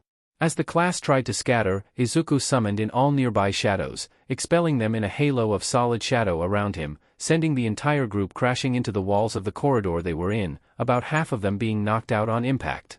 His job done, Izuku's shadow traveled away, but not before blocking off the way they had come with a wall of darkness. Shakily, the 6 or 7 students still conscious got to their feet, looking at the unconscious forms of their classmates all around them. Horror gripped their hearts and for a moment, they all forgot this was training. Then they started to notice light coming from down the corridor, from around a corner. After being in almost complete darkness for so long, even this light was blinding. Squinting through half-closed eyelids, they watched as one more figure appeared from around the corner. Clothes crisp and sharp. Skin red like a deep sunset sky. Black eyes shining with fire and hell following behind her. Mina Ashido walked around the corner, fiercely ablaze and looking exactly like the personification of hell itself. The students tried to run, but they couldn't. Izuku had blocked the corridor. In desperation, they tried breaking through. They couldn't, it was too strong. They looked back over their shoulders to see this avatar of flame sprinting towards them, fangs visible in a wide grin. They all screamed. Aizawa and his guests watched from the control room with terrified expressions. Even Principal Nizu looked shaken. So, Aizawa stuttered. Under no circumstances are we to allow those 3 to become villains, all who agree say aye. I, said Principal Nizu. I, said Hizashi and Namiri. I, said All Might. I, said Hawks, Miruko and Ryukyu. Aizawa nodded, sinking into his chair and sighing heavily. Why exactly are my kids the best heroes and villains the world has ever seen at the same time? I think we all had a hand in that, Nizu responded, the rest of the room nodding slowly. Aizawa sighed again. Right, well then this only makes me more certain of what we need to do. All Might and Nizu nodded. Quite right, they're clearly skilled enough to do some great work, even if it's unpleasant. Very well then, I'll make the call to the Hero Commission, I'll get it started, All Might said, pulling a phone out of his costume. The 3 students were all just impressed at what they had discussed earlier. Well, Miruko said after a moment's silence. If anybody would get hero licenses before even going to a hero school, it would be those 3. Around an hour later, once all the students had woken up and Recovery Girl was satisfied with the number of beatings the TAs received, Aizawa pulled them all back to the control room to go over the exercise.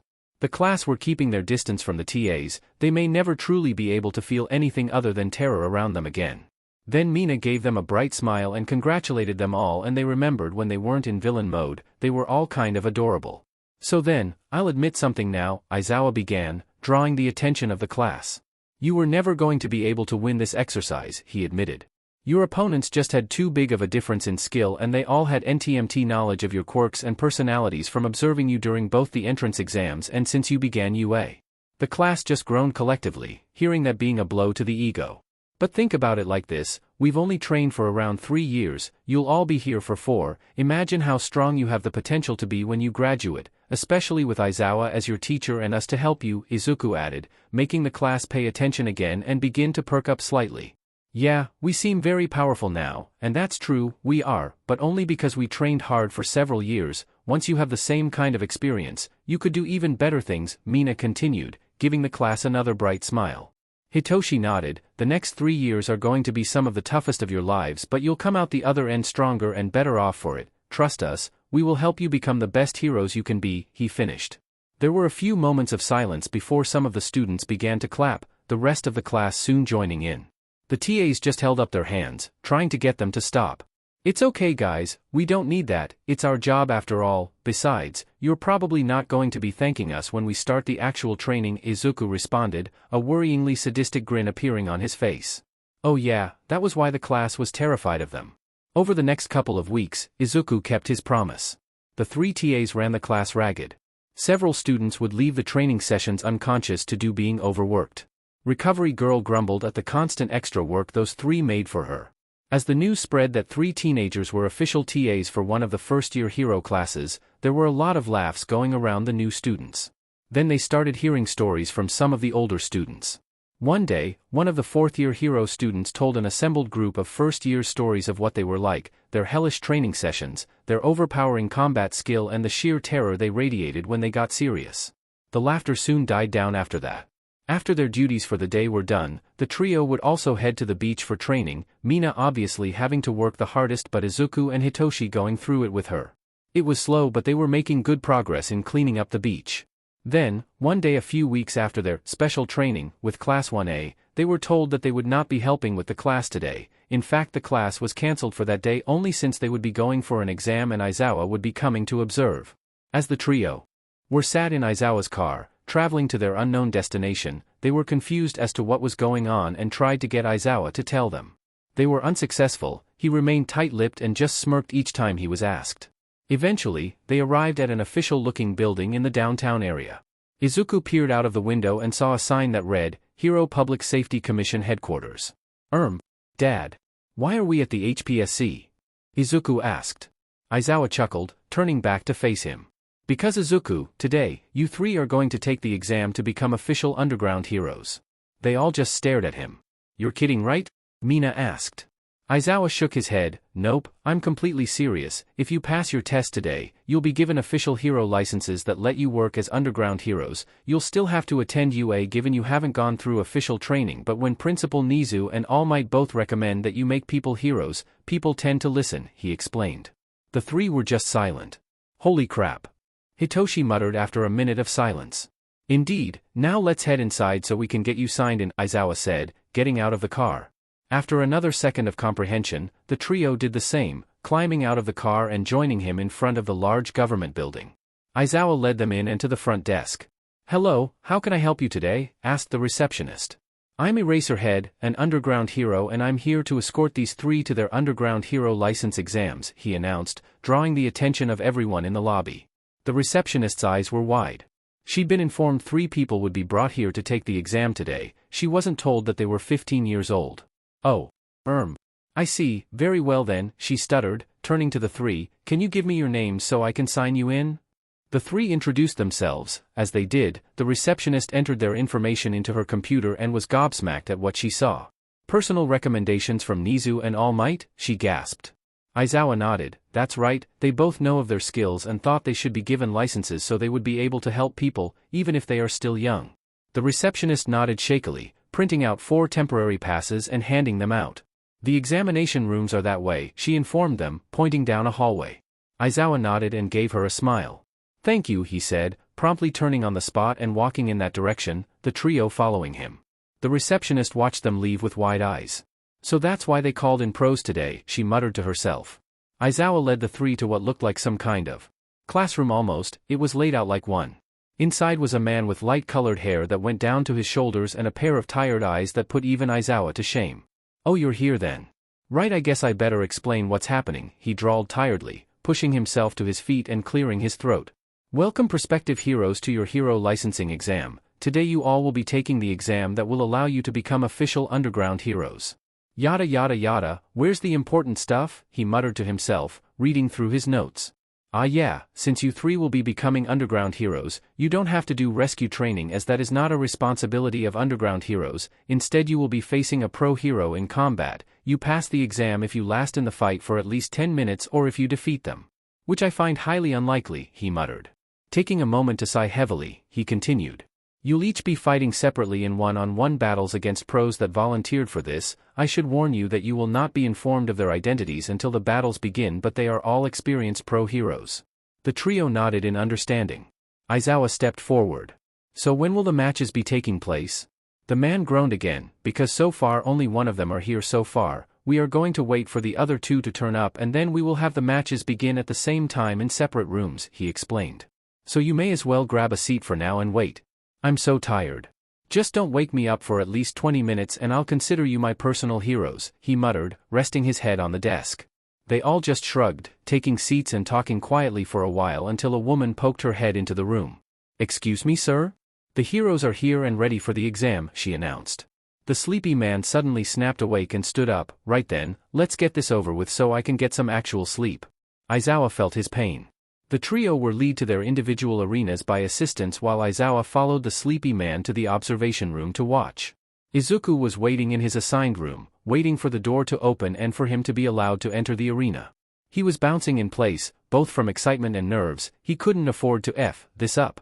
After a few minutes, the door slid open and a light above it turned green, telling him to take his place in the arena. Izuku did so, walking onto the pitch and looking around. It was a room almost entirely made from what looked like some kind of reinforced concrete. It wasn't a huge room, but given they were inside a government building in the heart of town, it wasn't too surprising. Izuku took his place in the arena, watching the other side of the arena, waiting for that door to open and reveal his opponent. Slowly, it did so. Light spilling out from it as it did. As his opponent stepped out onto the field, Izuku groaned. "Oh he muttered. He was fighting Endeavor. Okay then, Izuku must have set off some cosmic entity or something because this was the second time he'd be facing down a very angry-looking Endeavor when he really didn't want to. Garbage fire of a hero or not, he was still the number 2 hero for a reason. Yes, that reason was mainly because he's really powerful, but right now that's an important reason. Taking a deep breath to calm his nerves, Izuku called out to his opponent. Hey Endeavor, long time no see, nearly burned anyone else to death since I last saw you, he asked cheerfully, hoping it would annoy him. Happily, it did. Endeavor huffed impatiently. Ugh, let's get this over with quickly, I just want to burn you to a crisp and get going. Ooh, that doesn't sound very heroic, speaking. Not heroic, how exactly are you still a hero? Izuku asked, narrowing his eyes at the flaming hero. After what you did at UA, I would have thought you'd have been fined at least, if not been punished some other way, maybe even had your license removed, but I've not heard of any punishment. Endeavor grinned smugly. I have many friends, they wouldn't let such things happen to me. Izuku nodded. Right, bribery, got it, that also doesn't sound very heroic, does it Todoroki? He responded, using his family name, hoping it would annoy him. Apparently it did, as Endeavor snarled angrily and burst into flames. Izuku took a half step back. I really need to stop seeing off the number 2 hero, he muttered to himself. A voice came through the speakers in the room. Alright then, let's get this done. 3, 2, 1, begin. Instantly, Endeavor threw his hands forward, sending a huge gout of white-hot flame at Izuku. Acting quickly, Izuku formed a portal just in front of him to absorb the fire and one just behind Endeavor to attack him with it. Annoyingly, he'd apparently learned from what happened to his sidekicks at UA since he seemed ready for it, dodging out of the way. For such a large, muscular man, he was faster than you'd expect. Tooting in annoyance, Izuku decided to go on the offensive, using the shadows from his portal and making them into a hail of spikes, like he did in that first match against Hawks. Throwing his arm forward, Izuku sent the barrage of shadowy spikes towards his opponent, Endeavor simply choosing to try and burn them away with his flames. Apparently that was enough as the spikes broke apart and returned to their original forms, flowing back to where they were in a black mist. Not wanting to give him a chance to attack again, Izuku attached his opponent's feet to the ground. As he looked down to see what was on his feet, the shadows behind him sprang forward and wrapped around his face like a wet cloth, preventing him from seeing and breathing. Releasing his hold on the shadows on his feet, Izuku used the shadows on his head to slam his head into the concrete wall repeatedly, Endeavor giving out muffled grunts of pain through the shadows. The wall even began to slowly crumble under the relentless slamming. Izuku was frankly impressed he was still conscious. Giving out a loud growl, Endeavor burst into white-hot flame across his entire body, burning away the shadows on his face. "You are such an annoying bug, I'm looking forward to cooking you," Endeavor threatened, throwing another intense gout of flame towards Izuku. Izuku disappeared into a portal at his feet and popped out of the wall just behind and above Endeavor. I thought your threats would have been a bit better by now, Todoroki," Izuku responded, twisting in midair and slamming a shadow-reinforced boot onto the top of his head, the shadows protecting his legs from the flames. Endeavor span around, trying to backhand Izuku with a flaming fist, but he just stepped backwards into another portal, this time reappearing directly between his legs. As Izuku appeared from the portal, shadows wrapped around his fist into a solid gauntlet. Endeavor just had time to look down and see what his target was. "Oh no!" Endeavor muttered. Izuku's fist planted itself firmly into Endeavor's crotch, making the number 2 hero nearly drop to the ground and let out a very high-pitched squeal. In the observation room, Aizawa was currently losing his mind. Quickly dropping back through the portal, Izuku reappeared above Endeavor, taking advantage of his stunned state by attacking him after the fire had disappeared. He brought a shadow-clad double fist strike down on Endeavor's spine, making him recoil and wince. Using the shadows on his hands, Izuku made them wrap around Endeavor's face again, slamming his face into the concrete ground with a loud crunching noise. Surprisingly, he wasn't down yet, burning the shadows off his head once more and slowly getting to his feet. He slowly turned around to face his opponent, eyes bloodshot and manic. "For the love of... just die!" Endeavor screamed, shooting a gout of flame towards him that was bright blue. Izuku's eyes widened, even from several meters away he felt his eyebrows singe as soon as the flames appeared. Izuku quickly sank into a portal away from the most likely lethal surge of flames. Izuku poked his head out of a portal from the ceiling, most of his body still being in what he called the demi-plane, basically the in-between points between portals. Endeavor wasn't stopping the blue flames, in fact he was spraying them in all directions, the concrete literally melting from the heat. As their eyes met, Izuku quickly brought his head back into the demi-plane before it got melted off. He stayed there for a second and took in a breath before making a new portal. This time he appeared several meters behind Endeavor. Quickly stepping out of the portal, he used it to form a kind of suit of armor over Endeavor, one that stopped him moving. He also made it as tight as possible, partly to try and make it more difficult for him to ignite his fire, partly just because he knew it would hurt. Endeavor groaned in pain as the makeshift armor tightened around him. Izuku left his head exposed on purpose. Izuku created 2 portals, one directly underneath him and one directly above him. As he fell through the one below him, he would appear out of the one above him and immediately fall into the lower one. He did this repeatedly, building up speed and momentum as he did so. Once he was satisfied, he twisted his body in midair so he was facing towards the ground. He summoned as many shadows as were in the room and not already being used and wrapped them around his right fist. Timing it perfectly, he moved the upper portal to just in front of Endeavor just after he fell through it, meaning the next time he fell through the lower portal, he appeared directly in front of the number 2 hero, fist extended towards him and traveling at nearly terminal velocity. Izuku's fist met Endeavor's face with an almighty crunch. Even through the thick shadows Izuku felt his nose shatter and the number 2 hero's eyes rolled back in his head as he passed out. Catching himself with another series of portals, Izuku ended up back on his feet in front of his unconscious opponent. Izuku took a minute to catch his breath, bent over and panting. Once he had his breath back, he looked back up at his opponent. "Holy shit." Izuku chuckled, "I just beat Endeavor." He waved his hand, dispelling the shadows around the flaming hero and allowing them to return to their proper places. Endeavor also face-planted the ground as a result. "Oops," Izuku chuckled, not sorry in the slightest. A few minutes later, a voice came through the speakers. "All 3 prospective heroes have completed their exams, please return to the meeting room immediately." Izuku turned around, going through the now open door and just leaving Endeavor where he was. He'd be fine. Probably. Izuku soon made it to the meeting room where they first met the tired-looking commission guy. Apparently, he was the first of the three to make it. Aizawa was leaning against the desk the commission guy was sat on, smiling proudly. "Great job, Izuku, let's wait for the other two to get here before we go over the results," he said, giving him an approving nod. Izuku nodded, taking a seat on one of the desks and waiting for a minute or two. Soon enough, Mina and Hitoshi arrived, both sweating and panting. Aizawa chuckled, "Guess you guys had to work a bit harder than Izuku, eh?" They just sank into the closest seats. "I get why they're pros, that was a difficult fight," Mina panted, Hitoshi nodding along as he rested his head on the desk. "Yeah, well that's why we brought them in, to make sure you could go up against the best and win. We had to be sure you could handle the worst out there, so we threw you in at the deep end," the commission guy said. "Normally it's not that difficult, the underground hero exam is normally just beating up a sidekick or two, not full-fledged pros." Izuku chuckled, "Sounds about right for us, nothing's ever easy." Mina and Hitoshi agreed. The commission worker stood up, tapping a ream of papers against the desk. "Right then, I'll give you your results so I can get out of here," he began. Hitoshi Shinso, opponent, Kamui Woods, performance, exemplary, defeated opponent in 5 minutes 34 seconds. Mina Ashido, opponent, Ingenium, performance, exemplary, defeated opponent in 4 minutes 51 seconds.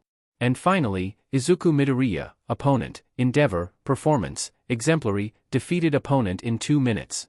2 seconds, he finished. Mina and Hitoshi were just staring at Izuku. "You fought Endeavor?" Mina gasped. "And won?" Hitoshi finished. Aizawa started laughing. "Not only did he win, it was an absolute humiliation for Endeavor. I'll show you the footage later when we leave." The commission worker sighed but smirked. "I'll admit, I didn't think any of you would pass. I expected the rumors about you to be a bunch of hot air. I did not expect to see some of the best skills I've seen in years to come from 3 15-year-olds. He began politely applauding. "Congratulations, you all passed the examination, you are now official underground heroes." The trio immediately grabbed each other in a big group hug, them all bouncing with excitement. Giving them a minute to calm down before continuing, the worker said, "In a minute, you'll have your pictures taken and you'll give us your details necessary for your IDs, that includes hero names, so if you haven't thought of them yet, you'd better hurry up." Izuku chuckled, "Oh, don't worry about that, we all decided years ago what we'd be called." Aizawa grinned, "After about 1,000,000 different names each." "Well, we had to make sure we picked the best ones," Mina pouted. Shortly, several people with cameras appeared to take their pictures. Luckily, Mina was an expert in making sure all of their hair were their usual fluffy messes, so she did so before they arrived, also making sure there weren't any smudges of dirt or anything on them. Quickly enough, the pictures were taken and uploaded to the computer. Then came the big moment. Hero names. The three gave their names to a quite high-ranking woman who entered them into the computer. "Are you sure these are what you want to go with?" she asked. Izuku nodded. "Yeah, see, we had a thought a few years ago. There's a dark side to heroism that people don't really think about, particularly underground heroes," he explained. "They often work with stealth at night, taking down dangerous high-value targets," Hitoshi continued. "If they weren't heroes, that'd be called an assassin," Mina finished. Izuku nodded again. "Our whole lives, we've been told he had villainous quirks, that we'd inevitably become villains, but more than that, people feared us. So we decided to embrace that," he explained. "We decided we'd become the kinds of heroes that villains truly fear, since fear is often a very effective weapon, similar to All Might's symbol of peace thing, except more a warning to villains rather than hope for civilians." The woman nodded, smiling slightly. "I suppose that makes sense. You're right, that isn't something that people generally like to think about, but you are right, heroes, particularly underground heroes, sometimes have to do bad things to keep people safe." After another minute or so of typing into the computer, there was an electronic buzzing and the machine next to her sprung to life, 3 cards emerging. The woman took them. "Well then, allow me to congratulate you on becoming heroes." She handed one to Hitoshi and shook his hand. "Congratulations, Jester." Hitoshi, also now known as Jester, smiled and peered at the card in his hand. The woman turned to face Mina, holding a card out to her and shaking her hand. "Congratulations, Fiona." Mina, hero name, Fiona, grinned widely, looking over her ID excitedly. And last but not least, she handed the last card to Izuku, shaking his hand too. "Congratulations, Wraith." Izuku, now also called Wraith, smiled proudly, looking at the name printed on the card. Shortly after, once it had sunk in that they were now officially licensed heroes, the thoughts came to what they should do in terms of hero agencies. Now they were licensed, they could in theory join any hero agency that would accept them, although they decided to remain freelance, at least until they finished UA. Afterwards though? They quite liked the idea of starting their own agency, maybe they could even recruit some classmates. On the ride back in the car, Aizawa handed Mina and Hitoshi in the back his phone so they could watch the footage of Izuku's fight with Endeavor, the pair of them cackling like hyenas when they watched Izuku punch Endeavor right in the D, and then cheering when Izuku absolutely knocked him the F out. After they had calmed down a little bit, Aizawa spoke up again, his voice unusually somber. "There's something I feel like I need to tell you three. About being an underground hero." They listened closely, his sudden seriousness taking them by surprise. "Whenever you see heroes battling villains on the news, they always defeat them and then take them into custody," he began. "For underground heroes, it doesn't often work like that. Sometimes you get lucky and manage to take villains alive, hand them over to the police. The only thing is, when underground heroes get sent on missions, the ones they fight are often too dangerous or crazy to be taken alive." The three were quiet at this, the meaning behind his words beginning to sink in.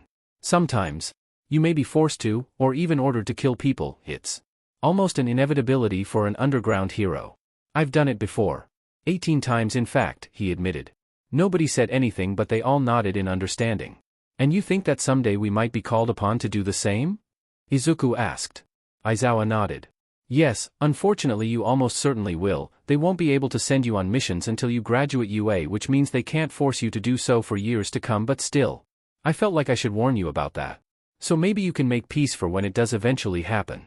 The ones you killed." Hitoshi began, hesitantly. "Do you think it was right to kill them? Do you think they were beyond help?"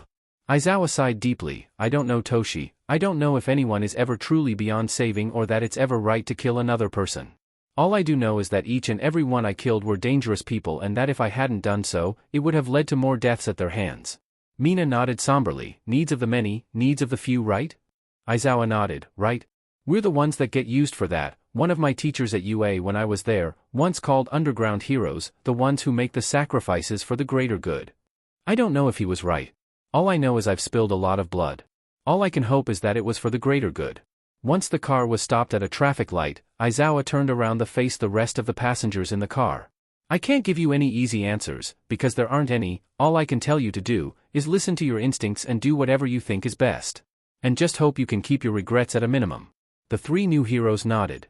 "We understand," said Izuku. Aizawa nodded and smiled softly. "Sorry for bringing the mood down. I just thought you should know, but this is a time for celebration, so we're going to be having a bit of a party back at the house." Izuku chuckled slightly. "Hisashi and Namuri have been getting ready since we left, haven't they?" "Oh yeah, definitely. I dread having to take all their decorations down," Aizawa responded. "Also, I took a guess at a few guests you'd also want to be there. Nizu was always going to be there, obviously. Tsukachi'll be there, and I invited Hawks, Miruko, and Ryukyu too." The trio smiled. They'd be able to celebrate with friends and family, just like they wanted to. Soon enough, they were back home. Aizawa opened the door for the three brand new heroes to reveal their guests waiting for them. Nizu, dressed in a suit as always, was stood on top of the kitchen table, pouring out tea for everyone from his weirdly never-ending teapot. Hisashi and Namuri, each wearing casual clothes, were placing plates of food onto the table, very careful to not encroach on Nizu's tea space. Ryukyu was talking with Tsukachi, the detective dressed in his usual tan trench coat and hat. Ryukyu meanwhile was wearing a light purple cheongsam and even looked like she was wearing makeup. That was enough to draw Hitoshi's attention immediately. Hawks was chatting with Miruko. Hawks was wearing what looked like an aviator's jacket and jeans. Miruko was dressed like she had just come from the gym, wearing rather form-fitting workout clothes, her little rabbit's tail poking out from the top of her tight yoga pants, which Mina couldn't help but approve of hugely. Izuku thought the same actually. "Congratulations," they all cheered as the three heroes entered. The three newly instated heroes smiled and blushed slightly. Nizu was quick to approach them all with cups of tea in hand, congratulating them all on being the youngest heroes to ever be licensed. They all very nearly dropped their cups at that realization. Somehow that had never occurred to them. Tsukachi then followed up, saying he was looking forward to working with them and saying that he could never have expected this to come out of meeting a new, grumpy underground hero who had taken in an abandoned kid, but that he was very glad it had. Obviously, Hisashi and Namuri wrapped them all in very tight hugs, tears of joy and pride streaming from their eyes. The three students approached them, Ryukyu approaching Hitoshi first, gesturing for them to step away slightly, which they did, walking outside. Miruko did the same, telling Izuku and Mina she wanted to talk to them both for a minute and beginning to walk upstairs. Already feeling slightly like a third wheel, Hawks just congratulated them all quickly before going to see if there were any chicken dishes on the table. Ryuko led Hitoshi away from the party somewhat, the two standing just outside the front garden. Well then. You're an actual pro hero now, Ryuko said, almost in disbelief but clearly very proud. Hitoshi nodded. Yeah, I can hardly believe it myself, it doesn't feel real, he admitted. Ryuko chuckled. Well, I can promise you it is, people don't tend to have dreams like this, do they? Hitoshi snorted. I barely get 5 hours of sleep a night, I don't think I have time to dream. The two chuckled together for a moment. May I see it? Your hero ID. Ryuko requested. Hitoshi smiled, taking it out of his back pocket and handing it to her. Ryuko took it gratefully, examining the card. Heh, Jester? I like that, it's a good name for you, it suits you. Hitoshi nodded. Thanks Ryuko, means a lot. She handed the card back to him. So, what's next for Jester? What's he going to do next? Hitoshi shrugged. For now, not much is going to change, we've still got our TA duties and we've still got training to do before UA starts. All this really means is that we can step in and help people if we need to. You're going to go looking for trouble at the first opportunity, aren't you? Ryuko chortled. Hitoshi nodded. You know me so well, plus, now I'm an official hero, I can deputize people, so if you ever feel like going and finding some trouble, you can come and find me, trouble's what I do best. Ryuko giggled. You sound like some kind of hero commercial. Hitoshi shrugged. Maybe that'll be my tagline for when me and the guys have our own agency. Ryuko looked at him with approving eyes. Oh? Thinking of starting your own agency? Certainly ambitious. Yep, it's something we've wanted to do for years, we could make an agency where the misfits belong, that sounds like fun, Hitoshi responded. Ryuko nodded. Well, I've no doubt you'll make it happen, so maybe once you graduate and set it up, maybe I'll come by, see if there's any job openings. You say that like you'll not already have your own agency by then, Hitoshi responded, smiling, but if it does come to that, yeah, you'll definitely have a place there. Ryuko smiled. Good to know, glad you think I'd be worthy. Hitoshi snorted. You're the third strongest student at UA, that's not exactly for no reason, I wouldn't be surprised if you're on the top 10 list by the time we get to UA. Ryuko smiled proudly. I'm glad you've got such a high opinion of me. Hitoshi shrugged. How could I not? You're awesome, you're a great fighter, you'll make a great hero, and you're really pretty. They both just blushed after he trailed off. She coughed slightly. Well, thanks Hitoshi. Should I call you Jester now or just keep on calling you Hitoshi? Just keep calling me by my name, makes it easier, he replied, shaking his head slightly, trying to dispel the blush. Meanwhile, Aizawa was watching from the window and smirking. Well, isn't that interesting, he muttered aloud. Rumi and the two other new heroes went upstairs, away from the noise of the other guests. As soon as they were mostly out of earshot, she grabbed the two of them in a very, very tight hug. Holy shit, you guys. You're heroes now, she shouted excitedly, nearly deafening the pair. They both just beamed proudly, each wrapping an arm around their rabbit friend. Yeah, I know, it's weird as hell, it's not really sunken yet, Izuku responded, looking slightly dazed. Mina nodded in agreement. Rumi gave them another tight squeeze before releasing them. I'm really proud of you two, seriously, you two are badasses, you're not even 16 yet and you're both licensed heroes, seriously that's so FING awesome. They both just grinned. Tell us something we don't already know, Mina responded teasingly.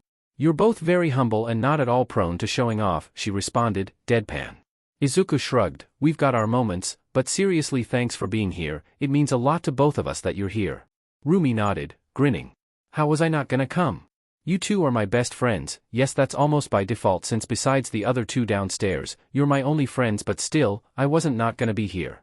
Mina smiled warmly, giving the bunny hero another hug. And you're one of our best friends too, Rumi, besides, when we make our own agency, we'll need a mascot and you'd be perfect. Rumi snorted in amusement. Ha, like that'll ever happen, I'm not gonna be a mascot but I'd definitely join an agency if you made one.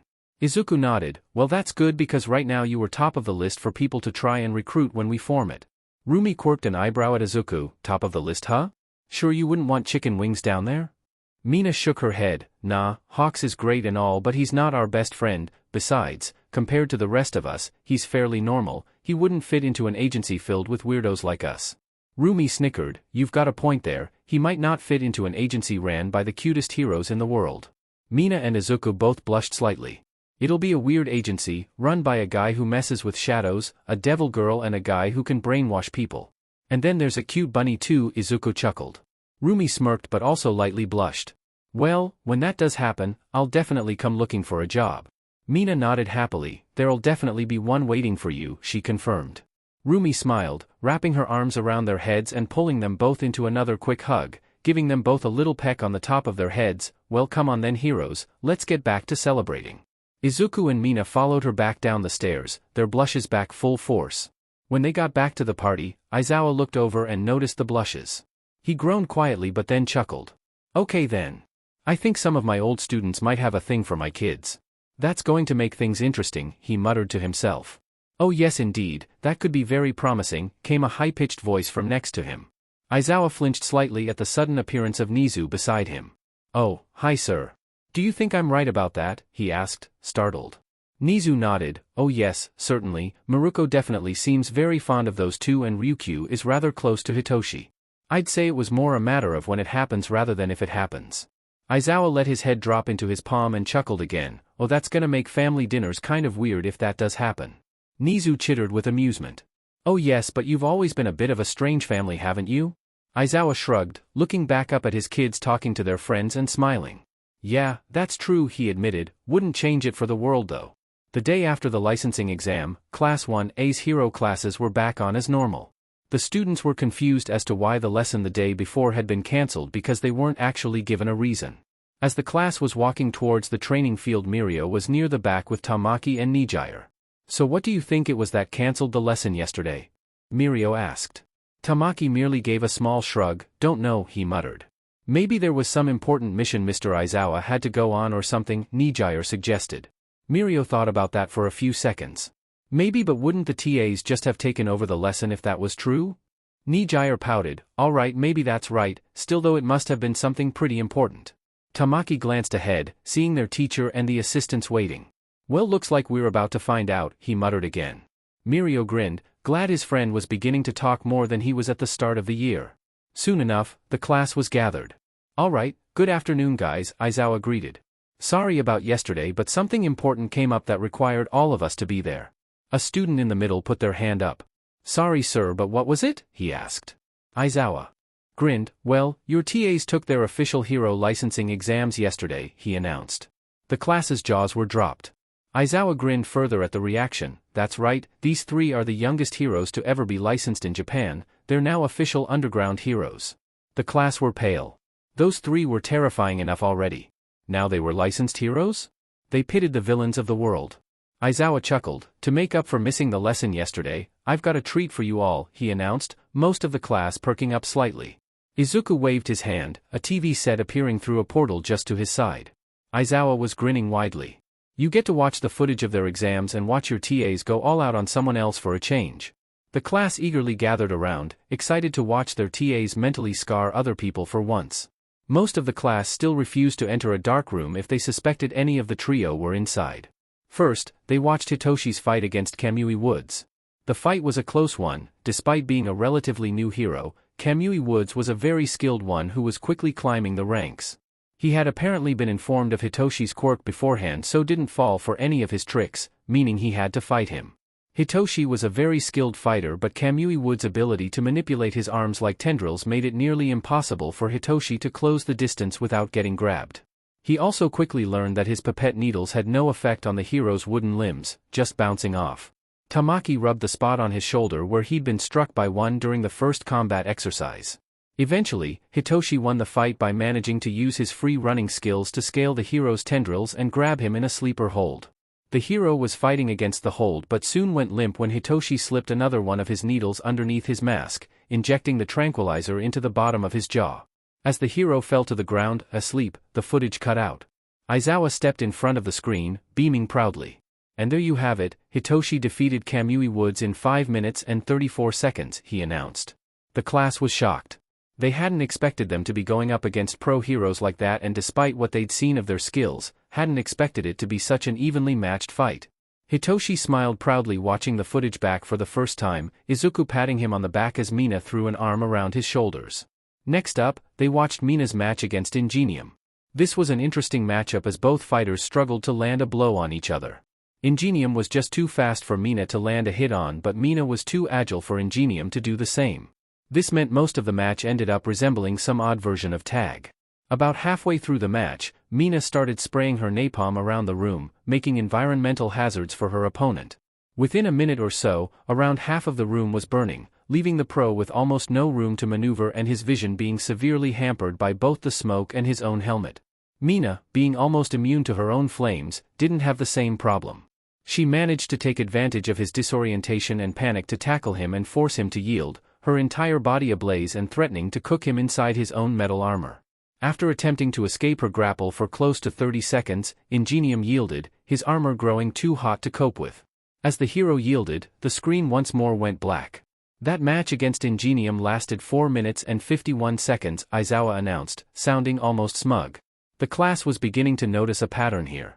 The times were getting lower and the heroes were getting more experienced.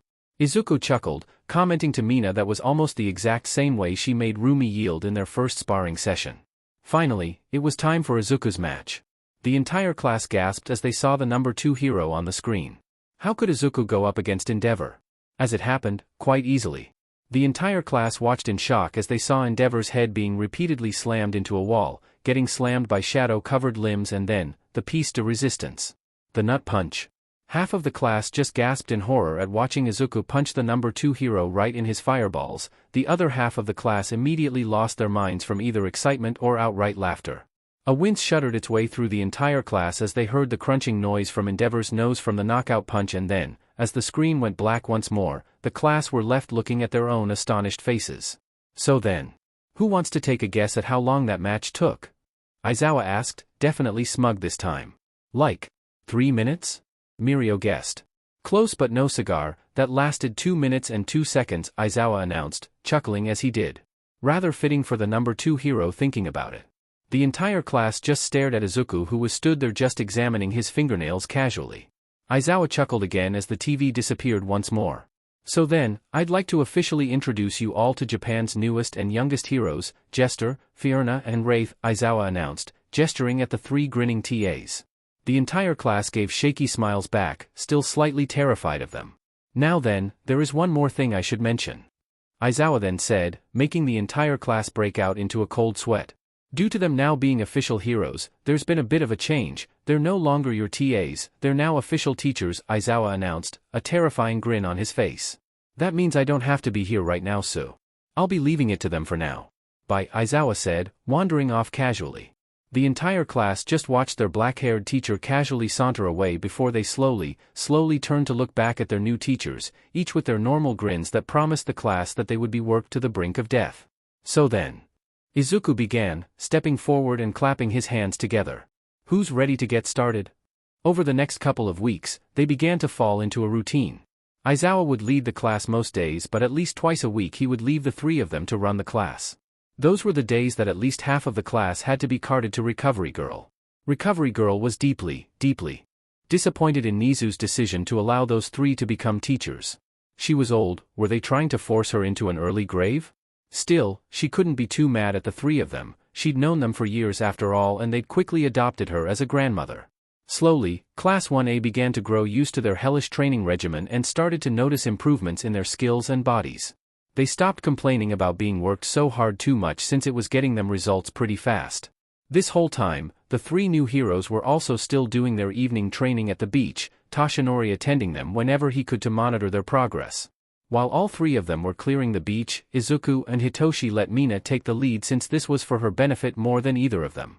Combining their training with the class during the day, training on the beach in the evening and with the last few changes of PBRTY, all 3 of them started to look quite different. Hitoshi was still quite short, standing at around 5 foot. He was also still fairly thin but had a solid core of muscle, you wouldn't mistake him for a weakling easily, and he maintained his agility as he put on a bit of extra muscle from the beach clearing. Izuku ended up growing to be a bit taller, ending up at 5 foot. He was muscular but not overly so or stocky at all. He was wider than Hitoshi and had packed on some more muscle but was still nowhere near the physique of heroes like Vlad King or All Might. That was fine for him, he didn't want to be that size anyway, his quirk didn't rely on it. Mina, however? With all of her hard work at the beach and apparently taking most of her genes from her dad's side of the family, shot up in height, eventually standing at 6'2" or 6'6" if you counted the horns. She had put on a considerable amount of muscle yet still appeared more toned rather than a bodybuilder, something she was grateful for, yet she did like the noticeable musculature on her arms. Taking advantage of both her new height and strength, she would often pick up Hitoshi and carry him over her shoulders as a bit of extra training on their way to and from the beach. He started off being embarrassed being carried by a girl a full foot taller than him, but eventually found it as amusing as Izuku did. Aizawa was also amused at the sight of watching one of his sons get carried around by one of his best friends on a near-daily basis. Needless to say, there were many pictures and videos being shared around the faculty. The students also noticed the physical changes, and they only served to make them even more frightened. One of the fourth-year students they helped train bumped into them in a hallway one day and nearly screamed at the sight of the kids that used to lead them through such hellish training now looked like they could snap them in half over their knees. Rumi and Ryuko were also big fans of their changing appearances. Ryuko complimented Hitoshi's appearance, saying she was proud of him for putting so much work in, but still laughing at their height difference. Ryuko standing over him at her 5 foot. Hitoshi blushed at the compliment but appreciated it. Rumi meanwhile was very much a fan of Mina and Izuku's height, the pair of them practically towering over her, her ears only just reaching the top of Izuku's hair. If she was being honest? She thought it was kind of hot they were much taller than her. She also greatly approved of the muscle the two of them had put on, saying they were starting to get close to her now, at least in terms of arm musculature. They didn't quite know how to take that but ended up deciding on being flattered. Over the weeks and months, the relationships began to slowly change too. Hitoshi would often go into town with Ryuko on assorted trips and activities, which Izuku and Mina insisted on referring to as dates, much to Hitoshi's annoyance yet also embarrassment. Over the coming months, the pair began to grow closer together. This did not go unnoticed by Aizawa and the other people he was close to. What was also noticed was the fact that now, Rumi was almost inseparable from Izuku and Mina, the trio constantly training together or heading into town themselves. Obviously, Hitoshi also took the opportunity to call those times dates too. Aizawa didn't know whether he was excited for or dreading the days where they finally stopped dancing around each other like they were. Hisashi and Namiri definitely knew they were excited for it, regardless of what Aizawa thought. Even Principal Nizu took interest, which frankly terrified most of the faculty and would have terrified the trio if they'd noticed too. It seemed the only ones that were clueless about the changing relationships were the people involved. One day, maybe 3 months after the licensing exams, Izuku and the other two made their way to the beach, this time during the morning as it was a Saturday. All Might said he wanted to speak to them about something to do with their training. Aizawa seemed to know what All Might wanted to talk about but just grinned and said nothing when they asked. Soon, the trio made it to the beach, which was now not far from being completely cleared. They looked around at the work they'd done proudly. Didn't All Might say this take like a year or something? Mina asked. Hitoshi nodded. I think so, guess he didn't realize the effect that Dad's training had on us. Izuku glanced around, looking for the blonde hero. Not seeing him, he decided how best to kill some time and turned to Hitoshi, already grinning. Satoshi. Izuku began, nearly giggling already. Hitoshi just sighed. I already don't like where this is going, but what is it? When were you finally gonna tell Ryukyu about your crush on her? Izuku asked, giving him a sheet-eating grin as he and Mina started giggling. Hitoshi blushed and crossed his arms, pouting. Oh, I don't know, maybe when you two tell Miruko about you both having crushes on her, he responded testily. Izuku and Mina stopped giggling and blushed themselves, making Hitoshi grin in amusement. Well, how would we both tell her? Mina asked, not denying it. Hitoshi groaned, just both tell her and let her decide. Or better yet, just both of you date her, he suggested. And each other, because seriously, get on with it already, he thought. Izuku.exe and Mina.exe have stopped responding. Hitoshi cringed. Ooh, did I say that out loud? They both nodded. Hitoshi tooted in disappointment. Well, my point stands, just whatever you do, please get on with it. You'd all be really cute together and frankly it's driving everybody mad. Mina pouted, crossing her arms. Same for you, just tell Ryukyu you like her already, just get on with it for crying out loud. The trio stood on the dirty beach, all blushing heavily and avoiding eye contact. Ah, hello you three, came the voice of Tashinori, appearing from nearby. He stopped and looked at the three of them. Did I interrupt something? Izuku shook his head. No, just talking about something. Anyway, what was it you wanted to talk to us about? Tashinori walked closer, the other two now looking at him too. He gave them all a bright smile. First of all, I want to tell you all how proud I am of the progress you've made. Look at you all, you're all so much different than when I met you during the sludge villain incident. They all smiled proudly, Mina in particular. And then you all go and exceed my expectations even more. You became pro heroes before even going to UA as students, he continued. Well, you did recommend us, so that's really because of you, Izuku responded, rubbing the back of his head. Tashinori waved a hand dismissively. Oh nonsense, even if I recommended you, you still passed the exam on your own merits. I saw the footage of your fights and frankly, they were incredible. You all beat experienced, powerful pro heroes like they were nothing. They all just smirked, immensely proud of themselves and not a little bit smug. And now you all have licenses. So I was thinking, he continued, the three of them leaning closer, waiting for him to finish. I think it's about time you made your debuts to the public, he announced. That afternoon, roughly half of the faculty of UA were in Aizawa's house, all crowded around the TV, waiting for the news to start. Aizawa knew what All Might had planned for the three of them, so he invited most of the teachers of UA to come and watch their debuts on the news with him. He also made Hawks, Miruko and Ryukyu aware that they should be watching the news at this sort of time but not what it was about. After what seemed like an eternity, the news began and the room went quiet. The reporter wasted no time in getting to the point. Good afternoon, Japan. Today's top story is about 3 brand new heroes on the scene. While it is unusual for us to report on every new hero, these promising new heroes definitely merit attention as they are all only 16 years old, she announced. Meanwhile, in the 4A dorms, Rumi and Ryuko had forced the entire class into the common room to watch the news. The rest of the class didn't know that the 3 were now official heroes. The big 3 had kept the quiet and 1A were too terrified to talk. As the news showed pictures of the 3, each wearing the uniforms made for them by Nizu and each wearing a new mask, the class was frozen in fear. They were heroes now. That meant they had actual power now. Oh God. Hitoshi's debut was dramatic but at the same time, almost completely unseen. There was a gang of villains that were attempting to rob one of the local banks and had taken a few hostages. As expected, they hadn't really thought things through and that left them trapped in the bank, under siege by the police. At first, heroes, including Kamui Woods, were going to be sent in but All Might told them to hold back, not giving a reason, just smiling towards the bank. At first the police thought that he was hoping that just his mere presence would make the villains surrender. Then they heard sounds of fighting and 1 or 2 gunshots coming from inside the bank. The police were about to storm in when All Might held out an arm, holding them back while holding a phone to his ear. A few short words were exchanged before he hung up and marched towards the bank, police quickly following behind with the heroes. They walked into the foyer of the bank to see a group of hostages rubbing their wrists from where they were tied up, the ropes severed at their feet, and to see 5 men lying on the ground. 3 of them were unconscious, 2 of them clearly from some sort of blunt force trauma. Large bruises were forming on their skin and one of them looked like he had been choked into unconsciousness. Another was lying with a handgun next to him, the magazine lying next to the gun and the slide pulled back, a knife embedded in his shoulder and bleeding from the nose, clearly struck in the face.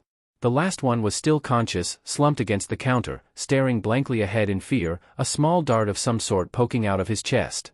The only thing that the police could make sense of through his terrified rambling was that some purple-wearing masked figure appeared out of nowhere and took them all out and then disappeared. The police escorted the hostages outside of the bank and made sure the disabled villains were secured, the heroes investigating the bank, trying to find out who this masked figure was, All Might just standing in front of the bank, his usual huge smile on his face. After a short while the highest-ranking police officer present was talking to the assembled media, explaining what had happened inside to the bank to the best of their knowledge and saying that they were looking for this supposed masked figure when the media started pointing over his shoulder, the cameras looking away from him to a figure on the roof. Stood with one leg up on the ledge on the bank's roof was a figure wearing a dark purple dress shirt, black slacks and boots, a thin black tie and a white mask with a laughing face on it, his bushy purple hair visible past his mask. Realizing he'd been spotted, the figure stood up on the ledge fully, waved to the crowd, and jumped off the roof. The assembled crowd gasped as he fell towards the ground, but before he made contact, he disappeared into the shadows made by the noon sunlight below where he was stood. The entire crowd was left gobsmacked, not knowing what they had just seen. The police were equally shocked until out of nowhere, a plastic card appeared in the main officer's hand without him noticing at first. He looked at the card, recognizing it to be a hero license. He stared at the picture on the card, showing a purple-haired young man with the same clothes just barely visible. The police officer's jaw dropped to the ground when he read the date of birth on the card. This Hitoshi Shinso. This jester was only 16. Barely even 2 hours later, there was more villain activity. This time it was a group of villains who had robbed an electronics shop, making their getaway in a van. The police set up a roadblock in the direction they were traveling, attempting to stop them from escaping. So busy with their own work, none of them noticed the red-skinned girl making some kind of pattern in the road. Then, out of nowhere, All Might appeared, telling the police to remain where they were and not to interfere. It was at that moment that the villain's vehicle appeared, barreling its way towards the roadblock. The police were torn, they needed to stop them, but All Might was telling them to not do anything. Then, as the van grew closer, clearly intending to try and smash through the roadblock, a girl stepped forward from the sidewalk, immediately drawing everyone's attention. The girl was tall, probably at least 6 foot tall, had red skin, hair and horns. She had a white mask covering her face, patterned with a black impish-looking face. She was wearing a black dress shirt, rolled up to the elbows, a dark red vest over it and black slacks and boots. One of the officers called out to her to get out of the way, she was going to get hurt.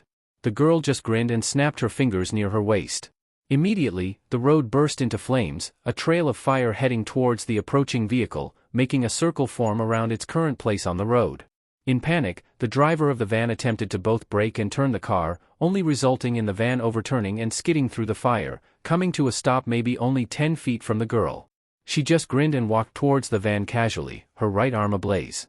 She dug her fingers through the broken windshield, gripping the damaged roof of the van and using a combination of her own strength and the heat of her flames, ripped the roof from the van, immediately dragging out the 2 villains sat in the front. They were both panicking, having just been surrounded by fire and now seeing a devil grinning at them. She knocked their heads together, knocking them both out and laid them down a safe distance from the van. Then, the back doors of the van burst open, 3 more villains appearing from the back, each bruised, battered and bleeding from the crash. The girl just grinned again and began sprinting towards them, her entire body now ablaze. Holding her hands behind her, she shot a stream of intense flames out of her hands behind her, the flames pushing her forward even quicker. One of the villains, seeing this, panicked, and used his quirk to try and attack her, his arm growing long and elasticated, swinging it at her like a whip.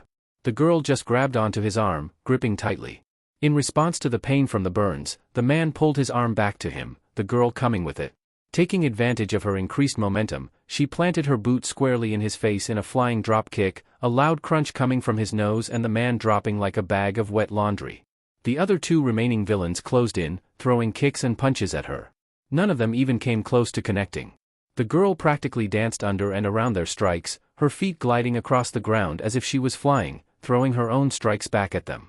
After an almost embarrassingly short 7 seconds, the last 2 villains were lying on the ground in groaning heaps. Her job done, the girl turned back to the crowd, which now included a few news cameras, gave a huge smile and a peace sign before bursting into flames so intense, everyone watching was forced to look away. Once the flames died down, the crowd looked back to where she was stood to find her now gone and just a plastic card left where she was stood, none of them noticing her fall into a shadow at her feet. Several of the media present recognized this girl, it was hard to forget her after all, she had a very distinctive appearance and she was involved in the biggest news story that Mutation had seen for years only the year before. But she seemed so much more powerful this time, her flames were much more intense, and she didn't propel herself with them last time. The police went over to secure the villains, one of them picking up the card and taking it back to the media. After reading it himself, he held the card out towards the media, hiding most of the birth date, only showing the year. The card read, Mina Ashido, hero name, Fiona. The crowd gasped at seeing the year she was born. Another 16-year-old hero? Only an hour later, there was another incident. This time was a bit of an awkward situation. Earlier in the day, a villain with some kind of gigantification quirk that made him look like a giant shark was defeated by a new hero called MT Lady. The police had taken him into custody, but he managed to escape, proceeding to go on an enraged rampage, flattening cars, smashing buildings and causing other severe damages to infrastructure. Obviously, MT Lady was called in to defeat him again, but this time, he was prepared for her and even managed to defeat her, knocking her out with a streetlight wielded like a baseball bat. Izuku had actually been present when MT Lady defeated him the first time, making notes on her powers to the teasing encouragement on an old man in the crowd. This time, the police didn't know what to do, MT Lady was lying unconscious and there were no other heroes present that could handle the giant villain. The villain let out an angry roar, picking up a car and throwing it towards the police and nearby gathered media. The car was maybe 20 feet from the group when out of nowhere, it was sliced in half by a shadowy blade, the 2 pieces being caught by large grasping claws made from shadow. The crowd gasped and sighed in relief that they hadn't just been crushed. Then a figure stepped forward from the crowd. This time, the police didn't even try to stop him. They'd begun to notice a pattern today. Besides, several of them recognized him. Even with the new clothes, dark green dress shirt, black duster and black slacks and boots. Even behind a featureless white mask with only 2 painted black eyes on it. It was hard to forget that power. After all, it had disarmed many of them during the UA incident. The figure stepped forward, chuckling. Enraged, the villain picked up another car, throwing it at the new figure. The new arrival raised his hand, a shadowy portal appearing in front of him, the car disappearing into it, only reappearing just behind the villain, smashing into the back of his head. The villain was brought to his knees, clutching the back of his head in pain. He looked up to see the figure now stood directly in front of him, only 10 feet away, shadows swirling around his form ominously.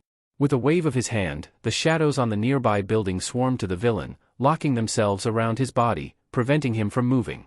Unable to move, all the villain could do was watch this figure fly towards him. A pair of shadowy, draconic wings on his back and shadows clenched around his fist. The villain just closed his eyes and waited for the impact. The oversized shadowy fist crashed into the villain's nose, a loud crack coming from it and the villain going limp, his body shrinking. With the villain defeated, the shadows disappeared, flowing back to their natural places.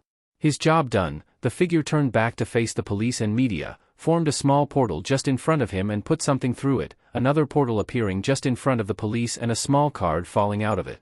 When the police looked from the card on the ground back to where he was stood, they realized he was no longer there. One of the officers stepped forward and took the card while the rest went to restrain the villain, extra tightly this time. Having been present at the UA incident, the officer could only chuckle at reading the card, handing it off to one of the reporters. Izuku Midoriya, hero name, Wraith. By this point, the media had also noticed a pattern and looked straight at the date of birth. Sure enough, he was also 16 years old. Coincidentally, others were also watching this news report at the same time. Most notably, a spiky, blonde-haired young man named Katsuki Bakugo. He was staring at his phone, frozen but with loud explosions crackling out of his other hand. How? The F dash. Did this happen? He growled to himself, staring at those stupid FING pictures of those 3 worthless pricks. Who the hell thought it would be a good idea to make them heroes? If anyone should have been made a hero early, it was him. He was going to be the #1 hero, it didn't matter what anyone said, even All Might. He didn't have to change anything, he'd show them all just how pathetic they all were compared to him and he'd be the #1 hero in no time. Aizawa and many of the other faculty members cheered, watching the recorded footage of their debuts and the reporting on them. Not long after, it showed an interview with All Might, saying that both he and Nizu had recommended that they be allowed to take the exam early and that they had all passed the underground hero exams with flying colors, despite their age. Barely 5 minutes later, Nizu was being bombarded by phone calls from different media channels, all begging for an interview with the 3 new heroes. Nizu chuckled, answering a call from the most suitable network. Yes, they've already agreed for a group interview tomorrow, he told the frantic woman on the other side of the phone. Aizawa smirked. He never liked the media but he conceded that they could be useful and that so far, his kids seemed to manage with them pretty well. Nizu nodded and hung up the phone just as Japan's newest heroes walked back into the house, everyone present cheering when they entered. Nizu applauded, smiling proudly. Well done on your work today, you've certainly made a strong impression on the media, he congratulated. The trio grinned. Well, that was the plan, right? Did we get any interview requests? Izuku asked. Nizu nodded. Indeed, around 40 of them. I've already picked out the most suitable for you all tomorrow in the afternoon. The trio nodded. All right then, stage 2, Mina chuckled. Not long after, Toshinori entered the house, finding it to be a busy place but the trio noticed him immediately and he waved them over outside. They all left the house with the blonde hero, away from any prying ears. Once they were a sufficient distance away, Toshinori turned to them and smiled proudly. Well, I dare say you did a good job today, he congratulated them. Mina nodded, grinning. You can say that again, they'll be talking about us for weeks. Toshinori chuckled. Indeed, that would normally be a bad thing for an underground hero but you 3 have always been a special case. The trio nodded in agreement, all grinning. Toshinori turned to Mina. I'm glad that One for All seems to have merged with your own quirk well, Mina. Mina cringed. Yeah. But did I really have to eat your hair to get it? She asked, gagging slightly at the memory of earlier that day, the 2 guys both giggling at the expression she made. Toshinori rubbed the back of his head. Unfortunately, yes, that was the least disgusting way to do it. Believe me, none of them were pleasant. It doesn't quite match up with the whole sacred torch thing. I get it. Earlier that day, at the beach, Toshinori had just told them all what the plan was, for them all to make their debuts that day, having received word from Tsukachi of a hostage situation at a bank robbery which seemed like the perfect opportunity for Hitoshi to make his debut. Having explained that, he turned to Mina, looking over her physique. And as for you Mina, you're more than ready to inherit one for all. Mina was shocked, she thought she would have had to clear the whole beach first. Really? You already think I'm ready? She asked in disbelief. Toshinori laughed. Mina, you could probably bench press me in my hero form with no problem, trust me, you're ready. Mina took it in for a moment, then nodded and smiled. Alright then, what do I have to do? Toshinori smiled, changing into his hero form. Mina Ashido, you have trained your mind, body and quirk, you've become one of the youngest official heroes in the world and your spirit and determination are an inspiration to us all, you are truly worthy of one for all, you have earned this gift with your own hard work. Now. He plucked a hair from his head and held it out to her. Eat this. Izuku and Hitoshi were currently cracking up, remembering the face Mina made when he said that. Mina rolled her eyes and pouted at the pair of them but soon started smirking too. Yeah, gross as it was, it definitely made a huge difference, my flames have never been that powerful and it felt like I had so much more control over them too, Mina commented. Toshinori nodded. Indeed, I don't believe even Endeavor's flames can propel him the way yours did earlier today, I've seen him use them to slow down before but never to do that.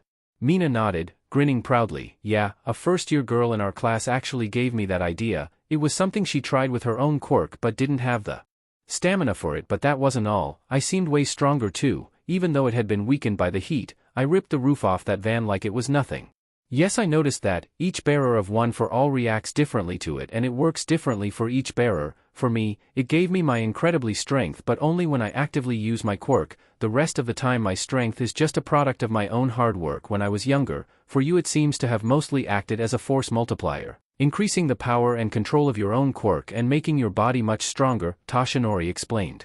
Izuku nodded along, grinning, hey Mina, test how strong you are, pick me and Toshi up. Hitoshi shrugged, just letting his friend grab onto him and his brother with one hand each, lifting them off the ground with absolutely no difficulty, raising them both above her head with no sign of strain. Izuku burst out laughing. Wow, he wasn't kidding, you're strong now, he laughed, Hitoshi laughing too at the absurdity of the situation. Mina was also laughing, putting her two best friends back onto the beach and turning back to Toshinori with a mischievous glint in her eye. Turn into your hero form, All Might. I want to see if I can throw you like a Scottish cobber, she demanded, stomping towards the hero. What? He replied meekly. Hello and good afternoon, the female reporter greeted towards the camera as the lights came on. Today I am joined by some very special guests in an exclusive interview. I am joined by Japan's newest and youngest heroes, she announced, gesturing towards the three teenagers sat nearby. The three new heroes sat quietly, nervous about their first proper televised interview, the conferences at UA not really counting in their minds. In the studio this afternoon I am joined by the brand new heroes, Jester, Wraith and Fiona, the reporter announced, an applause track playing, making Hitoshi chuckle under his breath. It's a pleasure to have you in the studio today, thank you very much for agreeing to this, she thanked. Izuku gave a kind smile, thank you for having us, he responded politely, the other two nodding along. So, I'll get straight to the point, how exactly did you three become heroes? Since I believe I'm right in saying that none of you have gone through any official hero courses, she asked, leaning forward in her chair slightly. Izuku chuckled, it is a long story but I'll give you the short version, basically, it's been our dreams to become heroes for as long as we can remember. And we were just lucky enough to have a hero who agreed to train us and we have been training under him since we were 12 years old. The reporter nodded politely, we've all seen footage of you three in action. Not only are your quirks incredible, you're all incredibly skilled too. Who is this hero who trained you if I may ask? Hitoshi smiled, I doubt you'd have heard of him, he's an underground hero, a very good one and he's not exactly fond of the media so he avoids them as best he can. We would tell you who he is but that might affect his ability to work as a hero so you'll forgive us if we don't. Of course, I understand but I was lucky enough to speak to All Might just yesterday and he claimed that both he and Principal Nizu of UA both gave their personal recommendations for you to take the hero licensing exam, the reporter continued. Mina nodded, grinning. That's right, All Might had seen our skills and clearly thought we had potential and we were all actually personal students of Nizu for just under 3 years, he knew of our skills quite well. The three teens felt a brief twinge of fear pass through the reporter, apparently now knowing the three in front of her had a personal connection to that terrifying rodent made her wary of them. Izuku held a hand out towards the reporter, I know that sounds like favoritism, that we got the licenses but didn't really earn them, I'd hope that you'd believe me when I say that is not true in the slightest, we worked hard to get where we are and we had to fight even harder to get our licenses. I have heard from a source of mine in the HPSC that you three had to fight pro heroes in your exams, including Ingenium and Kamui Woods, is that correct? The reporter asked. Hitoshi leaned forward slightly. Unfortunately, due to the nature of underground heroes, we can't answer that question. What we can say though was that the exam was focused on combat and that if anything, they made it more difficult based on our age. The reporter nodded. I understand, so I'll not ask any more questions about such things. What I would like to do however is talk about your hero names if I may. The trio nodded, expecting this question to come up. With no disrespect, your names would invoke fear in most people, they almost sound more villainous than heroic, the reporter commented. Izuku nodded. You're right, they do. There is a good reason for that. Mina continued, a few years ago, we had a thought that there's a dark side to heroism that generally doesn't get brought up often. By that, we of course mean underground heroes and the work they do, not necessarily the glamorous work that more famous heroes do but the more unpleasant work that needs to be done to keep people safe, Hitoshi added. Izuku nodded. Being trained by an underground hero gave us lots of time to realize things like that. And you see. Well, he trailed off, not sure what to say. Mina reached over and rubbed his shoulder, turning to face the reporter. For a good portion of our lives, we all suffered from bullying for some reason or another, but one thing we all suffered from was discrimination based on our quirks. The reporter looked confused. But why? Your quirks are amazing for heroism. Izuku nodded. Because they've been used for heroism, yeah, but imagine what kids would think when they see other kids with quirks that let them control shadows, create fire when you already look like a devil and brainwash people. The first thing most people said was that we were going to be villains one day because of our quirks. The reporter nodded in understanding. I see, on first impressions those do seem like villains' quirks. Mina glared at the reporter. There's no such thing as a villain's quirk. No quirk is evil, it entirely depends on the person and how they use it. It doesn't matter what your quirk is. Or if you even have one at all, that shouldn't be what people see when they look at you. Hitoshi nodded. For years, people refused to talk to me at all, fearing I'd try to control them. Even my birth parents forced me to wear a muzzle at home so I couldn't use it on them, even though I never had and never would. That was all they saw. They saw the kid who would brainwash you if you let him. Izuku leaned forward, locking eyes with the reporter. We believe that no quirk is evil and that no matter your quirk, it's your actions that are important. It doesn't matter if you have a quirk that society doesn't like, it doesn't matter if you think its only use is to harm people. He turned to face the camera. I promise you that your quirks are not wrong, you don't have to hide them and you can do good, with or without a quirk if you only try to. Your quirk or lack of one doesn't define you, you can be whatever you want to be and nobody can tell you otherwise. His words, being broadcast live across Japan, reached many who needed to hear such words. A young man with the head of a bird and a sentient quirk of shadows. A scarred, bitter man with black hair and blue fire, ousted from his family home for not being the ideal son. But in particular, a young lady, her ash blonde hair in two messy buns and almost cat-like eyes, sat watching the interview on her phone, almost curled up in a ball against her dirty bedroom wall, tears forming in her eyes. Not even her parents supported her or her quirk, instead they tried to force her to repress it, her need for blood only growing daily and nothing being done to help her. She didn't want to hurt anyone. But she knew if nothing was done to help her, she'd snap, and she didn't want that to happen. The girl sniffled, wiping her nose with a baggy sleeve. Maybe I can talk to him, maybe he'd try to help me. Himiko Toga wondered aloud, trying not to draw her parents' attention. The reporter smiled widely. Well, thank you for those meaningful words, Wraith. I'm sure you'll go on to help a great many people. Izuku smiled. I hope I do, that's why I wanted to be a hero in the first place. I want to help people and to prove that there's no such thing as a villainous quirk.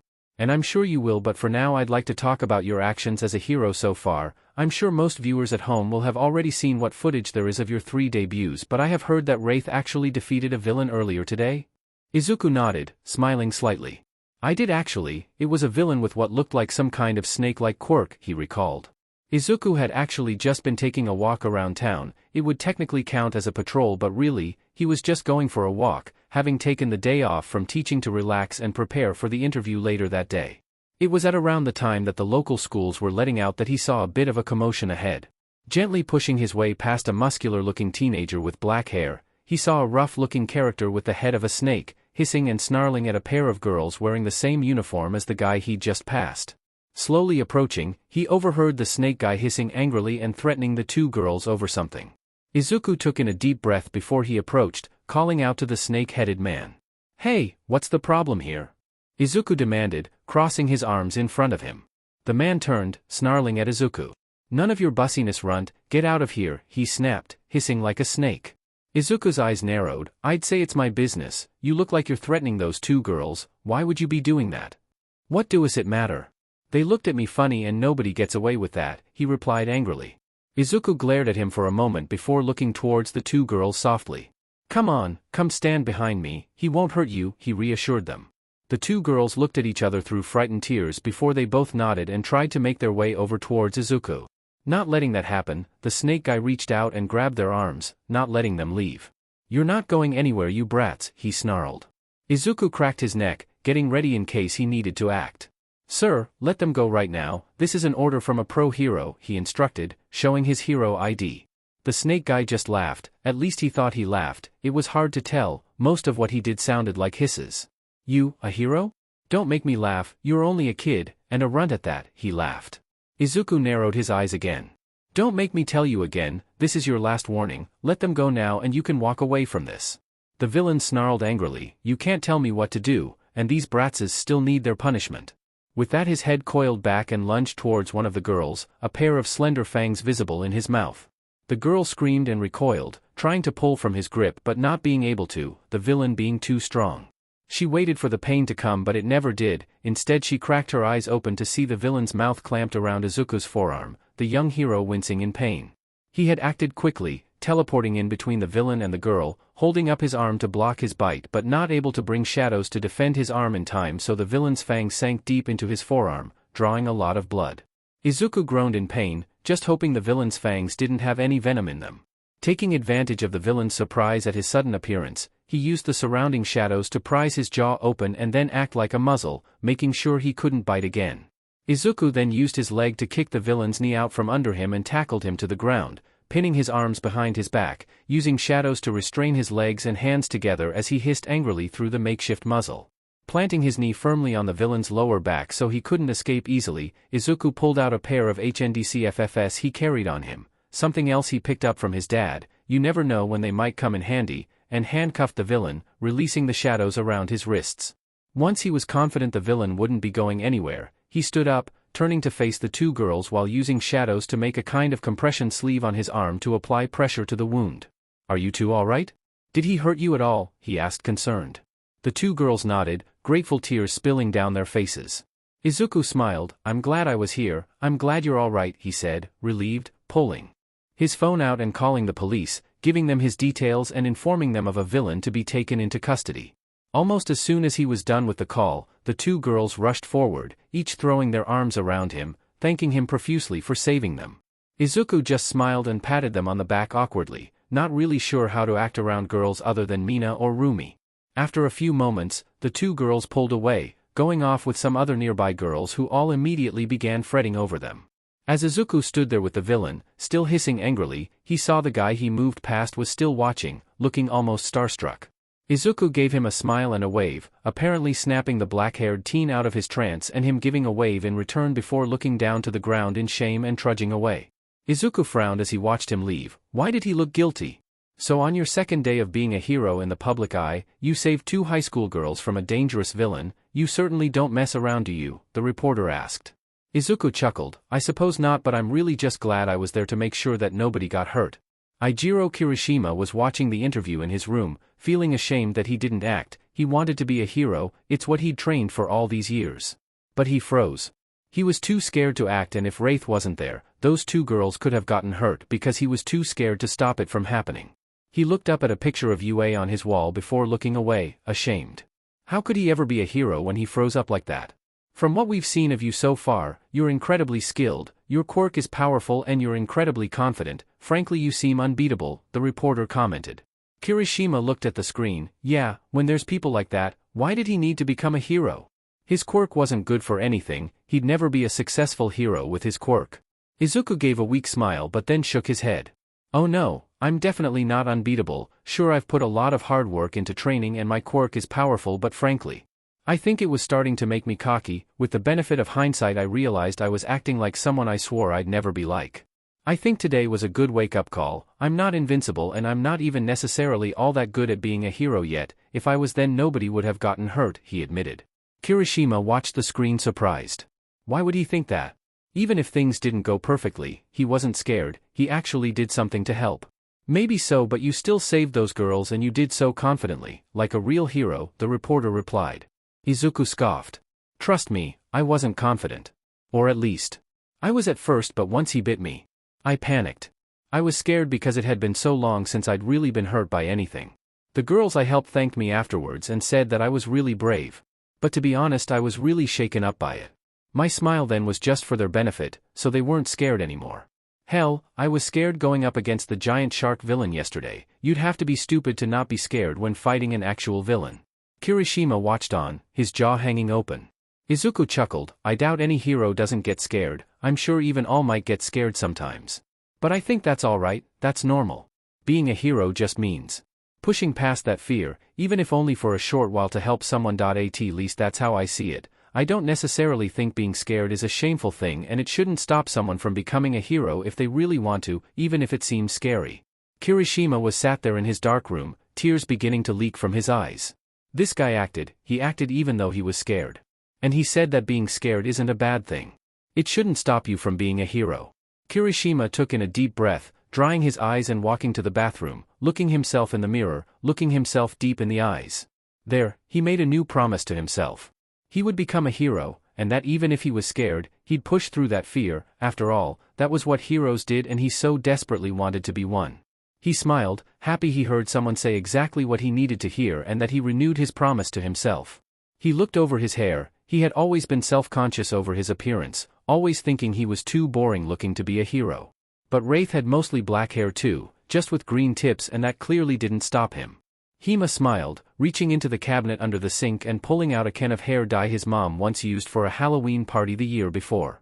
He wondered how he'd look with green tips too. The rest of the interview went by much more smoothly, the reporter asking the three teenagers about the sludge villain incident, their positions as TAs turned teachers at UA, and how they train until they eventually ran out of time and the interview came to a close. Not wanting to hang around after the interview, Izuku just teleported the three of them back home, most of their friends and family already being there, congratulating them on a great interview. Aizawa in particular was impressed at how well they handled themselves. He was half convinced his influence would have just made them mumble and groan at the reporter until she gave up. They spent the night celebrating, in their minds, their official public debut now complete.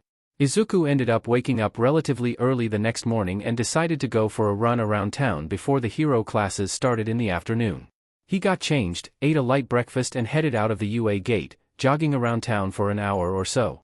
After a while he slowed down, instead just walking as he caught his breath back. He was about to start jogging again when he felt something bump into his leg. It was a little girl with white hair and a single horn poking out of the top of her head. Izuku chuckled. Careful there, sweetie, we don't want you getting hurt, he said softly. The girl just looked up at him with fear in her eyes. Hearing a noise behind her, she glanced over her shoulder, seeing a figure following her out of the alley she came from. She looked back up at Izuku, meeting his eyes, complete terror in hers, and just whispered, "Help." Izuku took in a deep breath. Okay, let's go through the facts, he thought. A little girl just came running out of an alley and bumped into me. She looks terrified of whoever's following her and she asked me to help, he summarized. He gave her a quick look over, noticing her filthy-looking gown, the fact that she was barefoot and that her arms were covered in bandages. Izuku frowned, that all seemed like she was being mistreated if not outright abused. He turned to look at the figure walking out of the alley. He wore a green jacket with what looked like a purple boa around his shoulders. He had white gloves on, black pants and white shoes. But what was most noticeable was the large red and yellow almost beak-like mask he was wearing. "Ah, there you are, Eri, you shouldn't run away like that, you had me worried," the man said, looking between the girl and Izuku. "I'm sorry about my daughter, she has a habit of just running away like that." Izuku took a second to compose himself before giving him a smile. "That's all right, it's just good that she didn't get hurt, why would she try to run away though?" The figure pet an eyebrow at him, scratching his cheek. "I had scolded her a while ago, I think she's still upset with me," he explained. Izuku nodded. "I see," he responded before kneeling in front of the girl and giving her a smile and patting her on the head kindly. "What's your name, sweetie?" he asked softly. The girl didn't respond for a few seconds but then whispered, barely audibly, "Eri." Izuku smiled wider. "Eri? That's a very pretty name, it suits you well." Eri looked up at him, a look of surprise on her face, like she wasn't expecting to be complimented or something. Izuku gently stroked the top of her head before standing up again and turning back to the man in the mask. "And what's your name, sir?" he asked politely. "Kai Chisaki," the masked man responded. "Who are you?" Izuku smiled. "Good to meet you, Mr. Chisaki. I'm Wraith. I'm a pro hero," he introduced, pulling out his hero ID and showing it to him. Even through the mask, Izuku could tell his expression just changed. "Ah, you're one of those new heroes that debuted a few days ago, aren't you?" "I guess they weren't lying about your age then," Chisaki responded. Izuku nodded. "I am indeed, and if you don't mind, I'd like to ask you a few questions, the most important ones being, why is Eri barefoot? Why are her clothes filthy and why are her arms covered in bandages?" Izuku saw Chisaki begin glancing around them, possibly checking for witnesses or escape routes. "She's only 8 years old, she's very clumsy, that's why her clothes are dirty and her arms are bandaged because she keeps injuring herself by accident. She must have lost her shoes while she was running away from me," he replied after a short while. Izuku's eyes narrowed slightly. "That's a very nice mask, sir. It looks very well made. I'm assuming it must have been quite expensive, so why is she just wearing a dirty gown?" Chisaki's eyes narrowed, not liking all these questions.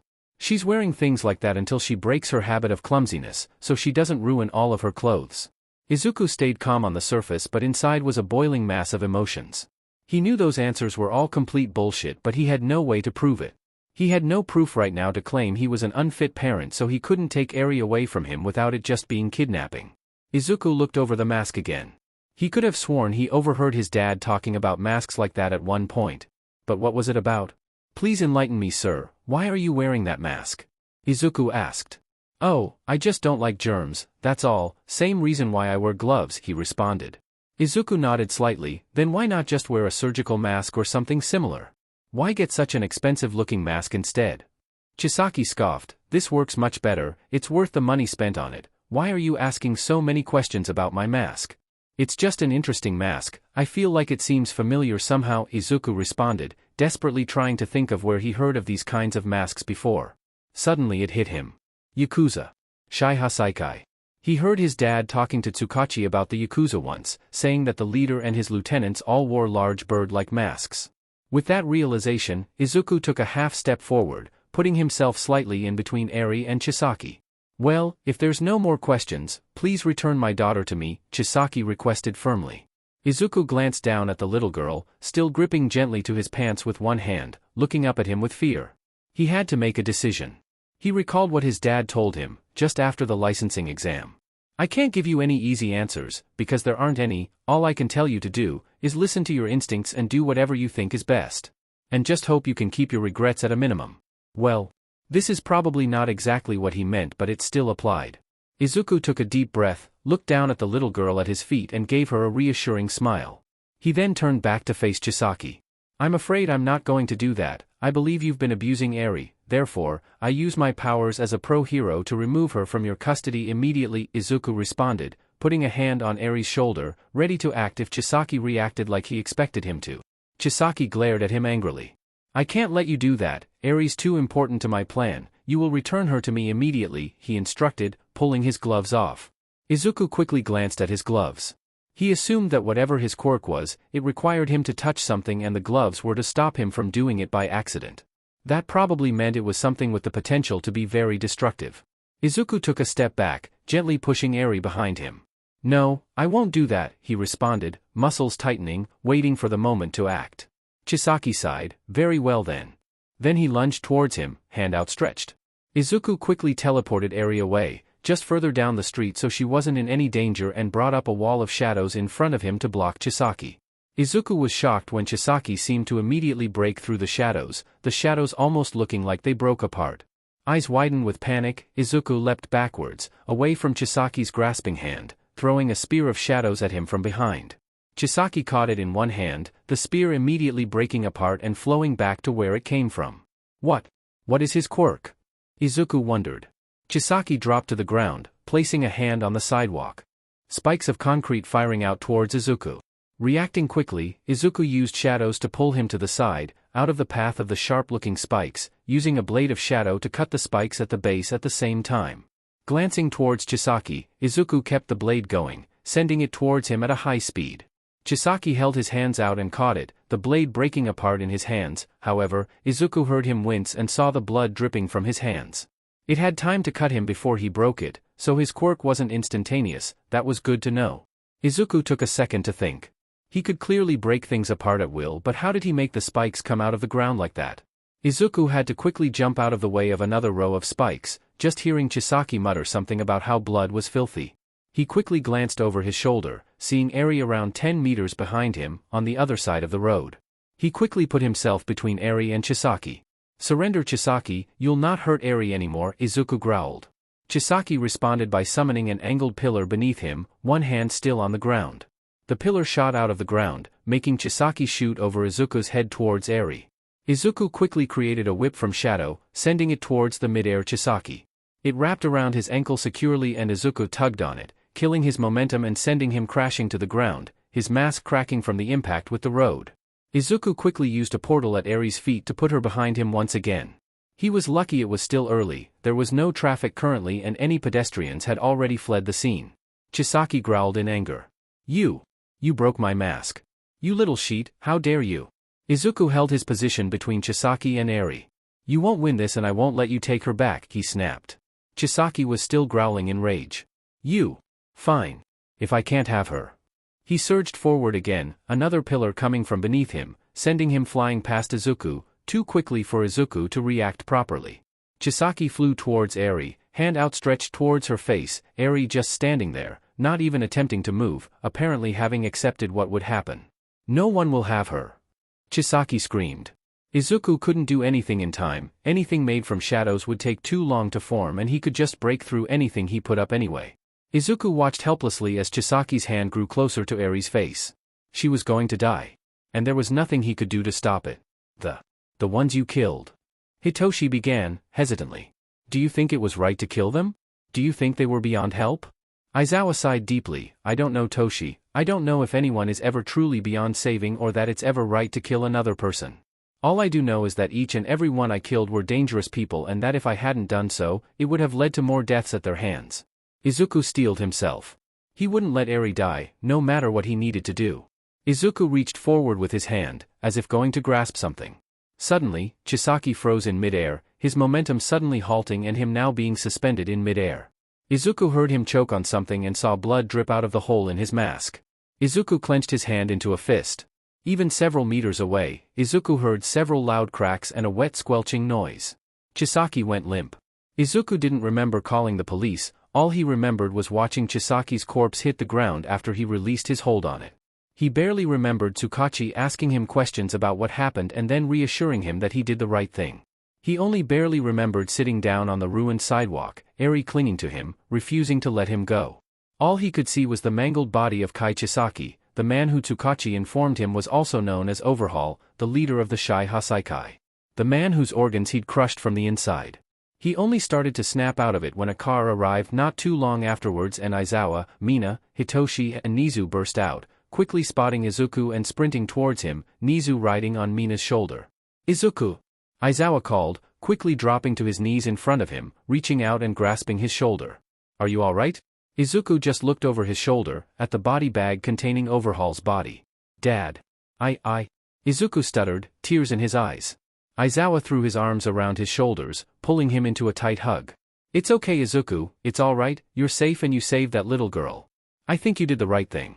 Izuku broke down into sobs, burying his head into his dad's shoulder, feeling Eri just tighten her grip around his torso comfortingly. Izuku sobbed for several minutes, feeling his brother and best friend also wrap their arms around him. He sobbed until there were no more tears left for him to cry, at which point he went quiet. The group just stayed like that for a few more minutes, nobody daring to interrupt them. Eventually, Izuku pulled away from the embrace, wiping his face dry with a sleeve. Aizawa was still gently holding onto his shoulder with one hand. "Are you alright?" Izuku nodded after a moment. Yeah. I think so." Aizawa gave him a proud smile. "Good, I'll go talk to Tsukachi, find out exactly what happened, I'll be back in a minute." Izuku nodded, watching Aizawa walk away to talk to the trenchcoat-wearing detective. He felt Eri tug on his shirt. "Mr. Wraith? Are you alright?" she asked. Izuku gave her a weak smile and nodded. "Yeah, I'm fine, thanks Eri. And just so you know, my name's Izuku Midoriya, Wraith is my hero name."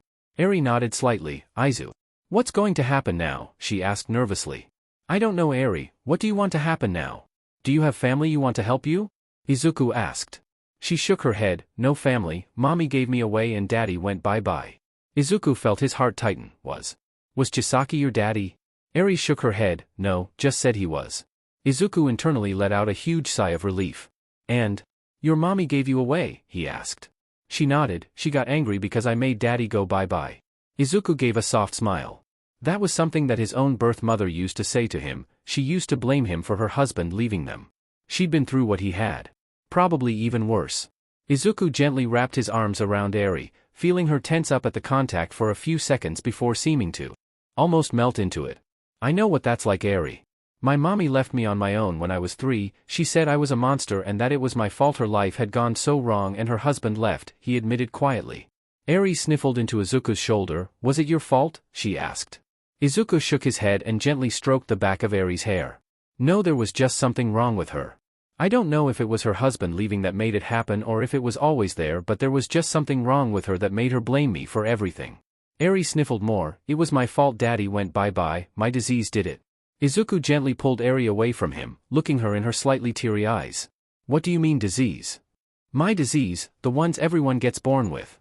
Quirks I think people call them, she answered. Izuku nodded. Your quirk made your daddy go bye-bye? Eri nodded. My horn went all sparkly and he disappeared. Mr. Chisaki said it was called. Rewind? Izuku nodded again, understanding now, and pulled her back into a soft embrace. I see. I don't think it was your fault, Eri. You didn't know what it was. How could you have known it would happen? Nobody can blame you for what happened. Eri began sobbing, looking up at Izuku through tear-filled eyes. Really? You don't think it's my fault? Izuku gave her a smile, the first genuine one for a while, and shook his head. No, it wasn't your fault. Anyone who told you that was wrong. Eri just continued sobbing and buried her face into his chest. Izuku smiled and continued stroking her hair, glancing up and seeing Mina, Hitoshi and Nizu stood nearby, watching. Izuku waited for Eri to calm down and then waved the 3 of them over. Hey Eri, I want you to meet some people, is that alright? Izuku asked softly. Eri nodded after a few seconds, removing her face from his chest and looking towards the approaching trio. Izuku stood up, picking Eri up with him, holding her against his hip. This is my brother, Hitoshi Shinso, our best friend, Mina Ashido, and our teacher and boss, Nizu, he introduced. Mina gave Eri a bright smile, Hitoshi smiled shyly and Nizu had his usual grin. Eri waved shyly. Mina stepped forward. Hi there sweetie, you're Eri right? She asked quietly.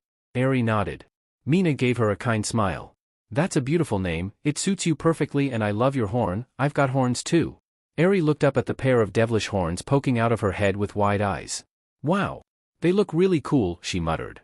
Mina giggled. Thank you Eri, I'm glad Izuku saved you. Eri nodded before turning to Hitoshi. You're Izu's brother? She asked. Yeah, well. Sort of, we have different birth parents but we were both adopted by the same dad so that makes us brothers now, that's why we have different names, he explained, smiling. Eri's mouth was open in an O shape as she started to understand. Oh, so that means you weren't family but you are now? Hitoshi nodded. Yeah, that's right, you're a smart kid Eri. Eri gave just the slightest smile, barely noticeable before turning to Nizu. What are you? She asked innocently. Nizu grinned as Mina picked him up, placing him on her shoulder. Hello there Eri, my name is Nizu, I'm a principal of a school called UA, that means I'm in charge of all the teachers. Eri nodded but quirked her head at him. Are you an animal? She asked curiously.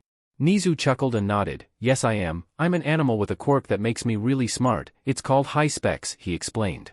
Eri nodded, and slowly reached a hand out towards him. Can I pet you? She asked nervously. Nizu thought for a second and nodded. Yes but please be gentle, he requested, gesturing for Mina to move closer so Eri could reach. Eri gently reached out and ran her hand along his fur, enjoying the smooth, silky feel of it, a small smile appearing on her face. Nizu was conflicted. After his experiences with the humans from the lab, he wasn't keen on people touching him but Eri was being so gentle and it seemed to make her happy so he let it happen a bit longer. After about a minute Eri withdrew her hand. Your fur's really soft Mr. Nizu, she whispered. Nizu gave a small smile. Thank you, I take good care of it. At that moment, Aizawa returned, having spoken to Tsukachi and some of the other officers. Izuku turned to face him, looking at Eri. This is mine and Hitoshi's dad, Shota Aizawa, he introduced. Aizawa gave her a smile, enjoying the visual of his son carrying Eri.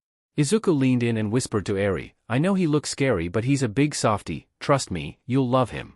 Eri giggled slightly, looking towards the tired-looking hero.